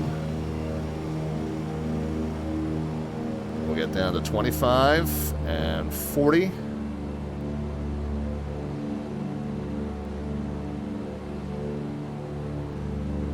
And we can start our turn on course, which is out to that first NDB. Now you'll notice on the chart it looks like it's a pretty sharp turn southbound. That chart's not to scale. We're just turning right to that NDB. You can see the thin arrow here pointing straight up, so we're tracking directly toward it.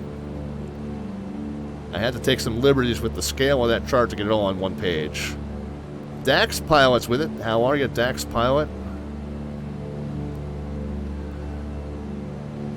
I mean, this plane was referred to as the Dakota, so I wonder if you are a DC-3 enthusiast like I am. We're pitched for about 110, which is good. We're at 25 and 40, which is good. We've got the flaps in, which is also good. We can shoot the fuel pumps off there. I think other than that, we are pretty solid on our departure. Let's go ahead and check through our after takeoff checklist here, make sure I got everything. Oops, let's try not to fall out of the sky while I do that. Didn't get the flight attendant's call, but I guess they knew we were getting ready to depart anyway, so hopefully they figured that out and got you all secured. Yeah, we did all the lights as we should have. Tail wheel was locked. Yep.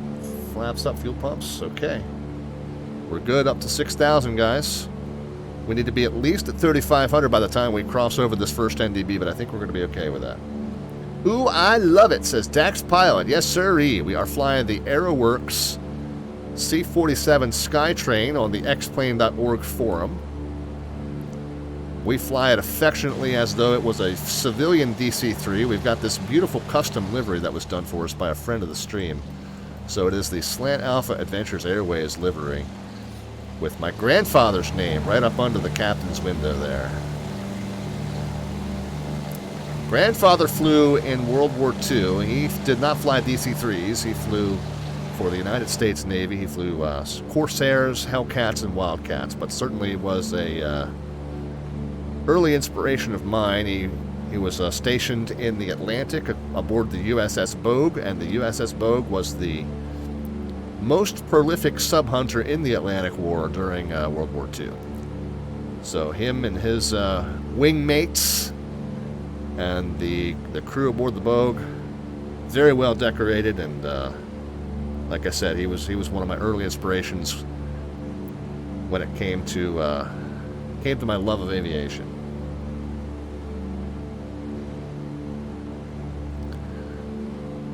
What aircraft are we flying into the Virtual USA Flying Club anniversary, asks SJ. We'll come back to that in just a second. DACX, Dax, DACX. Are you using PACX? It says DACX. Oh, whatever. No, sir. The answer is negative on that. No, I don't use anything like... well, I'm trying to remember what PAC-X is exactly. But, yeah, I mostly do civilian flying, to be fair. And, yeah, Mythmaster says there's an incredible Corsair for Flight Sim 2020 by Milviz. That's a handful to fly. And I have that P-51, not by Milviz. Who did the P-51? Skunk Crafts did that P-51 for X-Plane, which is its own handful. And, yeah, I don't do actually a lot of military flying. Again, as I mentioned, you know, typically when we fly this thing, now we're reenacting the Berlin Airlift flights tonight, so this is kind of the exception. Although I'm flying it as a sightseeing tour. If you see, we got the passenger view here back here, so it's not exactly the Berlin Airlift flight. It's a passenger tour version of the Berlin Airlift.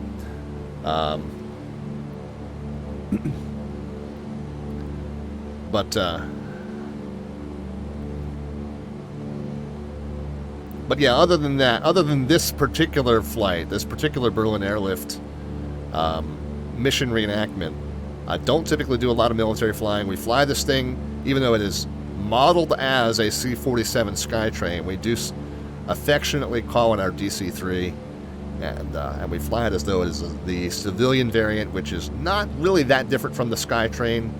There are some subtle differences, but for all intents and purposes, this is our DC-3. I was wondering if that was... So I think I might be thinking of TAC-PAC as a military add-on as well. But PAC-X, okay. So PAC-X is cabin crew and passenger simulation. I don't use that, and I don't use anything like Flight Sim Economy or Air Hauler or On Air or anything like that. So I kind of just rely on my own imagination. So what you're watching here, Dax, is an ongoing series where I have been doing this kind of a couple times a month. We've just done a couple more hops of it.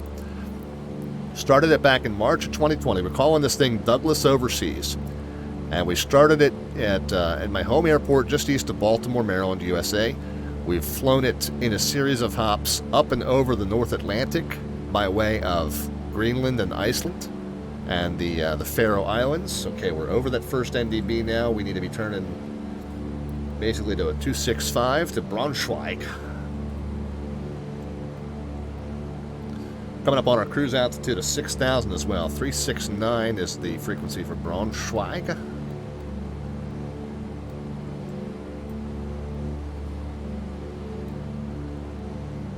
Oh,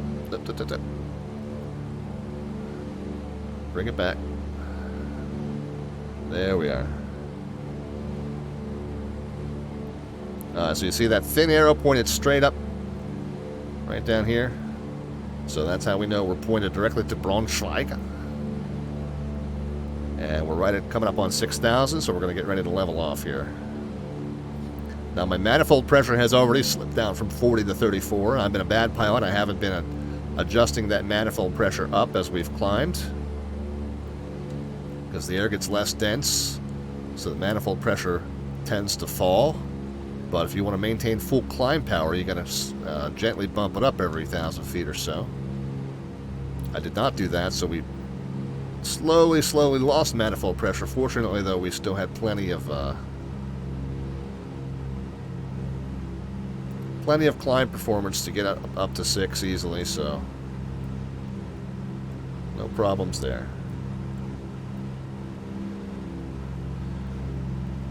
Yeah, and in fact, Dax Pilot, as much as there are some differences between civilian DC-3s and the C-47s, a lot of this, because there were so many C-47s that were manufactured, a lot of the planes that are flying today as civilian DC-3s actually started as C-47s, so they do have the slightly more robust suspension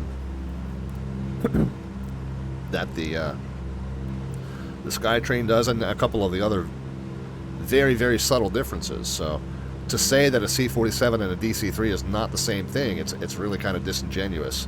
The line is very blurry. So I don't mind just, calling this a DC-3. Anyway, so what we're saying, ongoing series that we started March of last year, right around the time the pandemic was starting to get full-blown.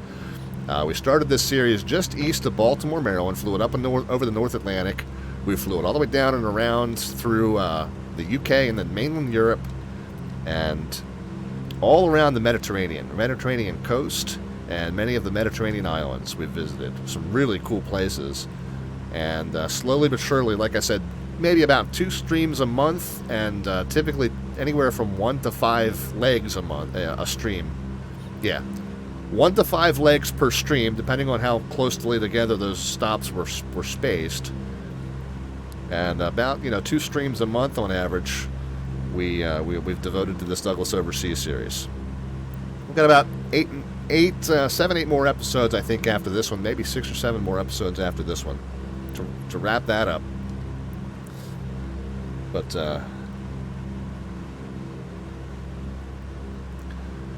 yeah, I've been doing this thing for this particular, mini tour, this little series within a series, I guess, for over a year and a half at this point. 10,000 miles traveled in this particular series. How do you adjust manifold pressure? Yeah, that's throttle. Yep. Yep. Matter of fact, it needs to come down just a little bit. Dax is from Denmark and says, we've got an old DC-3 there, still going strong and flying some scenic tours. Had them in the Scandinavian Airlines. Yep, indeed. Yep, alright.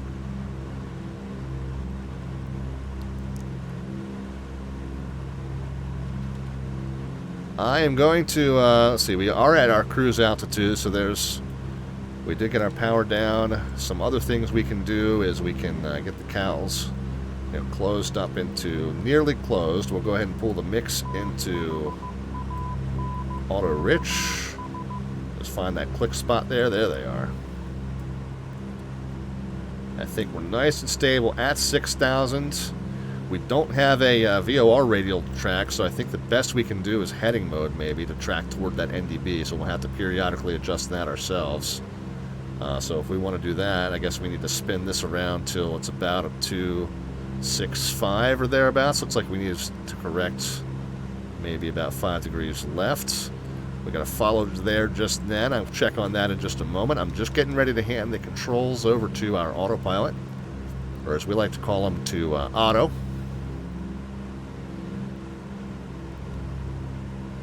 So we will do that here momentarily.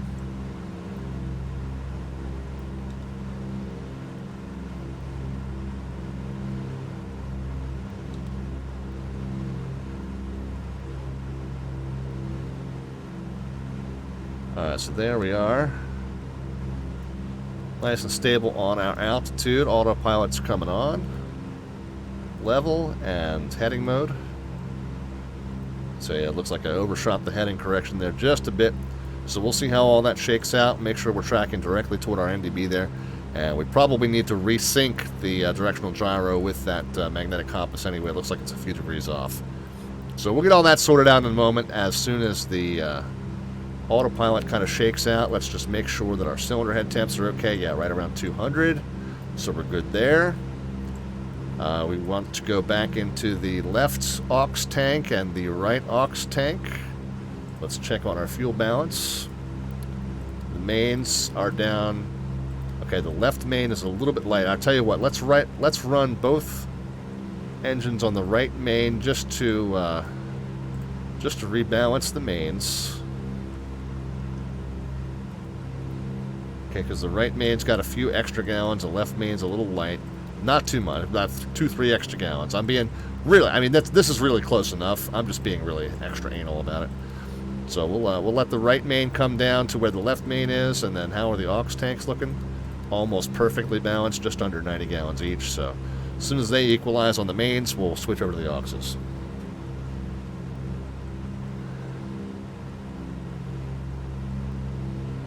Yeah, sorry guys, I do slip behind in the chat messages every now and then when my hands are full, and then I try to catch up when I can. Manifold pressure is actually manifold vacuum? I don't think so. I think it's outward pressure. But don't hold me to that. I don't really know. Smokey420 was the one with that follow. Welcome to the stream. Appreciate you being here. And Dax Pilot, yeah, all of our old flight broadcasts are over on our YouTube channel if you ever want to check out any of our old ones. But yeah, appreciate you having you here. We're live Mondays, Wednesdays, and Fridays, 7 p.m. Eastern U.S. time, which is 2300 Zulu time, which I know is kind of late where you are if you said you're from Europe. So we're kind of on in the middle of the night where you are, but again, if you can catch us on the playbacks on Twitch, or you can check out any of our old broadcasts over on our YouTube channel. You want to catch us live, though, it's a lot more fun and interactive, and usually when I'm not caught up in hand flying the plane, all right, let's go in the aux tanks now. When I'm not caught up in hand flying the plane, I try to be interactive at least. And if I'm not answering messages, I've got a pretty good cast of regulars here that will fill you in on the goings-on. And yes, indeed, this is XP11 tonight. I do fly a mix of XP11 and Microsoft Flight Sim 2020 on the channel. Most of the flights, honestly, the Douglas Overseas series is really the only thing I'm flying an X-plane right now, aside from the occasional flight in either the FlyJSim 727 or the Flight Factor 757. But since we focus this channel mostly on general aviation and old-school radio navigation, we don't do those airliner flights too often. So I'm mostly in Flight Sim 2020 at this point, especially since even though we don't yet have a good DC-3 for Flight Sim 2020, but we do have that nice PMDG DC-6, which I'm falling in love with. So we do mostly fly in Flight Sim 2020 for now and for the foreseeable future at least. But again, I'm not shy about flying both, and I don't always update the category, but I do at least tell you in the stream title, what I'm flying that night. If you want to look ahead and see what I will be flying, you can always look at that full show schedule, which is down there underneath the About tab. And if you find us on Facebook, it's over on there as well, and it's also on our Discord server. So there's plenty of sources to go to if you want to kind of get a sense of what I've got planned. And those plans do change every now and then. That's just the nature of the beast. But a definite, solid probability that what you see scheduled on a certain day is what will actually happen. SJ Fly, you asked about the flight into Bayport. I am planning on flying that JP Logistics Cessna 152 mod in Flights in 2020 for Bayport. So JP Logistics just made a major update to coincide with that SIM update number 5. So he's got some really cool new features in that 152, including a full separate DME box rather than the kind of workaround DME that he had in there prior. Oh, you're going to fly that Waco biplane. That's a great choice because that Bayport Aerodrome has been, for the longest time, has been the home of the Greater New York Antique Airplane Fly-In. As a matter of fact, I was planning on attending that this year, and this is like the first year in like probably decades that it's not being held at Bayport, and it's also not being held on the 14th. It's being held on the 21st. The 14th I had set aside. The 21st I unfortunately was not able to keep free due to family obligations. But it's at another grass strip up on Long Island somewhere, but since it's not Bayport, it's not as interesting to me. Plus, I was going to do a meetup with Jet Pilot Cinnamon up there, and he's not able to have off from work. He would have been able to have off from the 14th. I have no idea whether he's off on the 21st, but again, since it's kind of a moot point, it's kind of a bummer. But yeah, that Waco is right in line with the spirit of that event, so very cool. That's why I chose it. Yeah, excellent. Yeah, we're thinking in the same terms, man. But that's pretty awesome. I was actually looking for the closest thing to a Stearman because they have some of those based there as well. I don't think the Flight Sim... I don't own the Flight Sim Stearman, so I went with the next best. Should be fun, man. I'm looking forward to... I don't know if SJ Fly, do you... you don't live stream at all, do you? But I would love to see pictures of that, or even some maybe video clips of it. If you were to manage to post a few of those into that Virtual USA Flying Club. So what we do, guys, is we're part of the group VATSIM enthusiasts, VATSIM general aviation enthusiasts, called the Virtual USA Flying Club, and they host probably 2 to 4 events every month on the VATSIM network that are geared toward general aviation enthusiasts. Our organizer, Jet Pilot Cinnamon, is a New York, New Jersey area native.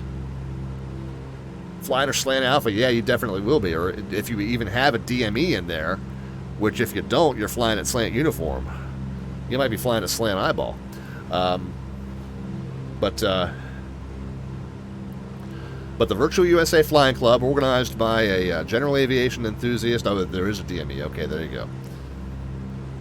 General aviation enthusiast who actually is a real-world airline pilot, but loves flying general aviation on the network. And so he put together a club for organizing GA events, because VATSIM at times can be very, very airliner-centric. And so he wanted to make sure that there was a good place to go for general aviation-oriented events on the network. So he built one. And it's got over 500 members now, and does, like I said, anywhere between 2 and 4 events a month. Anywhere from 15 to 40 pilots attend. And because he's from the area, and because he used to go to the flight school that's there at Bayport, and because he's actually won the flower bombing contest there once at that Bayport fly-in, that antique air club fly-in, he has a special place in his heart for Bayport Aerodrome, and because it's got such a unique procedure that you need to fly in and out of it, because it's cut up under that Islip class Charlie. So a real neat place. You're going to see it on August 11th. Is the club's 2-year anniversary, and yeah, so that's our unofficial home airport of the Virtual USA Flying Club, and so that's where we're going to do our anniversary fly-in as the club turns 2. And I'm going to come down from Schenectady, come all the way down the Hudson River. We're going to fly south through the Hudson River skyline, the New York City skyline route in that 152. With what I expect will be a pretty good representation of air traffic control coverage from the virtual New York ARTCC on VATSIM, so we should have some controllers to talk to as we make our way down that special flight rules area of the Hudson skyline route, past the New York Manhattan skyline. And then we'll duck under the Bravo of Kennedy as we go eastbound up the Long Island shore for about 30 miles, and then there you are, you're at Bayport Aerodrome. Should be a great stream, should be a very scenic stream. Again, we'll be in Flight Sim 2020 for that, so it should be gorgeous. And we'll be flying that JP Logistics Mod Cessna 152. And hopefully you'll be able to join us again Wednesday, the 11th of August. So just 9 days from now. Week from this coming Wednesday, 7 p.m. Eastern, 2300 Zulu time.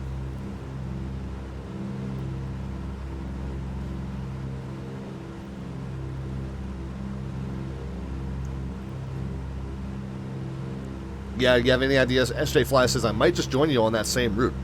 Don't know where I'm flying from yet anyway. And we probably have similar speeds in the Waco. Yeah, do you have any idea what its cruise true airspeed is? I guess the 152 is somewhere around 90 to 100. Maybe 110 if you lean on it a little bit.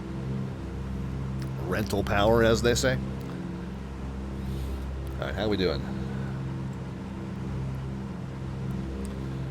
Alright, so Braunschweig is 91 miles west of Wannsee, but it's a DME of 104 from Tempelhof. So we've got really another 50 miles. Now I think the DME is going to be, it's going to drop. We're not going to have the DME all the way out, but that does tell us from right now, and we're lined pretty well. We're tracking really straight toward it. Let's go ahead and do a sync of our oh, did I do? I don't think I even did the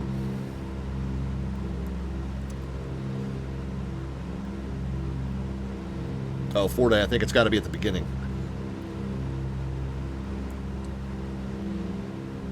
Hey, I don't think we did the announcement, so let's go ahead and do that. Get the fasten seatbelt signs off.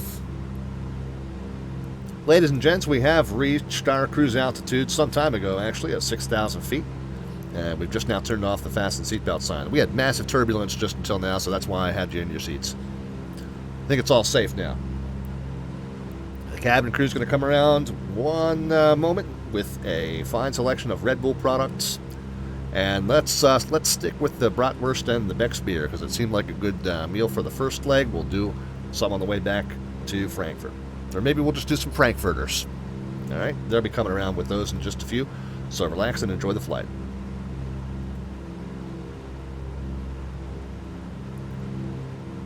Yeah, SJ Fly, so those are going to be... Oh, that should be said Vonze? Yeah, I'm a dumb American. What do I know?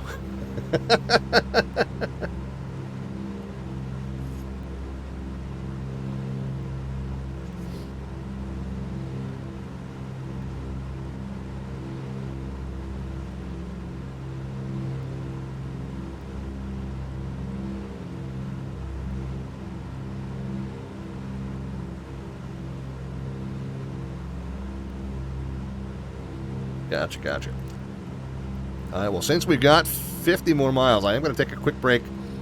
50 more miles, not to land, but 50 more miles to our next navigation step. I am going to take a quick break and grab a refill here. So friend all is convinced that the manifold pressure is vacuum pressure, not outbound pressure. The only reason the only reason that would surprise me is because the manifold pressures when the airplanes shut down, the manifold pressures turn to what they call field pressure, which is like standard pressure, like whatever the barometric pressure is in inches. Like if it's 2.9 or 0.9 or 2, that's what they kind of float to. And then when you do the kind of the pre-takeoff setting in the DC-6, you're supposed to set it to what they call field pressure. And again, it's not the same as the altimeter, because if the altimeter is 2.9 or 9 or 2, but you're at 4,000 feet, then field pressure is going to be what? About 5.82. Drop the chocolate bars now? All right, friend. Oh, we'll do that. Yeah, who was that earlier that was saying that was them? We're right over top of them. Yeah, so I feel like it's got to be a positive pressure, friend all, but what I swear to it, I have no idea. I really don't. I mean, I don't know how engines work that intricately. So, yeah, okay. I'll take your word for it. I really don't know. So yeah, I mean, yeah, maybe I learned something.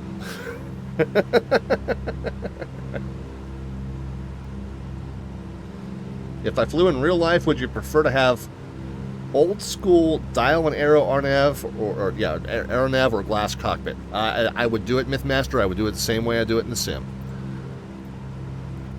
I would prefer to do it that way. I mean, if I was able to afford flight school, you know how I would do it? I would do it however their planes had it.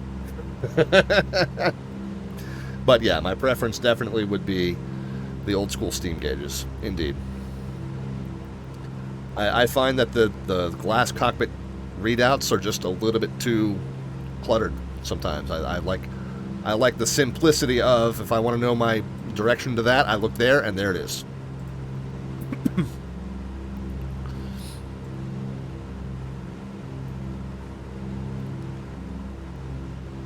Yeah, friend. Oh, I don't know. The answer is I don't know. It's above the level at which I know.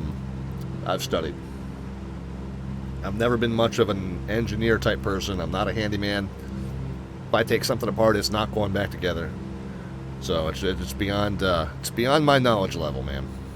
I know procedure much more than I know mechanism, if you will.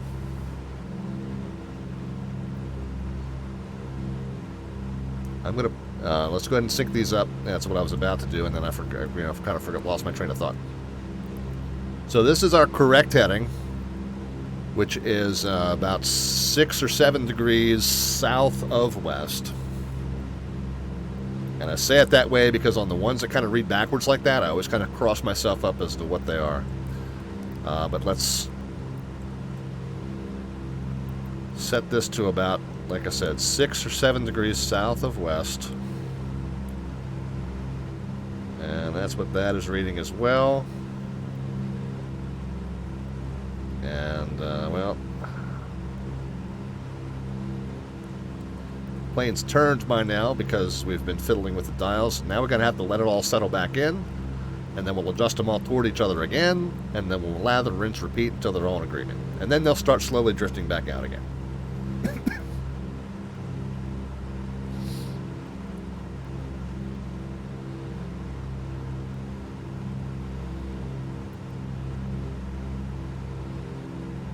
Yeah, there's been a whole... Matty GG says he's having a real bad experience with Flight Sim 2020 since SU5. But at least we got Slant Alpha Adventures. I'm happy to be your saving grace, sir. I guess. Seems like a poor consolation in my eyes, but... Oh, you know what? Did I ever turn this anti-icing stuff off? I didn't. Now it feels like I probably need it back on.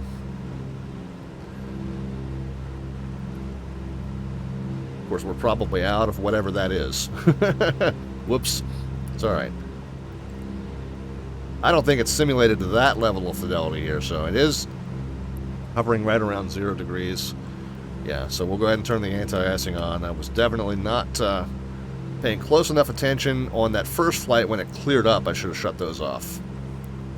And then on the taxi end, that's definitely one of the checklist items that I missed, was to make sure that, you know, when the pitot heat comes off, you kind of just hit all 4 of those. But yeah, I missed that twice. 2 opportunities to turn that off as I should have, and I didn't. There we go. Now it's parted ways. We'll go ahead and shut those back off. All right, let's do another sync here. So we're at 2-4. That's a 255 there, and still a couple degrees off there. So let's fix that. Let's let the plane shake it out. Figure out where it wants to point, and lather, rinse, repeat, like I said.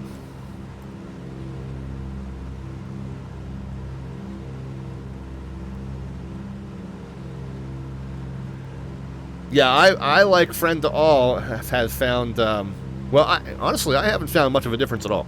Honestly, I was getting pretty good performance prior, and I'm getting pretty good performance since.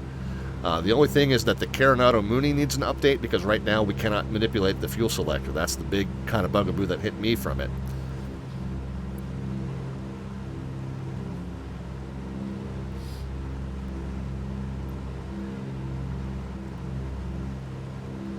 Yeah, Maddie, that's a good friend. All brings up a good point. If you have anything in the community folder, empty it out. Friend all says rename it. I don't know if I'd rename it, but I would just drag everything in it to your desktop or somewhere to set it aside. Because what might be happening, I see, yeah, Maddie says, and that, my sense of what Maddie was going to say is, Maddie's pretty sharp, so I figured he was going to say, yeah, he's done all those troubleshooting steps. All right, well, fingers crossed for you, bud. But yeah, there have been a few folks that have had some major issues even after the hotfix for Sim Update 5. I've been one of the lucky ones. Again, the performance was pretty good before. It's pretty good after. One thing I did have before was some occasional stutters, especially in certain areas. But whether I will still have those stutters, I don't know. We will see. Looks like my manifold pressure has dropped down closer to 30. I'm gonna slowly edge it back up to 34. There we go.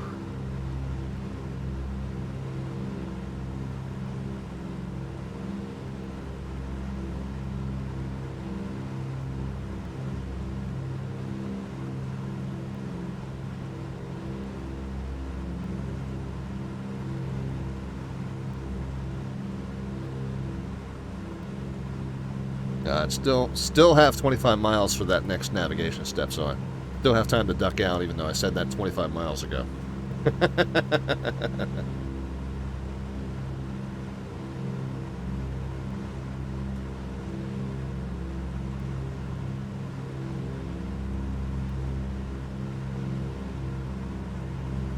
Yeah, but like I said, I've been lucky. So we'll have to see if some of that micro stuttering issues that would happen to me in certain areas. We'll have to see if we continue not to see that afterwards. But the word from many has been that the performance has been improved. So fingers crossed. I'm going to duck out, guys. We're still making our way back to Frankfurt, Germany from Berlin Tempelhof Airport. So sit tight, guys. Back with you in a few. Go ahead and pass around another round, then I'll go grab one myself while I do some liquid recycling. Lots of flying left to do as we make our way back to Frankfurt, Germany here at the Aeroworx Douglas DC-3 for XP11. Sit tight, guys.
Back with you.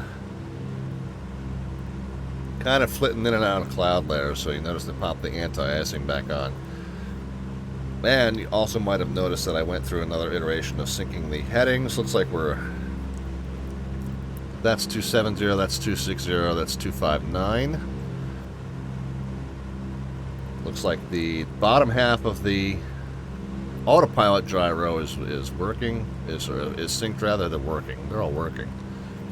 But now it looks like I finally got agreement, and we're still doing pretty good as far as navigating direct to that NDB. Oh, we just lost the Tempelhof VOR, which means we just lost our DME reference as well. But I know it was coming up on 100. It was about 94, 95 miles when I glanced at it last. And that was what I remembered from flying this before, when I made these notes, these navigation notes on this chart, that it was 104 miles west of Tempelhof, and I remember thinking, like, it cuts off right before you get there. So once we pass over Braunschweig, we will need to be turning to a 210. We're going to be going about 90 miles, and then we'll tune that Fritzlar NDB on 315. So we no longer have any kind of a distance reference. We just know that we're about 5 miles away, so probably about a minute and a half, 2 minutes, maybe a little less now that I've yammered on. But we'll be watching for that. Now, we no longer have... I made some notes here about some DME references if we need them, but I don't think these VORs were part of the route, so technically you probably wouldn't have had them at the time of the Berlin Airlift. So I made those notes just to have them. But since the route was comprised of these NDBs, I'm assuming that that's all they had to navigate by at the time. Unlike on the way out, they had this full VOR. But here they had just the NDBs, and so I assume that they did not have these two NDBs with distance. So we're going to navigate without distance references on the way home, other than time and distance estimates. We know we track approximately 3 miles a minute in this DC-3, so that should give us, at least in the ballpark, of the leg times over the next several. The airport right below us, too. I betcha that Braunschweig NDB is probably somewhere here on the field, and we're about to pass right over it. I'm going to mute for just a second as I pick a couple of my snacks out of my teeth, which you guys don't need to see, but we'll be making that left turn here in just a moment.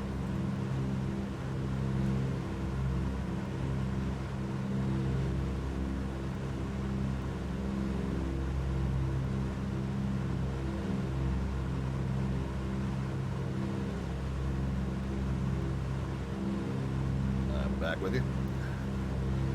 I also want to kind of catch up on the discussion, because that's a great point that I want to kind of circle back on there.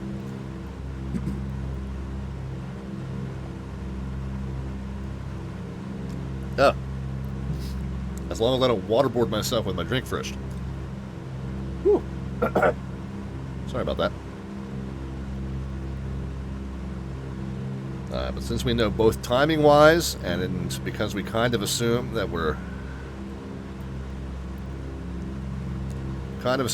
that that airport indicates that we're about to get over top of our target for the next turn, and we can start to see the needle starting to fall off more quickly than we can correct to it.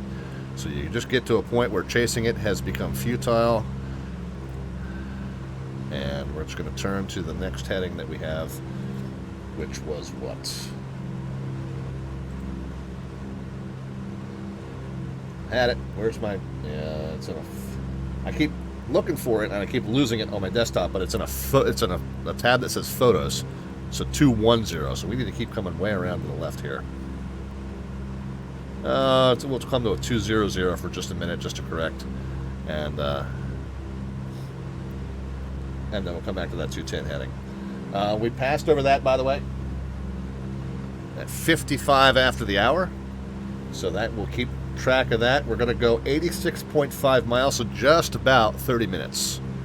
All right, if we're tracking 3 miles a minute, that's about 90 miles, that's about 30 minutes. On a 210, we're going to head down to this Fritzlar NDB on frequency 315, The other thing we can do is we can fly a heading of 210 so that the tail of that arrow is on a 030. And since the tail of that arrow is, or I'm sorry, the head of the arrow, the tail is the direction that we're flying to. So since that has now drifted up to that 210, we've corrected that overshoot enough. Oh crap! That's not the target heading. Target heading's up here. So we'll have to fix all those in just a minute too.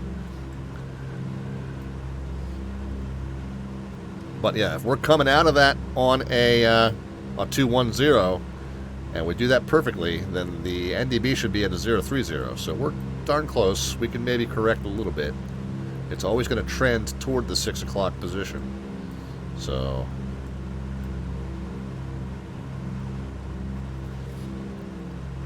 yeah, so that says we're on a 210 exactly. That says we're on a 210 exactly. That says we're on a 210 exactly. Okay, so I bumped it out by 10 degrees because I'm an idiot, and then I got it right back on there, so that's good. Alright, so we're flying outbound from Braunschweig on a 210 because the bearing to station is the 180 degree reciprocal of that, so that's all good. It looks like there might be a little bit of a wind correction as we're getting slightly blown off course there. So we can correct to 5 degrees to the left, why not? 1, 2, 3, 4, 5. I don't know how to do it in German, so I'll just do it in English with a German accent. Don't really know how to do that either. And then what did we say we're going to do? We're going to tune the next one down the line, which is on 315.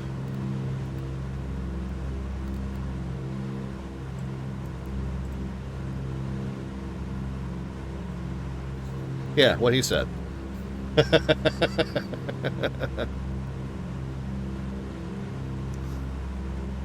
Alright, and so, yeah, on a 210. And not doing too bad.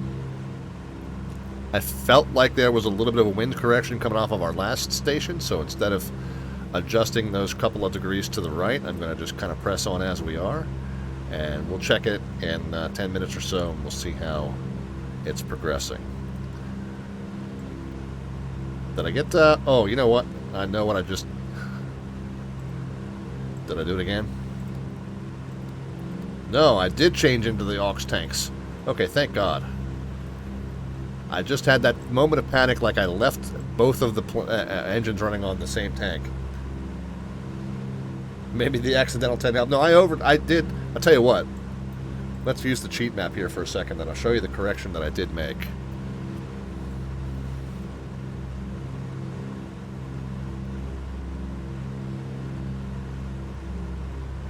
Yeah, so I turned late, but I intentionally did and kind of rejoined it. So if you were to... If you were to able to draw a straight line, which I'm not. But imagine that's a straight line, we got back on it. And that's the airport we were looking at, by the way.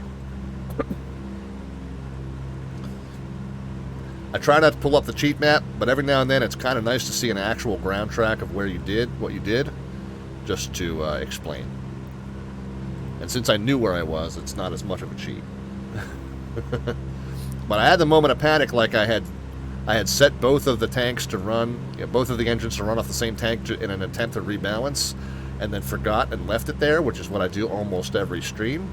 But on this one I seem to be doing okay, because both the left and right mains are just under 70, and both of the auxes are wow, we're perfectly balanced right now, and we should be running off of the auxes. So the right should be running right aux, and it is, and the left is obviously running left aux because we're not way out of balance right now. So somehow I've managed to not screw up the fuel balance on the plane so far.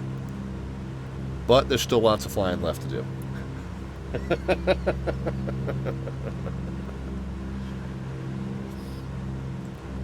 I wanted to come back. I know you guys, and I'm not going to scroll up and catch the entire discussion that was happening while I was away. However,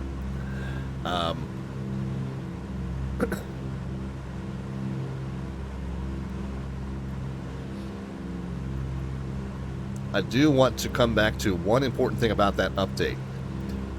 I had a huge issue messing with the rolling cache settings that caused me a ton of stuttering around the Boston area that I could not figure out until someone said, what do you have your rolling cache set to? And I said, well, I've got it set to like 100 gigabytes because it defaults to 8, but I've got this nearly empty SSD, and I figured, you know, the more scenery that I have already downloaded on my PC, the quicker it's going to be, right? Because pulling scenery off the SSD is going to be faster than pulling it off the internet, right? And they were like, no. Put that back to its default or turn it off entirely. And I did that, and that was a huge savior. And and what they basically said was, your logic would be correct, except for the way they manage that cache is very inefficient, and basically the answer is it's not at all intended to be a place to permanently store the whole world's scenery.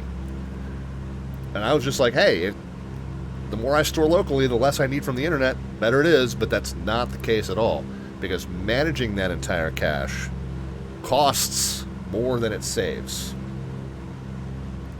Mythmaster is giving you the technical term for that, I expect.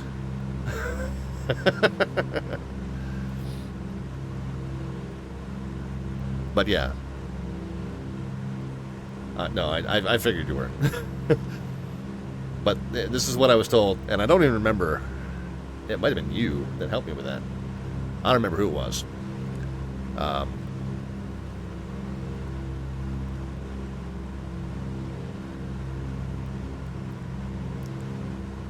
But yeah, for whatever reason. By the way, side note, complete side note.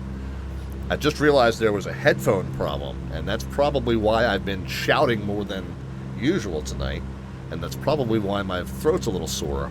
I can hear myself so much better now, so the tone of my voice is about to change. It's not because I'm about to fall asleep, it's just because I can finally hear myself. So if I've been screaming at you all night, I really apologize.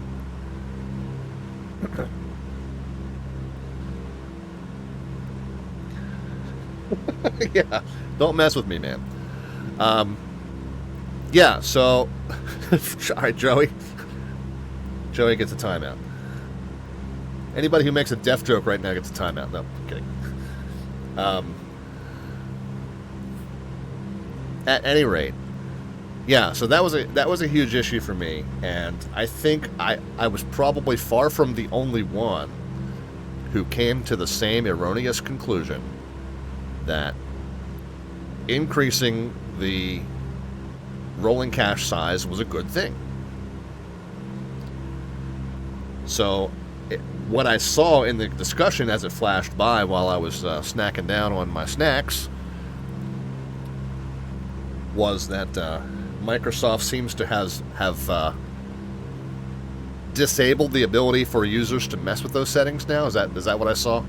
I think that's hilarious, but I also think that it's unfortunately typical of many of those complex advanced settings that ought to basically just have a giant warning for idiots like me who think they know what they're doing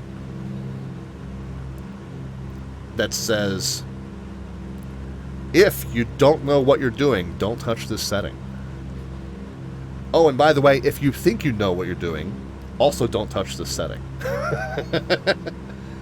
Mythmaster says I keep it on at 16. Yeah, so what I did to fix the problem I was having with the stuttering was I erased it, and then I reset it to the default, and the default was 8, I believe. Or I think I just hit the reset to default button on that page, and it put it back at 8. So, ever since then, it's been fine.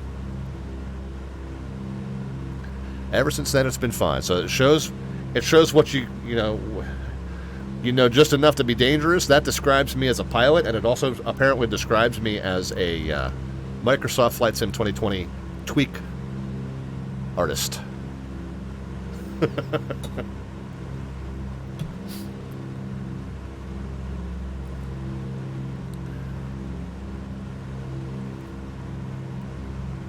Oh, Joey says, I'm just glad I picked up X-Plane during the summer sale. Back to flights in 2020 when the dust settles. I think it's starting to settle, Joey. I think I still need a patch to the Carinata Mooney, like ASAP. The cache can become corrupted and should be deleted when issues occur. Yes, that was the other lesson that I learned from that friend all. Have I tried it in the VR set? No, I have not. I don't know if you were talking to me, Mythmaster. I don't have any VR set, and from what I hear from a few friends of mine that do, X-Plane is still the superior sim for VR right now. I would love to. That might be the next big purchase. Oh no, Mythmaster, you think MSFS is where it's at for VR, huh? Okay. State your case, sir.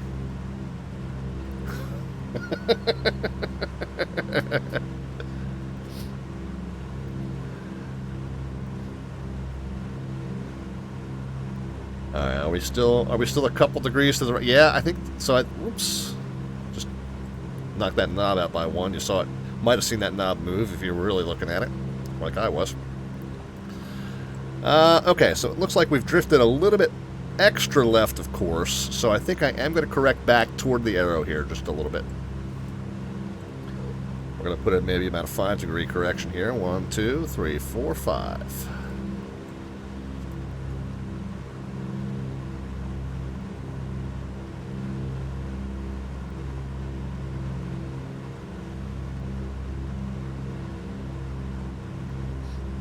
Alright, Mythmaster says... Okay, no one beats DCS for VR. Okay, that is also true, but I'm really not interested in DCS. But I have heard that as well. Maddie says, I didn't get a proper harumph from that guy. Harumph, harumph, harumph. I don't think he's harumphing. Okay, hold on. When he said, oh my lord, and lord was in all caps, that was a bit of a harumph. So I think you did maybe get some there. No, it's...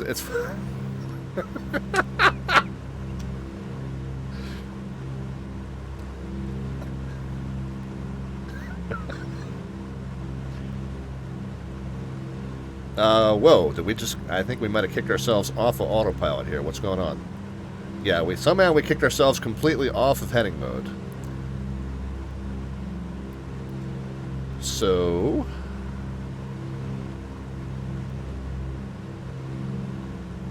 let us kick ourselves back on it.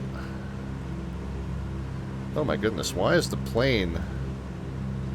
really just wants to do that? Oh, you know what? I think this was that error from earlier when I was bumping this knob by a bit. So I might have, instead of bumping this, which is your target heading, I might have bumped this, which is your aileron trim. That makes more sense now.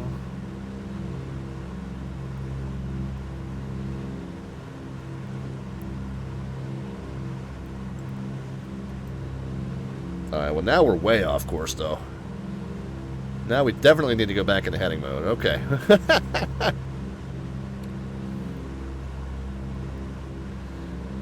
So does this have a gyro pilot similar to the PMDG? No, it does not. It has this, Joey, but it's not really implemented the way it should be. It has this, which is a supposedly more modern autopilot that has been retrofitted into this plane so that it can track VOR radials and that kind of thing. You know, this plane, I remember the DC-3 is a vintage or two older than the DC-6. So no, this is a bit of a, what we would call like a workaround, a workaround autopilot. Just allows you to fly it on VATSIM with a little bit less hoops to jump through. Alright, so we're back on that 210, and the arrow is a little bit to our left now. So it's an autopilot of convenience, I guess, is the way to say it. Let's put a 10-degree left correction, get back over on that that bearing that we want to be on. There we go. Arrowhead's going to drift back up to 210, and then we'll kind of dial it in. Yeah, so it's not. That autopilot down there is added for the convenience of the VATSIM flyer.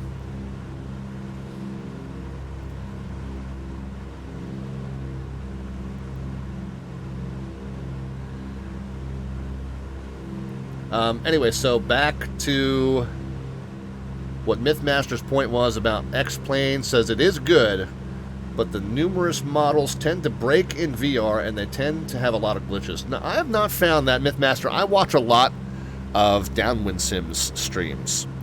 If you don't follow him, you might check him out. He does an awful lot of VR flying, and he does it mostly on X-Plane, and he's the one of several that I kind of consider my, and he's a very technically skilled and knowledgeable guy. He does a lot of scenery modifications. He does aircraft modifications.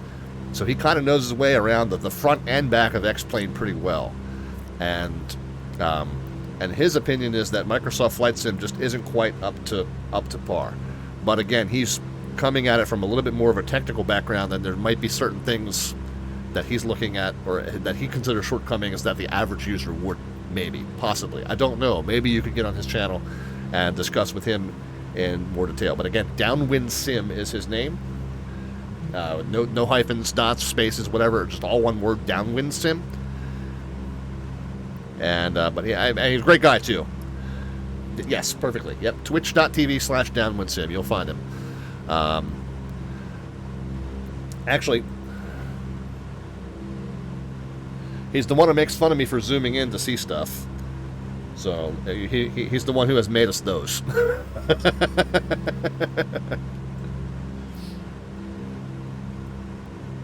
So the head of the arrow,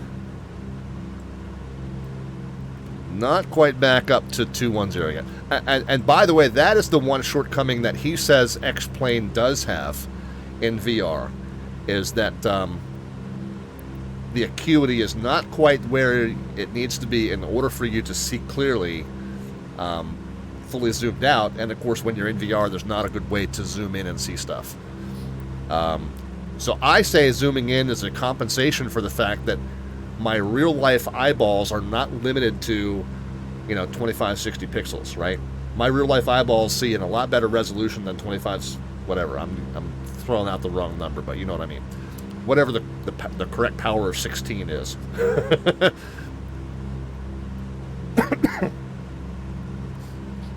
But like looking out the window at the terrain, looking for your destination airport, like a lot of times, and especially since X-Plane tends to add this haze layer that doesn't always really exist. But looking for the airport in X-Plane is always a beast because of this crazy haze layer. At distance, you lose a little bit of that that acuity. So I say, in order to be fair to yourself, you should be able to zoom in. Of course, I just lost sight of the ground, but you know what I mean. Should be able to zoom in and look around, because that is what you do to compensate for the fact that my real eyes have better resolution than my monitor does. And he's like, no, you'd be surprised. Looking around in a real plane, and he does have some real flying experience. So he's like, no, you'd be surprised. Looking around in a real plane, it is really as tough to spot airports as it is an X-Plane. That's not unrealistic. So he picks on me because he's like, well, you're just like using those binoculars then. So he made me the virtual Downwind Sim binoculars. Downwind Sim, by the way, is a brand that is related to Flight Sim, like Acme was to Wile E. Coyote. You know how Acme made every possible product known to man that Wile E. Coyote would order to build whatever his newest contraption was to try and catch the Roadrunner?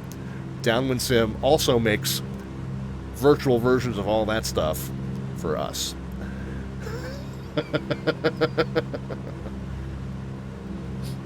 So I need to change his automated greeting, his furry co-pilot automated greeting. I call him the mad scientist of X-Plane. So the greeting for him is a quote from Back to the Future from Doc Brown. Speaking of Downwind Sim, here's his partner in crime, Melvin Leroy, with the party of 8 in the raid. Thank you so much, Melvin. Hope that you guys had a great backcountry Bush League backcountry fly-in tonight. Out in cowboy country as you were. Yeehaw! What was the airframe count? Somebody's got to tell me what the airframe count was for the night, guys. So hopefully somebody was keeping track. There's Mr. Melvin with the subscription re-up as well. Thank you, Melvin. Appreciate your support as always. We were talking about you earlier, Melvin, and we were talking about Downwind Sim just now. We were discussing no bent airframes, but approximately 20 ground loops. Well, those don't count. All that does is scrub up your tires. Man, we go through tires like candy. It's all good.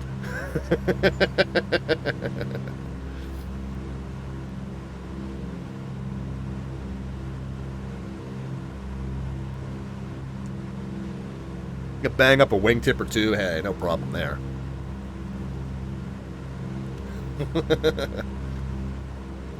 Yeah, we were just talking about Downwind Sim. Patagon's checked back in, by the way. We were just talking about Downwind Sim because our friend Mythmaster is a huge fan of VR and Microsoft Flight Sim, and I was describing for him how Downwind Sim still stays with X-Plane because he says Microsoft Flight Sim's VR is not quite where it needs to be yet. And I don't really know all of the reasons why he thinks that.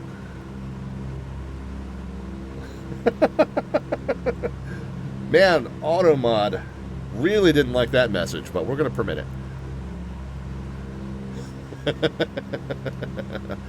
Automod highlighted a bunch of that in red.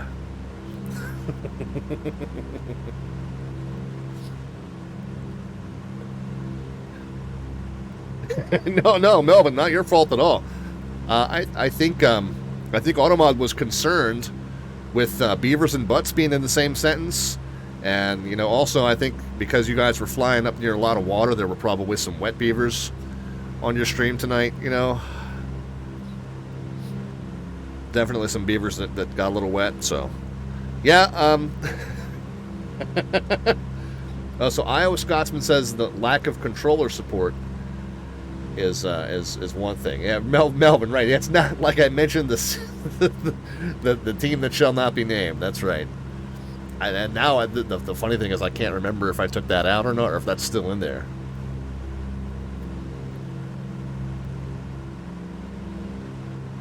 Oh.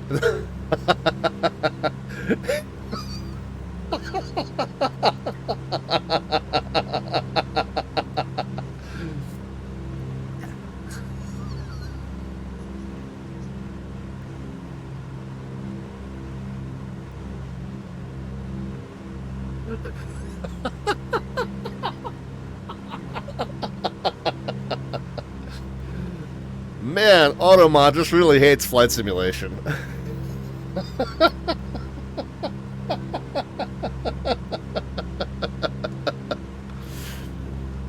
Oh my lord.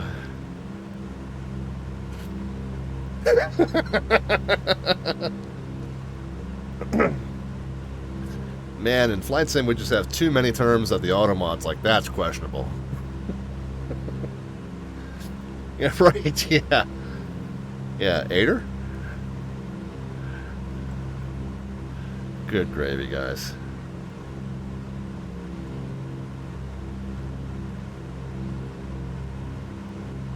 I know, I can't remember what I said earlier that was like, man, it's 2 streams in a row I'm working blue.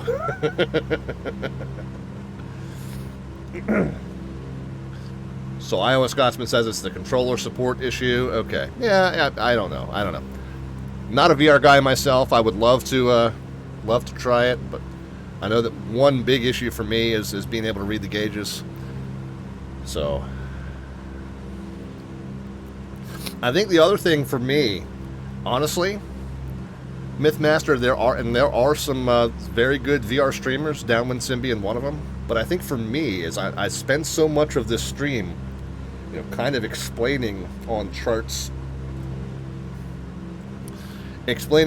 and procedures and stuff, that I would need a very easy ability to bring over stuff to show you. Of course, I know that there are virtual windows floating around that you can have, stuff like that. I would just need that to be like really, really super smooth and easy to access, to where I could, you know, bring something over, draw some squiggles on it to show you what I was about to mess up, and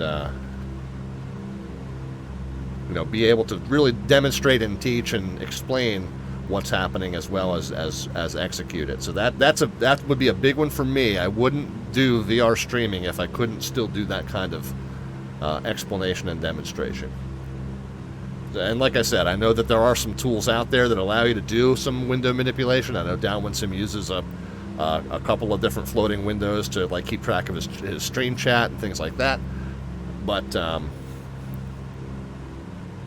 yeah, like I said, for me, that's kind of a deal breaker right there. Being able to bring over windows like that, look at charts, you know, write squiggles on the screen, explain what's going on, that kind of thing.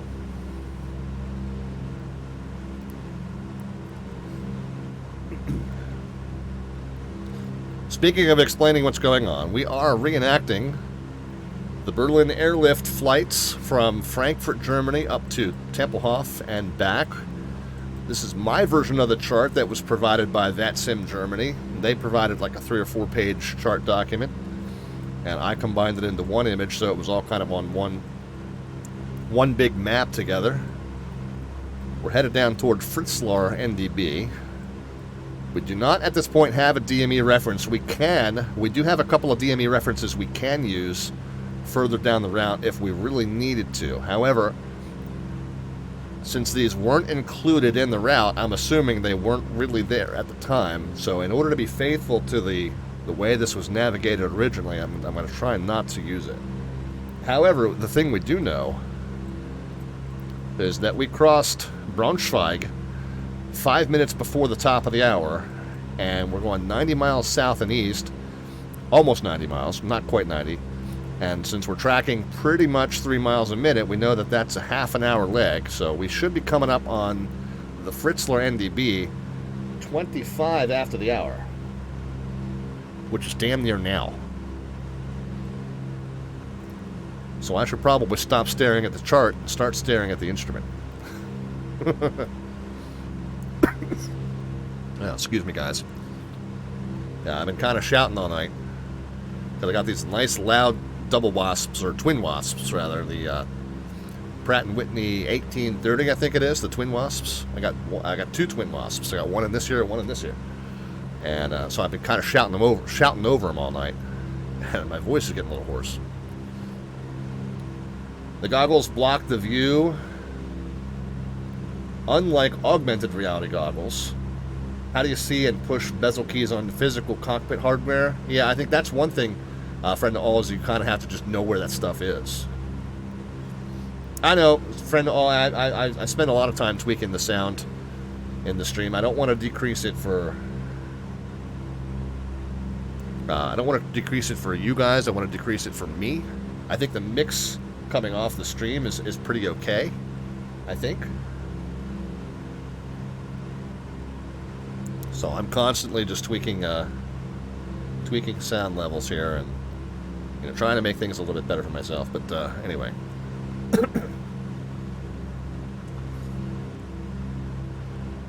but yeah, as far as like the dials and switches on the yoke, you know, like I feel like I wouldn't need to be able to see the yoke controls because I don't really need to. I mean, I know where these levers are. I know where these switches are. I know where these buttons are on either side are. So, what would be really difficult would be seeing the keyboard to like pull METAR observations and other stuff like that too. So, yeah, all part of the conversation. Okay, it looks like that needle, which has been very, very steady, it looks like it's starting to drift, and it's starting to drift rather rapidly. Let's put in a couple degrees right correction. But I betcha we're going to end up chasing it. No, oh, we turned. We still got a minute or two maybe before. Let's come back on it. And the next one down the line, by the way, it's a pretty straight path. There's not a whole lot that we're changing. 49-mile leg down to 305 here.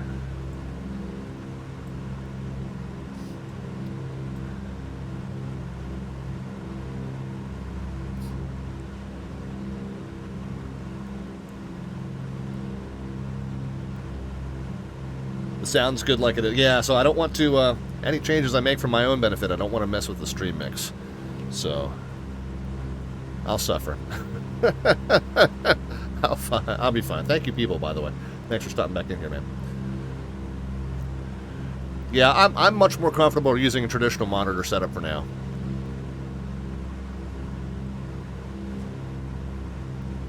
But if you want to see somebody who is a VR streamer, and a darn good one, Downwind Sim, all one word, twitch.tv/Downwind Sim. Great content over there.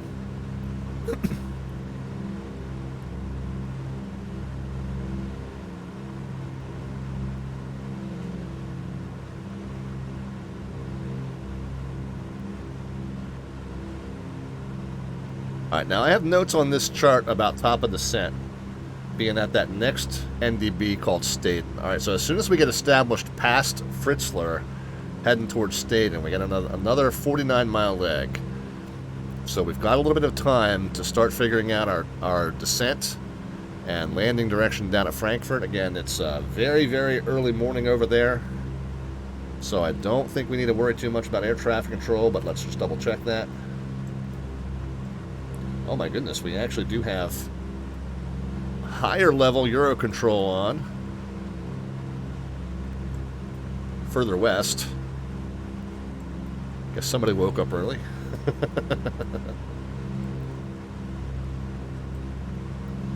But yeah, nobody on in Germany at least. Alright, so yeah, it looks like maybe a couple degrees right. Just stay right on that.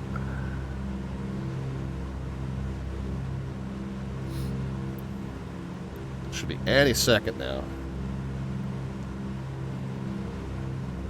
2 minutes past estimate.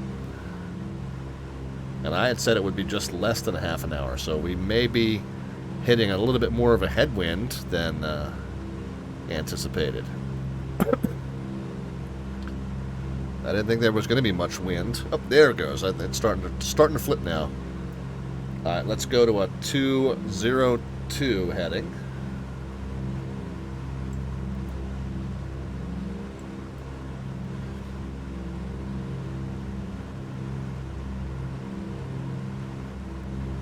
And my chart kind of depicts it as a slight right turn, but in reality it's a little bit of a slight left turn there, if that's to be believed.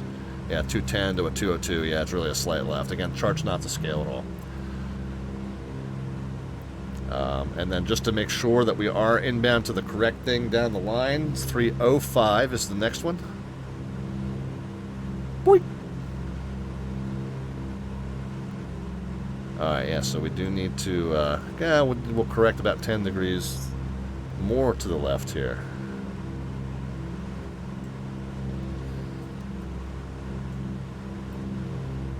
Alright, the flip happened at 29 minutes after the hour, more or less. And it's a 49-mile leg, so what's that divided by 3, since we're doing about 3 miles a minute? Is, what do we say? 5/3. So 16 and change, 17 minutes. So expect to cross Staden at 46, so about quarter till the hour. Alright, let's look at the notes here about top of descent. They might not apply because I think I had planned to be at 10,000 feet the entire way. And I'm doing this much lower level. I'm doing it at 6. So it stayed, and I said top of descent, if not before. And when you pass Frankfurt, you're on a very short final for the left and center runways here. So if we consider that short final, and the field elevation is 400, so we'll maybe want to be 1,000 by there. So we could be at 18 miles to go from 1,000 to 6,000. So if we needed 5,000 to lose and we got 18 miles to do it, how many thousands do we need to? Yeah, so we need to basically lose 277 feet per mile. So that's fine. And if we're doing it 3 miles a minute, that right? 833 feet per minute? Let's do it the other way. 18.1 divided by 3. It's going to be 6 minutes to lose 5,000 feet. Okay. Yeah, 800 some odd feet per minute. If we're keeping 180 knots.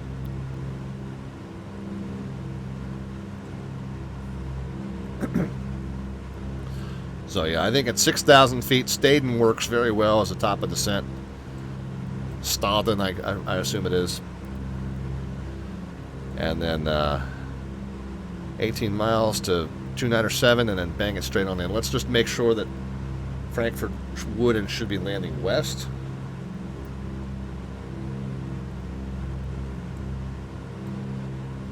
Yeah, so those are Eurocontrol west, but they're not handling us.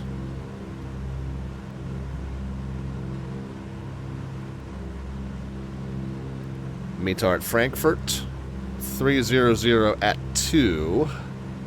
QNH 1015, so we're back up to 299.7. We'll go ahead and set that.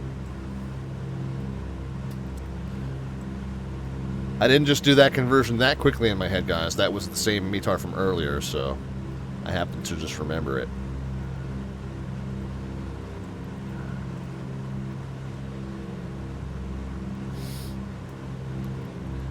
Yeah, 4-Day says it does make you feel like you're truly in the aircraft, and I know, and Downwind Sim has said that as well, and especially for helicopters, he's like, you can actually kind of feel the vertigo that you get from flying helicopters.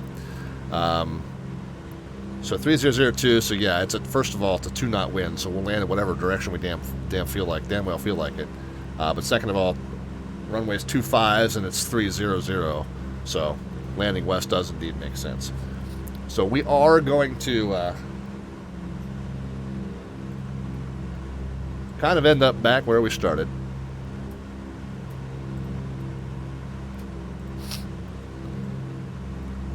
We'll land 25 left. We park down here kind of south of Sierra 5. So we'll make whatever first turnoff we can here. If we make a really short turnoff, then it's there, or wherever we end up. Left-hand turnoff, we'll come back on. I'm sorry, we'll come back on Sierra, not Romeo. And then Sierra 5 will be our turn in, and we'll park down there.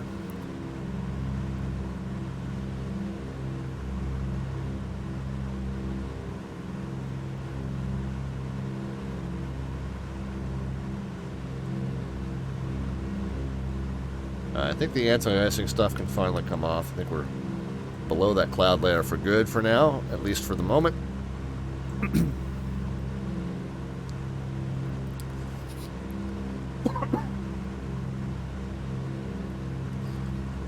Let's see how we're doing with fuel.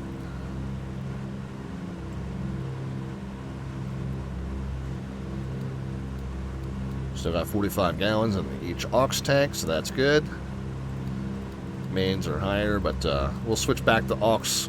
We'll switch back to aux from aux to main when we start our descent.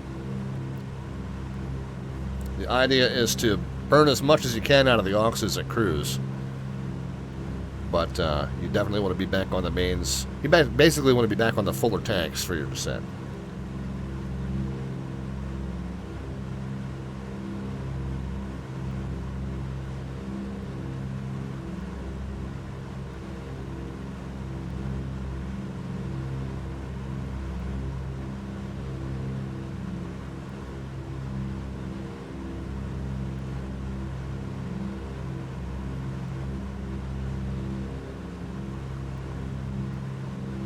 We must be fighting a headwind on this return trip, guys, because my ETA prediction was to be on the ground be on the ground now, and on the blocks 5 minutes from now. And I know we took off about 5 minutes late, but we're way more than 5 minutes away from the airport at this point. How far away are we? We said we were going to cross Staden at 45. That's 10 minutes away. And then 18 miles, so another 6 minutes away. So we're going to land at about 50, be on the blocks at about 55.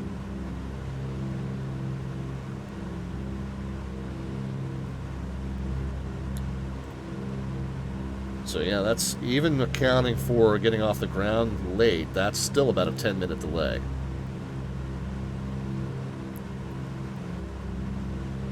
So definitely have had some headwinds here that we didn't account for.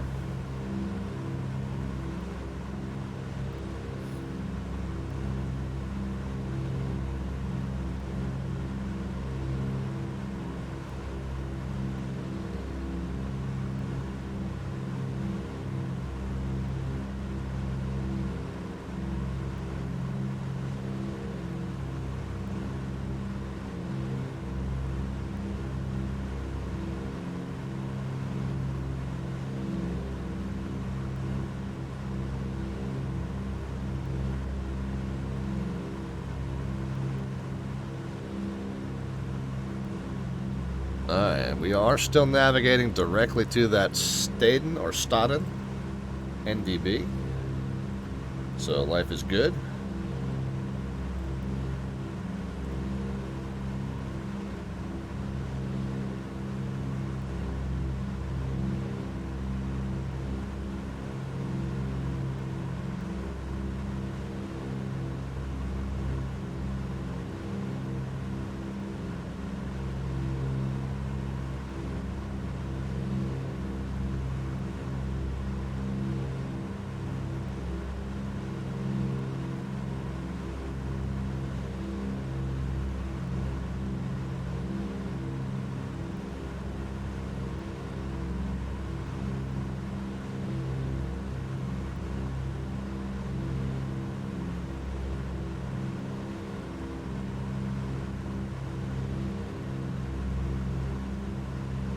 Friend to all.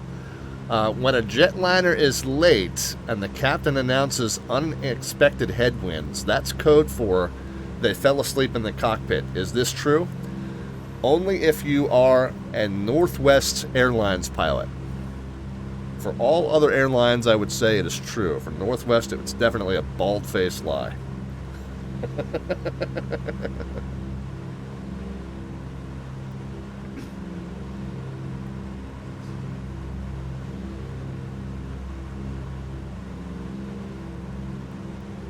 You want to talk about a couple...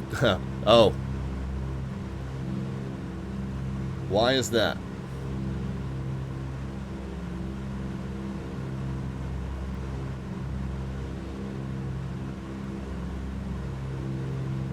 Check this out, friend to all, later on. It'll make for a very interesting read.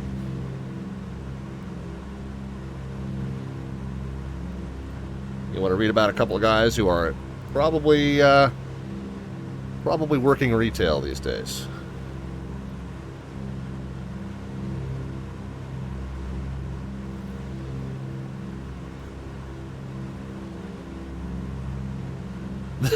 Is this a Northwest flight? No, this is actual unanticipated headwinds.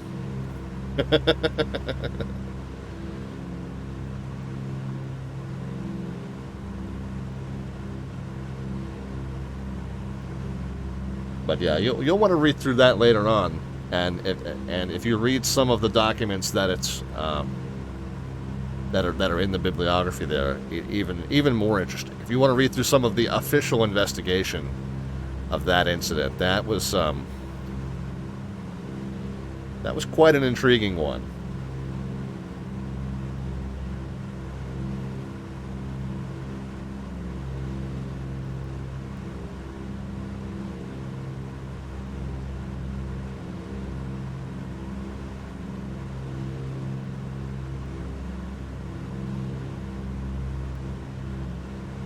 Yeah, that was quite a shocker, that one.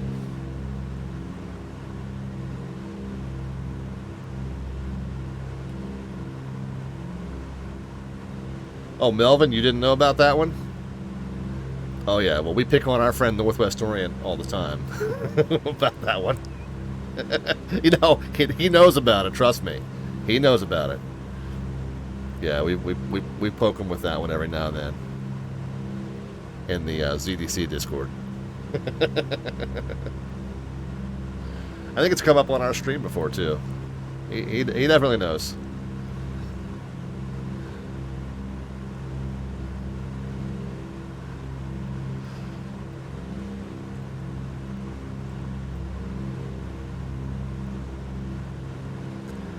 Yeah, you want to talk about two guys that probably landed that plane and then went and put in job applications at the Minneapolis Target.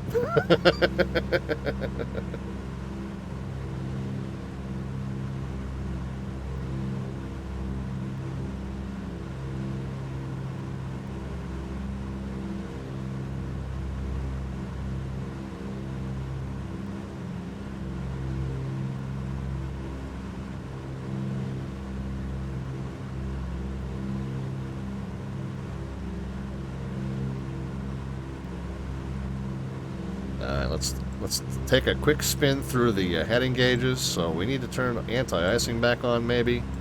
Yeah, I guess I'll do that. Just on the safe side. What's our OAT? I'm sure it's right in that butter zone for ice. If I can find the OAT gauge. Oh, there it is. Yeah, right in that butter zone for ice, so we'll pop the anti-icing back on. Let's take a quick spin through the heading gauges. And, so 210, 200, 201 maybe. So we'll yeah, correct that a couple degrees down. And correct that a couple degrees up.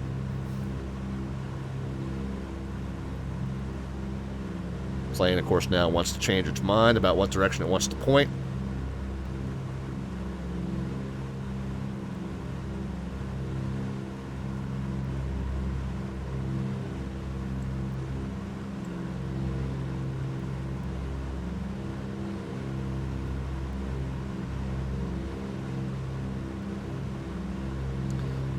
Alright, so at 210205. I'm sorry, 210-200-1905 is what we're pointing at now, right? Okay. 1905, 1905, okay. We're all in agreement now. We need to correct about 4, 5, 6, 7, 8, 9, 10 to the right.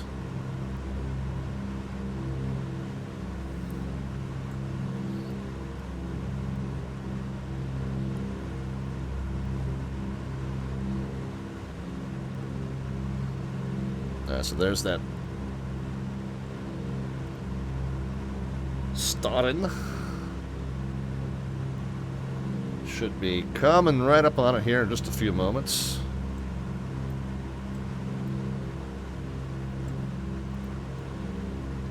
And since that's our top of descent, we'll go ahead and start preparing the cabin for our arrival. Seatbelt lights are coming back on.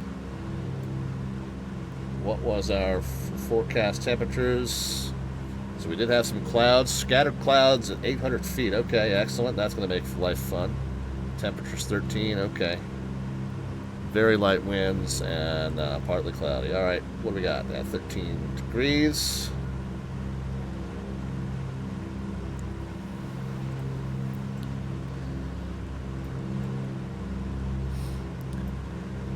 Ladies and gentlemen, this is your captain. We're just about to start our descent into Frankfurt. We ask that you return to your seats and fasten your seatbelts. Weather there is currently in the mid-50s Fahrenheit with partly cloudy skies, light winds. Cabin crew's going to come around one last time here to collect trash and take care of any last-minute needs. Thanks again for flying with us on Slant Alpha Airways. I think before I forget, it might be time to just go ahead and switch up into the main tanks. Get that done.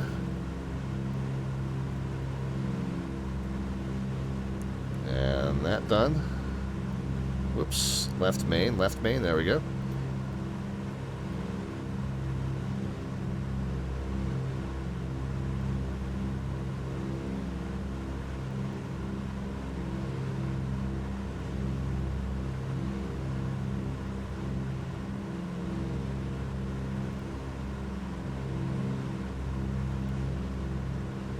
Pretty much as soon as that needle flinches, we're going to just start on down.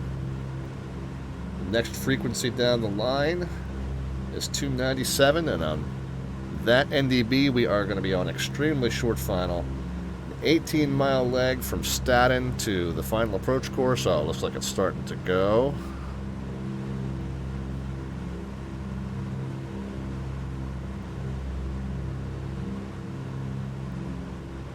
It started to lean there.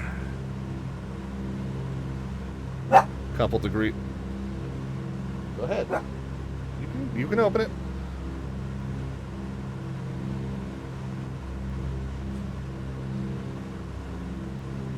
I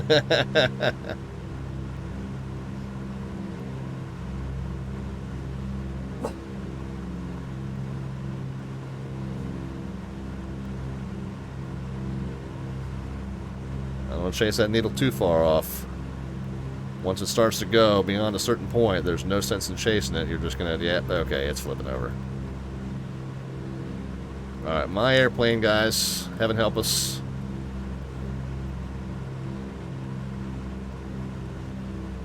Let's go ahead and start a descent.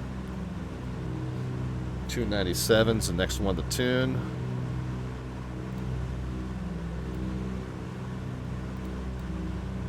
And again, we want to be descending close to 1,000 feet per minute. Although that'll slow down as we reduce ground speed. I'm going to get the props down to 20 so they're not pushing the engines. Good luck. We're all counting on it. Indeed. It's a bit early, but we can go ahead and start taking the predictions for our descent rate upon touchdown at Frankfurt. We don't need any kind of a bot command, just a number into the chat, positive or negative. We know in either case that you mean a descent rate.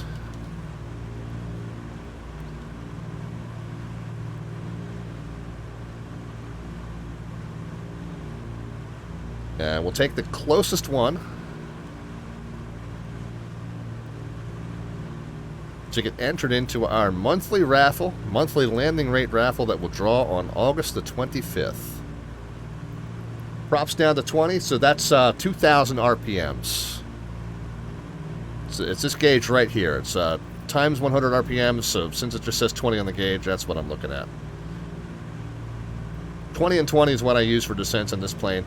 Now that I've been flying the DC-6, I know that that's probably not correct. You probably want to leave a little bit more power in on the descent like you do in the DC-6. But I think I got a little bit of a better instruction in radial engine management flying that plane with all of its tutorials than I did with this one. So, but on this plane, I tend to just drop the RPMs to 20, manifold pressure to 20. We can cow flaps back in the trail. We can get the fuel pumps on.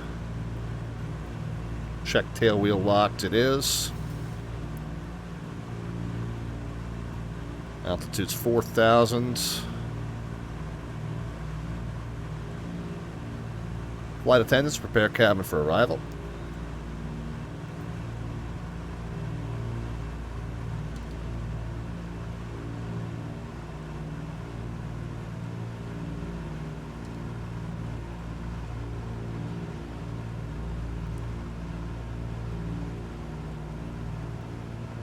I think we might see our airport up ahead, guys. Kind of on a modified right base. So we need to start getting speed control.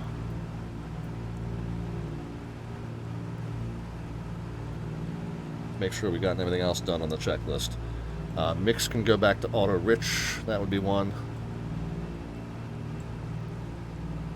That's the one I always forget.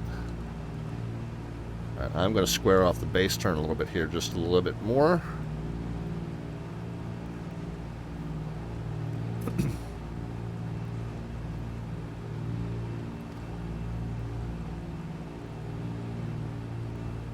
Keep the descent going, but also keep the speed decreasing. We'll start increasing the props pitch in just a moment. That'll spin them up a little faster while we continue to slow the plane. And with the mix, we got the cowls, tail wheels locked, fuel pumps are on, flight attendants were alerted. Go ahead and assume we've gotten our landing clearance. Taxi light can come on.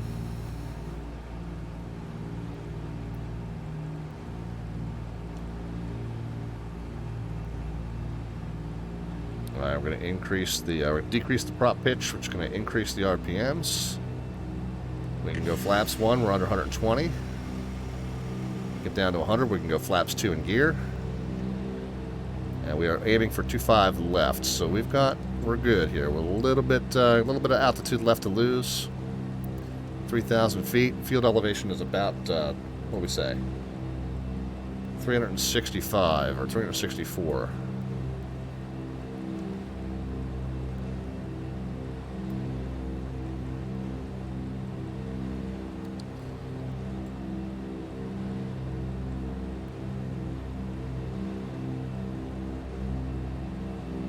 Here's where we're going to watch out for the cloud ambush.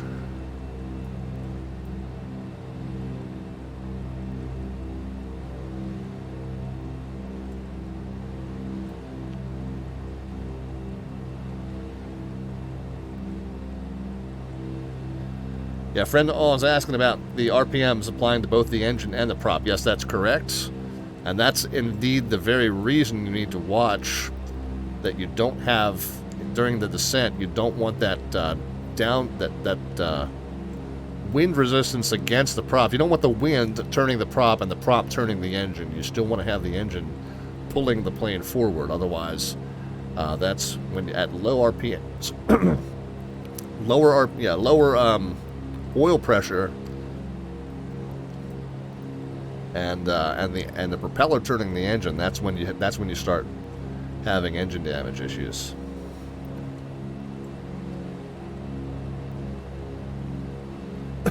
All right, 100 knots now. Flaps 2 in gear. Now I think we can start adding power back in because I think we're okay to. We're down to about 90.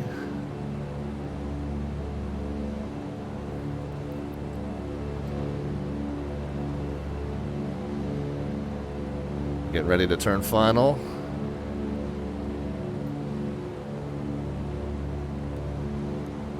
All right, field elevation's 364, so the last call for the descent rate predictions is going to be, let's call it 800 feet mean sea level. I try to help you guys account for that buffering delay. Got to appear in the chat before the wheels touch, but from the standpoint of where you're typing,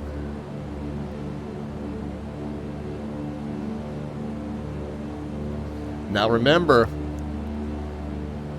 really, really hilly runway here, guys. So I am intentionally going to land long ahead of the threshold, the touchdown zone.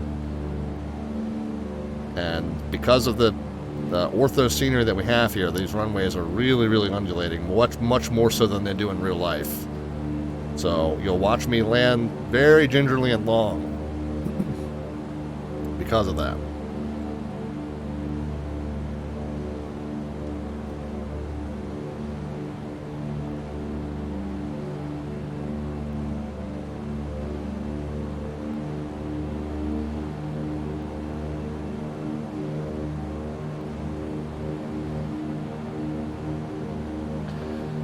We got 2 notches of flaps to go.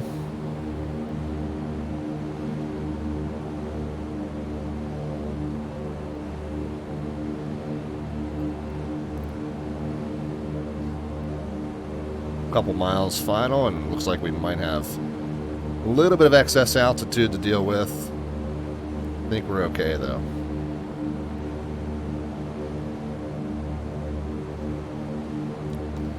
We on 22.8? Yeah. Frankfurt traffic, Douglas 514 Delta Victor's on about a 3-mile final, 25 left, Frankfurt.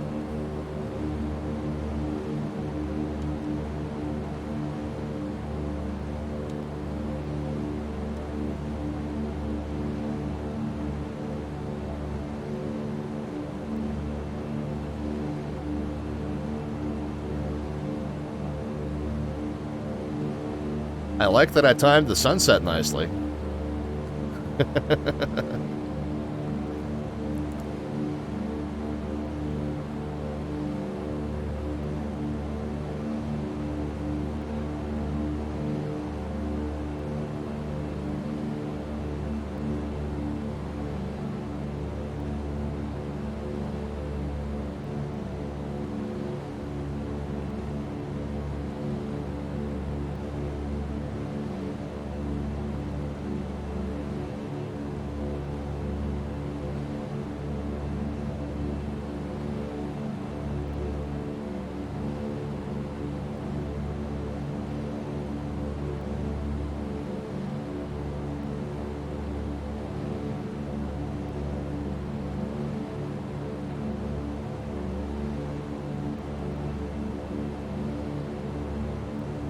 Okay, definitely excess altitude on the final here, but I think we still got some time to fix it. If we want to make sure the speed doesn't balloon up, we can go ahead and get third notch of flaps in. Get it down under 90, we can go flaps 4.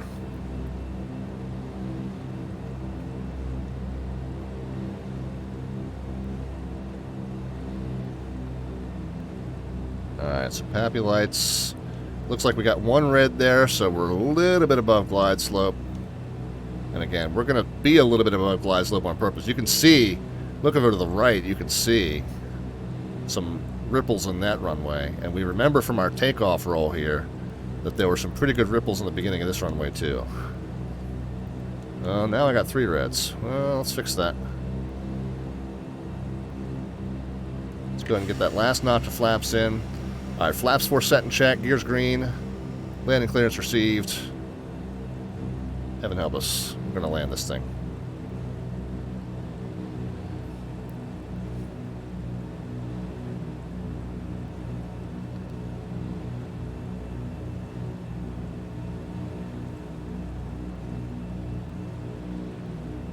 Alright, 75 is kind of our target speed, and again I am going to shoot long on purpose. You can see it more so in 25 center, yeah. Something like that. You can see it more in 25 center there to our right, that there's some pretty good ripples in the first part of that runway. I hope it's not that long.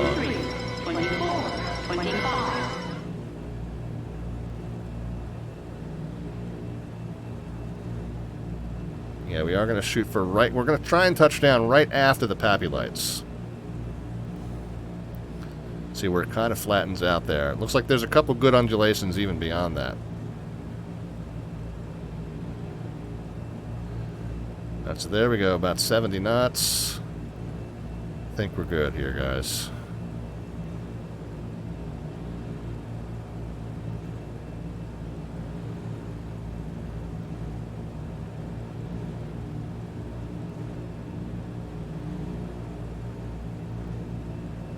A little bit right of center line.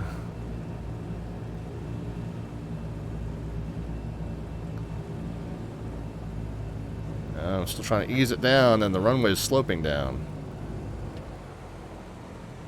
A little bit of a tail dragger bounce there. Much better than that first landing, though, that's for sure.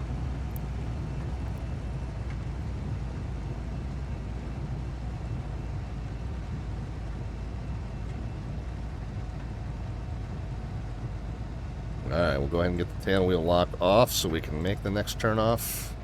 Left turn off, please. Yeah, so my biggest critique there was that I was right of center line.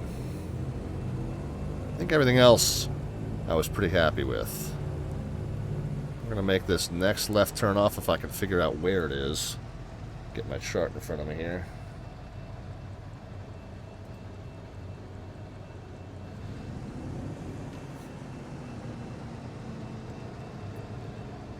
Romeo 11.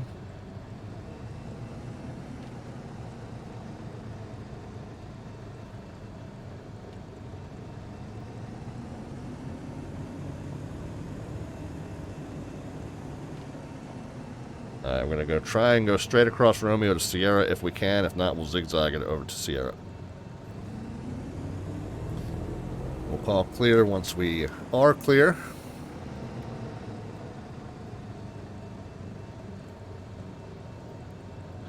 Frankfurt traffic, Douglas 514 Delta Victor, clear, 25 left, Romeo 11, Frankfurt.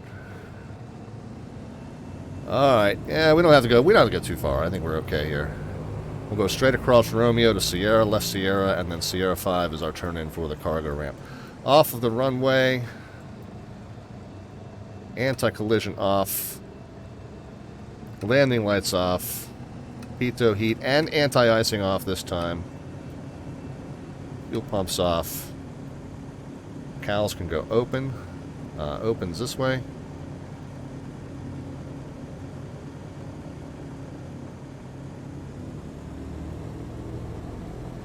And then I think this is our left turn on Sierra here.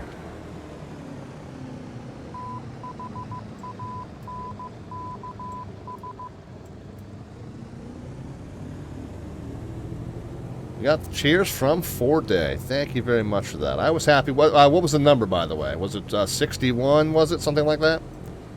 Somebody tell me for sure. I can look it up in log if I have to, but I think it was 61.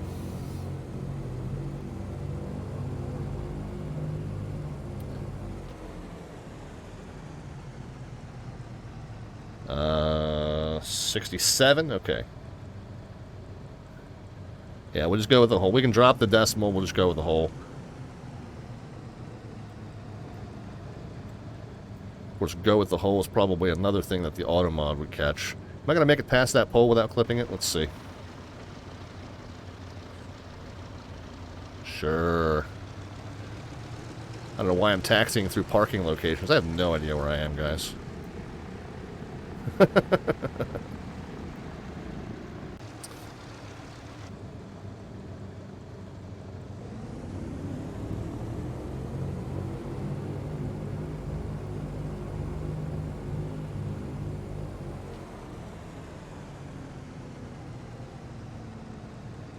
67. Alright, very cool.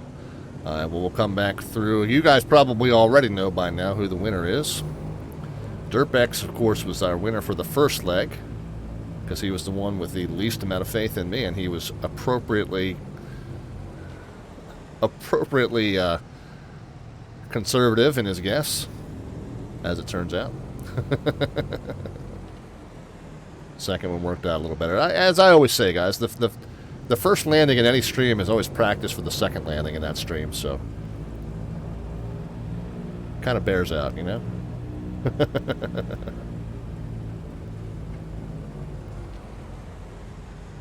So I think this is our cargo ramp here.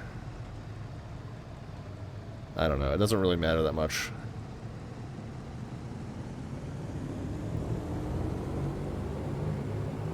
Up the hill. Come on, let's go. Let's go. Set toga.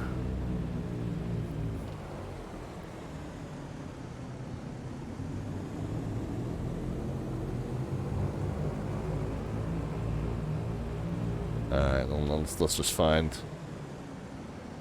any parking location. What are we even? I don't know, guys.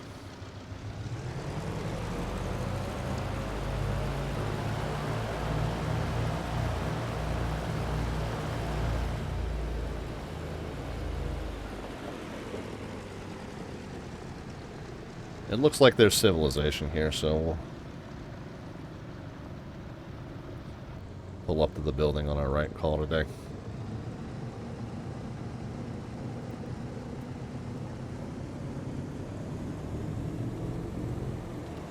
Impressive.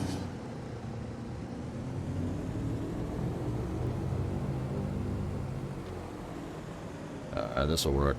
I have no idea what this building is, but hopefully there's a restroom and stiff drink inside. Because after midnight, we're going to let it all hang out. Parking brake is on. Taxi light is off.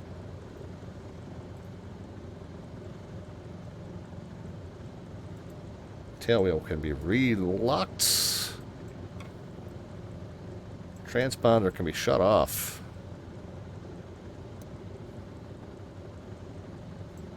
Engines can be shut off. Mix. Magnetos. And generators.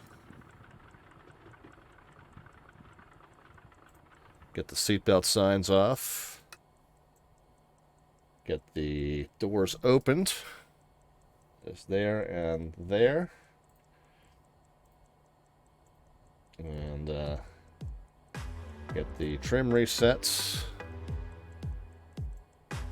That is pretty neutral anyway. Did we? Oh, man, I'm forgetting to stow the flaps off the runway twice tonight. Flaps are just going to have to remain deployed. I'm not going to fire the engine back up just for that. Oh well.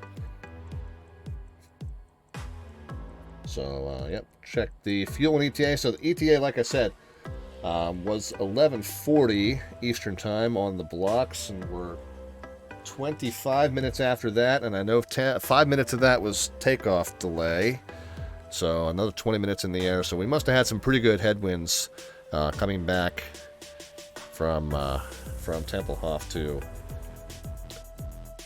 Frankfurt. But let's see how we did with the fuel. Fuel remaining should be 138 gallons. And I think on the first leg we had 25 extra gallons, so maybe on the extra leg we made up the difference because we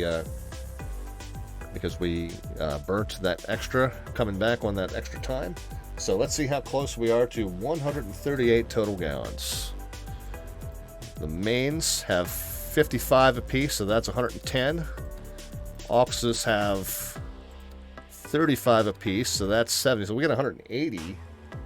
And we're supposed to have 138, so we got an extra 42 gallons. Okay. So times 6, that's about 240 extra pounds. So 825. So that's going to say we're going to have about 1,050 pounds. Let's see what it says in the menu here. Weight and balance. 1,100 pounds. Okay. So, yeah, we wound up a little bit more fuel efficient. We had 25 extra gallons on the first leg and then an additional, say, 15 to 20 on the second leg. So we might need to tweak down the fuel consumption numbers again in this aircraft and hope that we will continue to dial those figures in as we go forward.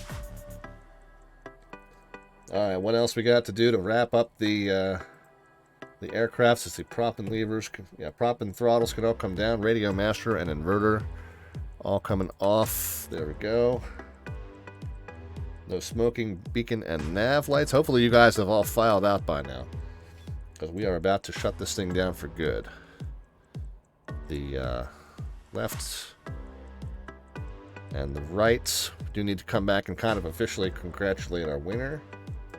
Cowls can go closed. And we will watch a replay or two as well. Alright, master battery switch off. And then I think we will go ahead and close her up. Alright, very good, guys. Let's figure out who our official winner was. It was indeed the person who was closest to 67 on the descent rates. Who did we have? We have 127, 176, 87 from that sweet spot. That's not too bad. 99, Melvin. 77 from Derpex. Derpex, did you have a 2 for tonight? Oh my goodness. 169, 146, 114. I think it's Derpex again, guys. Is that right? Alright, anybody call me out if you think I've missed somebody, but I think it's Derpex for both legs tonight. That is pretty awesome. Alright, well, you get you get the first 2 entries into our August landing rate raffle, guys. 2 raffles on this channel. We didn't really talk much about it tonight. But 2 raffles that we run on this channel, both of them reset as of tonight. So you're accumulating, for raffle number 1, you're accumulating those chat points at the very bottom of the chat panel there, those Twitch alphabets points, as we call them on this channel. You can save up for 5,000 to cash in to get 6 tickets into that monthly raffle, or if you want to cash them in 1,000 at a time for 1 entry, that's fine as well. Derpex gets the first 2 entries into our second raffle, our landing rate raffle. And basically every landing we do for the entire month between now and August 25th, we select a winner who's the closest predictor to the descent rate, and that person gets entered into that second raffle, and we'll pull both of those winners on the same night on August the 25th. From Baltimore, Maryland to the Brandenburg Gate, let freedom ring. Indeed, indeed. All right, let's tell you what. Let's roll back through a couple of replays here. I guess that's going to disconnect us. We can shut some stuff down here that I don't need. I don't need the Navigraph charts. Go ahead and shut off X-Pilot for the night. Yes, we want to go ahead and disconnect. What else don't we need? We don't need VATSIM. Just trying to clean up a little bit here.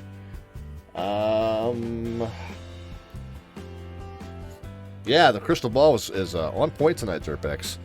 Let's watch that landing back here. Just what do we are? Why won't it do that? There we are. If only I knew how to work this thing. Of course, the last 20 minutes was taxiing. Okay. All right, there we go. We'll watch the arrival from the. Yeah, it's gonna fire up the engines there. We'll watch the arrival from a few different angles. We'll watch it from the tower view first. And while we're watching that, we can talk about what's coming up on our stream. Of course, if you want to know what's coming up in the short term, you can follow us on Facebook or Twitter. The link's at the bottom of the screen. It's basically just Slant Alpha on Facebook, Slant Alpha on Twitter. Should be easy enough to remember. And we always let you know what's coming up in the short term. If you want the full show schedule, you hit the About tab there underneath the window, and you'll see our full show schedule plus a bunch of information about the stream that hopefully you'll enjoy reading through in your leisure time. It's a good amount of information, probably more than you ever cared to know, but the full show schedule is among the items listed down there, and we also have that show schedule posted up on our Facebook page and also on our Discord server. Speaking of our Discord server, you had questions in the chat tonight that you didn't get to ask or that I didn't get to answer because I was too busy flying a plane, or just think of questions later on that you want to ask about the stream or anything that you saw tonight, or navigation or flight sim in general. Or if you want to just stop by and say hi, you're welcome to join us on our conversation. Keep this chat going kind of 24/7, more or less. As my wife hates to remind me, I am pretty much on Discord 24/7. But go ahead and join that Discord server there in the lower right, and join a great community of our viewers that all kind of hang out there and answer each other's questions, help each other out with flight sim related stuff, or sometimes we just hang out and shoot the breeze. So go ahead and join. Yeah, you can see that bend in the runway there. Really, the Ortho scenery's got some elevation issues here at the airport. So right of center line, kind of maybe. Oh, or am I down by then? Nope. Okay, so yeah, touchdown with the right wheel first and then the left wheel, and kind of had the centerline issue back under control by then. So not too bad, really. Let's watch it from another couple angles here. Let's watch it from if we do the flyover view. Yeah, from the end of the runway, it's so far up because I intentionally touched down so late. God, yeah, it's over the horizon.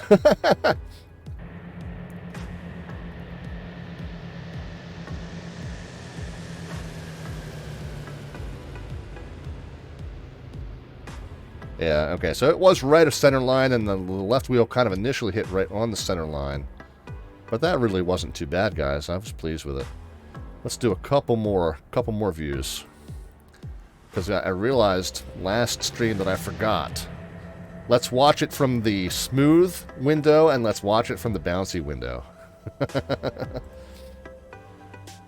Yeah, there we go. Nope, not that one. There we go. Got the mountainous runway.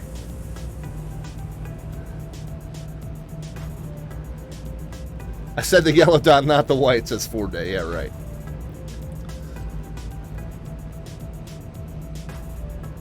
So this was the smooth side.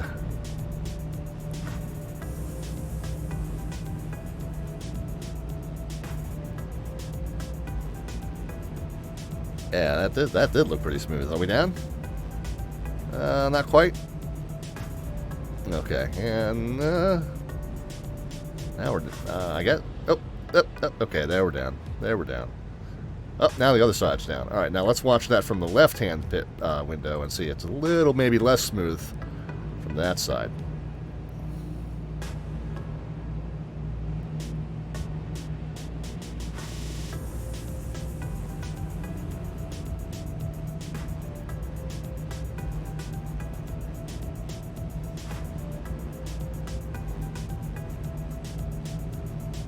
I love watching those tiny little aileron adjustments. Okay, yeah, okay, yep, there. Engines go down, and whoop, whoop. Oh, that really wasn't that bad. Okay, yeah, now we're down. Really wasn't that bad. And I guess that whoosh is the tail wheel coming down, which is the sound is incredible. Yeah, happy with that. Alright, let's ride back in, guys. Yeah, I was pleased. Pleased overall. We'll watch. It's not about Great Britain, it's about great butter. There it is. That was great butter. I was pleased with it, guys. I was pleased. All right, where did we leave off? We were talking about the social media. We talked about the Discord. Talked about the upcoming events. Oh yeah. So we're on the show schedule, and tonight's Douglas Overseas, of course. This coming Wednesday, we are going to hit the next two of the Boston Virtual ARTCC Wings Over New England flights. Now the next two really start focusing on jet aircraft RNAV procedures. So we're going to bust out, instead of the Mooney, since the Mooney is kind of grounded anyway, but instead of that Mooney, we're going to bust out that working title CJ4 mod citation jet for Microsoft Flight Sim 2020. We're going to do IFR 14, which goes from Bedford to Burlington. We're going to talk about flying an RNAV route and an RNAV approach. Then IFR 15 goes up to Syracuse and introduces us to the RNP, the RNAV RNP approach. Okay, the taxi-in's going to be a little sloppy, but shh, don't tell anybody. So that will be the 4th, and then Friday the 6th we're off, but Saturday the 7th, all Saturday afternoon. Now, my European viewers are going to be very pleased to know that we'll be on very much earlier than normal on Saturday, because we're going to be in support of Boston Virtual ARTCC's Boston Tea Party. I don't yet know what position we'll be staffing for that, but we're going to be staffing a delivery ground or tower position somewhere within the Washington ARTCC as Boston hosts its annual signature event from noon to 7 hours on Saturday. That's noon to 7 Eastern time. So we're going to get started 1600 Zulu time on Saturday the 7th. And yeah, we're going to be doing that whole 7 hours, guys. So probably have a meal break in the middle. And all kinds of, we'll enjoy ourselves. We'll come up with ways to enjoy ourselves. The mixture might be a little bit richer peak that day. And we'll have a good time on Saturday the 7th on some air traffic control position in support of that Boston Virtual ARTCC's Boston Tea Party event on Saturday. So we won't see you for our Friday stream. We'll have a wifey date night, since I'm taking all day Saturday away from her. But Saturday from noon to 7 Eastern time, 1600 Zulu to 2300 Zulu on Saturday the 7th. Again, that full show schedule posted in all those locations that we talked about before. The one that you really kind of want to key in on, if you are new to the stream especially, and if you are new to VATSIM, or you're considering getting on the VATSIM network but you haven't worked up the guts, we've got a newbie-friendly event that we're hosting on Wednesday the 18th of August on the VATSIM network. So if you don't yet have a VATSIM ID, go ahead and sign up for that now. You're going to have to pass a very, kind of light entrance exam, just about knowing where to find charts and stuff. So it's going to take a little bit looking into if you're newer to aviation. But get that VATSIM account now and get it active and fully up and running. And once you pass that exam and you give it the 24-hour cooldown period, connect your pilot client to the network and troubleshoot and make sure that you have working radios, can hear and talk to air traffic control. Even if you just say radio check, you don't even need a call sign. Just key up, say radio check, and wait for somebody to say 5x5 or loud and clear or whatever they say. But make sure you work out troubleshooting beforehand, so that by the time the 18th comes around, we'll all connect up at Raleigh-Durham International Airport. We're going to do a two-hopper. We're going to go Raleigh-Durham to Norfolk, IFR, and we're going to go Norfolk to Ocean City, Maryland, VFR. The beauty of those two flights is, if you look on my YouTube channel, which is linked on the lower left-hand side of your screen, we've got some tutorials up there for creating an IFR route, how to find or create an IFR route, how to put together a VFR route plan. We've also got a tutorial there on what to say to air traffic control. Well, guess what, guys? All those tutorials were based on these exact flights that we did a couple years ago on the channel for as a newbie-friendly event. So all those tutorials are exactly geared toward that event. So yeah, August 18th, Wednesday, 7 p.m. Eastern Time, 2300 Zulu time. Go ahead and join up this. A plane baked into the scenery there. Okay. But go ahead and plan on joining us on the 18th if you're brand new and you're considering getting on VATSIM for the first time. We're going to have that staffed up with the Washington ARTCC control staff, and they know coming in that it's going to be a smallish group flight of new people. So they know what to expect, and they're going to be extra patient and all that stuff. And like I said, those tutorials that we made for you all cover that exact routing and that exact phraseology. So should set you up pretty well if you would like to get on the VATSIM network and maybe get your first flight in on Wednesday the 18th. Mr. Undercover 87 says this is the wrong airport for the airlift, and what do you mean by that? So this is Frankfurt Airport, and there were several different airports that were used as bases for the Berlin Airlift. There wasn't just one. Obviously, they were all headed to Tempelhof, but they departed flights from several different airports. I don't know exactly what airports they were, but we based this flight on the VATSIM Germany divisions. I go flight sim stuff, special charts. VATSIM Germany put on a commemorative event, and this was the flight that they specified in their materials. So if it's the wrong airport, you can blame the Germans. But this was, based on a commemorative event that they put on back in 2018. And so this was the material that they released as part of that event. These were the charts that they included. And it definitely included departing, and it says, from right here from Frankfurt. So this is where we parked. And so it's based on the information that they put together for this commemorative event back in 2018. So if it's the wrong airport, it's oh well. But to my knowledge, they departed flights in the real airlift. They departed flights from 3 or 4. This was only one of like 3 or 4 different airlift routes that were actually used, to my understanding. But again, my world history is not that strong, so I mean, hey, you may know more than me about it. That's not out of the realm of possibility. Anyway, back to what I was saying. Wednesday the 18th. By the way, if you are going to attend that, I would appreciate you going ahead and signing up for our Discord. Again, the link on the lower right-hand side will reappear here momentarily. And that's RQR, by the way. In the middle of that invite string is RQR. Some people have put in G in there by accident and not found it. But when that link comes back up, go ahead and join in our Discord. RSVP, there's a special channel for that, what we call First GA Wings flights. So I would appreciate you RSVPing for that flight, just so we can tell Washington ARTCC about how many of us to expect that evening. So if you're planning on flying along with us, hope that you do. If you're not new and would like to fly along with us, that's fine too. That's not a problem. Would appreciate having anyone who wants to come along, because the new guys can listen to the experienced guys and just do what they do. That'll make it even easier. So if you are more experienced and you want to fly along with us that night, please, by all means, just jump into that Discord if you're not already there. Jump into that First GA Wings channel that I created just for this event. I posted all the tutorials in that channel. And I also, at the very top, very first message, I have an airplane reaction you can click on if you want to RSVP and let me know that you will be there. Again, I'll use that as a basis. Obviously, we know it'll be plus or minus a few. But I'll use that as basis to let Washington ARTCC know about how many of us are coming that night. So please do let us know if you are going to fly along. All right, that's going to do it for me, guys. We talked about also that YouTube channel, lower left-hand side of your screen. We talked about the tutorials being over there.